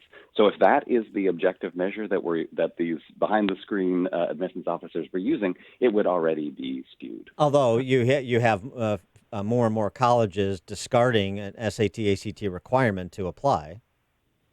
That's right. So there are more institutions they're not necessarily discarding it, but going test optional, giving students the option of applying without test scores. I'm sure you're watching the Varsity Blues scandal unfold, and did you think 14 days was enough, not enough for Felicity Huffman? Good question. I feel like it's hard for me to be judge and jury, but it seems pretty reasonable. I mean, I think it is definitely a crime, and it makes sense that she would be punished. More than that seems like a little too much. So I feel like that was a pretty reasonable sentence. And did you, as you watched that unfold, did that speak to what you're saying, and that elite parents like Felicity Huffman and William H. Macy, they know that their kid getting into an elite university, if USC is considered one of those, I don't know. I don't think so, but maybe it is. I don't know. But they understand the premium that comes with getting into an elite university, and so it was rational, if not ethical, for them to try to rig the system to their kids' advantage. Yeah, I mean, in a lot of ways, I feel like the Varsity Blues scandal was just the most extreme example of the kind of madness that I think has taken over a lot of affluent parents. And there are, far short of breaking the law, there are all of these unfair advantages that affluent parents have. And I think when they look at that system, they just feel like, well, there are no rules. Everyone else around me is bending the rules in some way or another. Why not just go this extra step? I mean, clearly going that extra step was breaking the law, and they're suffering the consequences now. But I can understand the mindset. I think it's quite prevalent. Going back to that paragraph that I read, excerpted from your book about the small percentage of Pell Grant eligible undergrads at places like Virginia and University of Michigan, University of Alabama. You may expect it at Princeton and some of these other places, but less so some of the state schools. Is there a change at all? Is there a conversation within admissions offices about diversity that includes socioeconomic diversity? There's definitely a conversation going on. I think more and more administrators and especially admissions people are trying to figure out a way out of this. I mean, the people, if you go into admissions, if you go into higher education administration, you don't think of yourself as wanting to just serve rich kids, and yet I think a lot of them are realizing that's a lot of what they do day to day. So there is this push for change. The problem is that the problems in the system go pretty deep, and with those public institutions, it really is about public funding. We've just shifted, as a nation, we've shifted the burden of higher education just over the last couple of decades from the public, the way that we used to think about public higher education, onto individual students. And when you do that, higher education becomes a consumer good rather than a collective good. And once that happens, the slots are going to go to the highest bidder. So the change, I think, that has to happen isn't just in higher education, it's more broadly in terms of funding. Paul Tough, contributing writer for the New York Times Magazine, the book, The Years That Matter Most, How College Makes or Breaks Us. And he's got 2 appearances in Chicago tonight at the Latin School, 7 o'clock in their Wrigley Theater. Tomorrow night at Harold Washington Library with noted author as well, Alex Kotlowitz. Paul, thanks so much for joining us. Good luck with the book. Thank you very much. And he joined us on our turnkey.pro answer line. It's news, opinion, insight. This is Chicago's Morning Answer on AM 560. The Answer. Excuse me. Yes. In case you haven't noticed, advertising has changed over the years. What? It used to be customers could find or discover your business in just a handful of ways. Now, life is digital with so many more options and things you need to do. You need Salem Surround, a full-service digital agency with all your digital marketing under one roof. When a potential customer searches for your product, do they find your business or the competition? Is your business's contact information accurate and everywhere it should be to reach today's digital consumer? Does your website have all the right tools to turn visitors into leads? If not, we've got some solutions. Contact Salem Surround for a free evaluation of your digital presence and to help get your message in front of today's digital audience. We'll help deliver customers by putting your business message in the right place at the right time. Don't just invest in a marketing strategy. You need to surround your target audience. Learn more at surroundchicago.com. Surroundchicago.com, connecting you with new customers. I just got a save the date notice about an upcoming party on November 9th. What is that? It involves you in some way. You just asked me, how old are you? Well, and I just found out. Oh, my goodness. Okay. You're not invited anymore.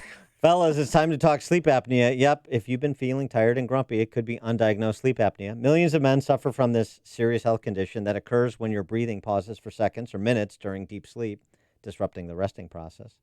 Well, there's good news because my friends at Low T Center provide a complete health assessment to determine if you're a candidate for a convenient home sleep study that you can take in the comfort of your own bed. Sleep apnea is a serious condition because every pause in sleep disrupts the flow of oxygen to your heart, brain, and body. At Low T Center, they make your appointment quick and easy. Most health insurance is accepted. Contact my friends today at Low T Center to schedule your health assessment and see if you're a candidate for a convenient home sleep study. Low T Center will determine if your low energy and grumpiness are due to undiagnosed sleep apnea. Call today to schedule your appointment and tell them Dan Prof sent you when you do.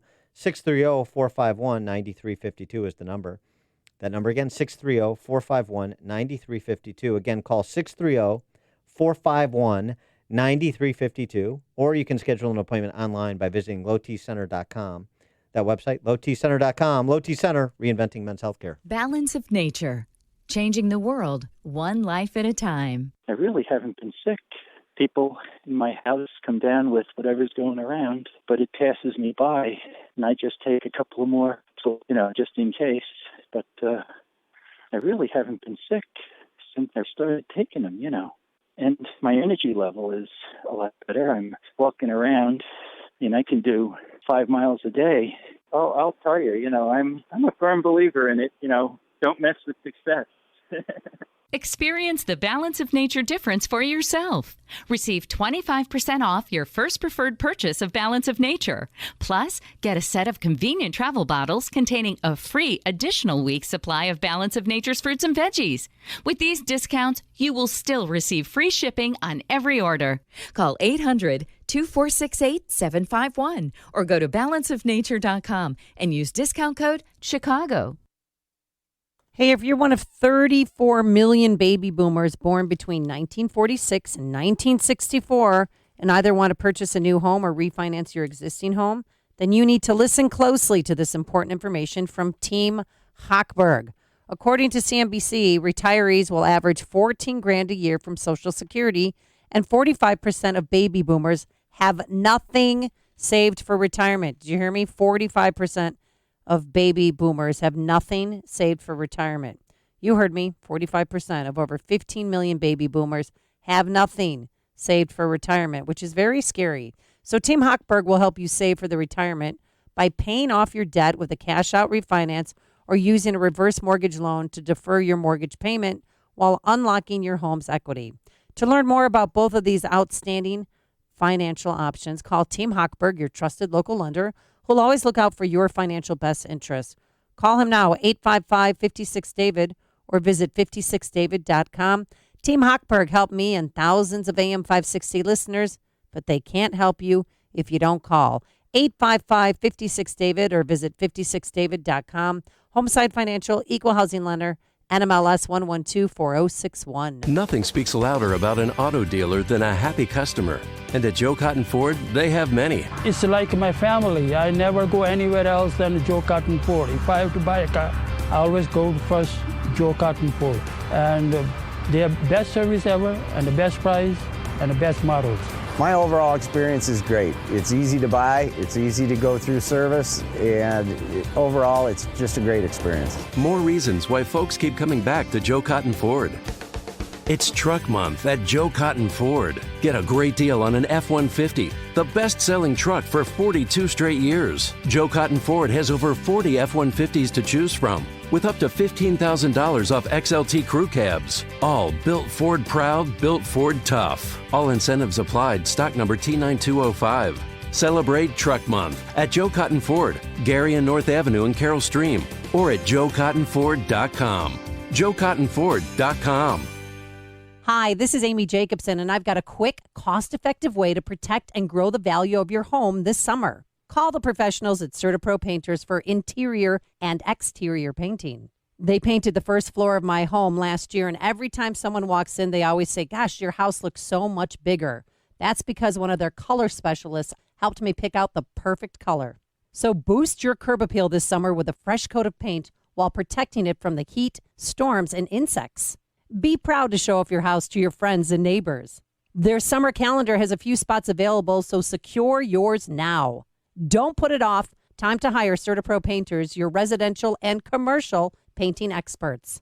You can schedule a free estimate online at CertaPro.com, that's Certa with a C, or call 1-800-GO-CERTA. Each CertaPro Painters business is independently owned and operated. Get a free estimate at CertaPro.com or call 1-800-GO-CERTA. CertaPro Painters, we do painting, you do life. AM 560, The Answer. Dan and Amy, 24 shot, 8 dead this weekend in Chicago weekend violence. In recent months, 900 gun offenders have been allowed out of jail, either on their own recognizance or with a bracelet. Tony Preckwinkle was at the City Club. Grady. Tony Preckwinkle, the Cook County Board President, can't seem to get on the same page with the mayor, can't seem to get on the same page with the state's attorney. Was she still bitter about the mayoral race, or have they put that beside them? Well, whatever it is, it doesn't bode well for public safety. Preckwinkle claims less than 1% of gun offenders out on bond or their own recognizance are rearrested for committing crimes. Well, Ben Bradley over at WGN, to his credit, took a look at that and finds out that's not exactly true. Every Monday, like clockwork, police promote their efforts to get illegal guns off the streets. Today, it was the arrest of these 5 people after a gang search warrant netted 2 guns, including an AR-15 and a handgun converted to fire full automatic. Citywide this weekend, cops collected 84 illegal guns. Well, I think it's important to understand where we are in terms of the violence.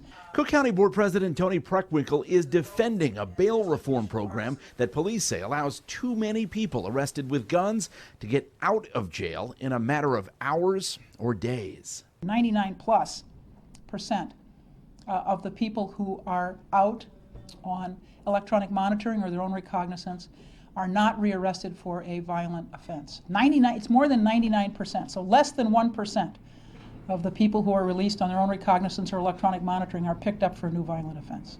Chicago police data tell a different story. In the last 4 months, 892 people arrested on a felony gun charge were able to post bond, even though roughly half had previous felony gun arrests. 75 have since been rearrested. That's a 12% rearrest rate for those on bond. So Preckwinkle is only off by a factor of 12. That's pretty good for Chicago, Cook County government, isn't it? No, factor of that's 12. disgusting. Also, half of those had previously been arrested. Half of the 900 previously arrested on felony gun charges. So tell me again that your gun banning proposals and your gun banning rhetoric is about getting serious with respect to criminals who commit crimes with a gun. Yeah, I want to understand how you can have this laissez-faire attitude towards felonious gun offenders and then turn around, take to the lectern, and beat your shoe about gun banning, which, of course, is directed at the otherwise law-abiding. I mean, When's it going to stop? I mean, who anybody awake for this? Are we also numb in Chicago that we're not only inured to the violence, we're inured to the incompetence and the intentional deceit of the political class as represented by Preckwinkle and Fox and Lightfoot? I mean, it's just remarkable. Thanks so much for making us part of your morning. Thanks to Justin Kosick, our technical producer, and Quinn McCarthy, who is... Dan? What's Quinn McCarthy today? Oh, he's thinking. Folks, the man is thinking. Please be quiet. He needs his space. He is my 2020 candidate for Cook County State's Attorney. We're back here bright and early tomorrow morning. Now here is Mike Scott. Twins top the White Sox. Cubs beat the Reds in a series opener. WIND Chicago News Time is 9 o'clock. No one is above the law. I'm Dave Anthony.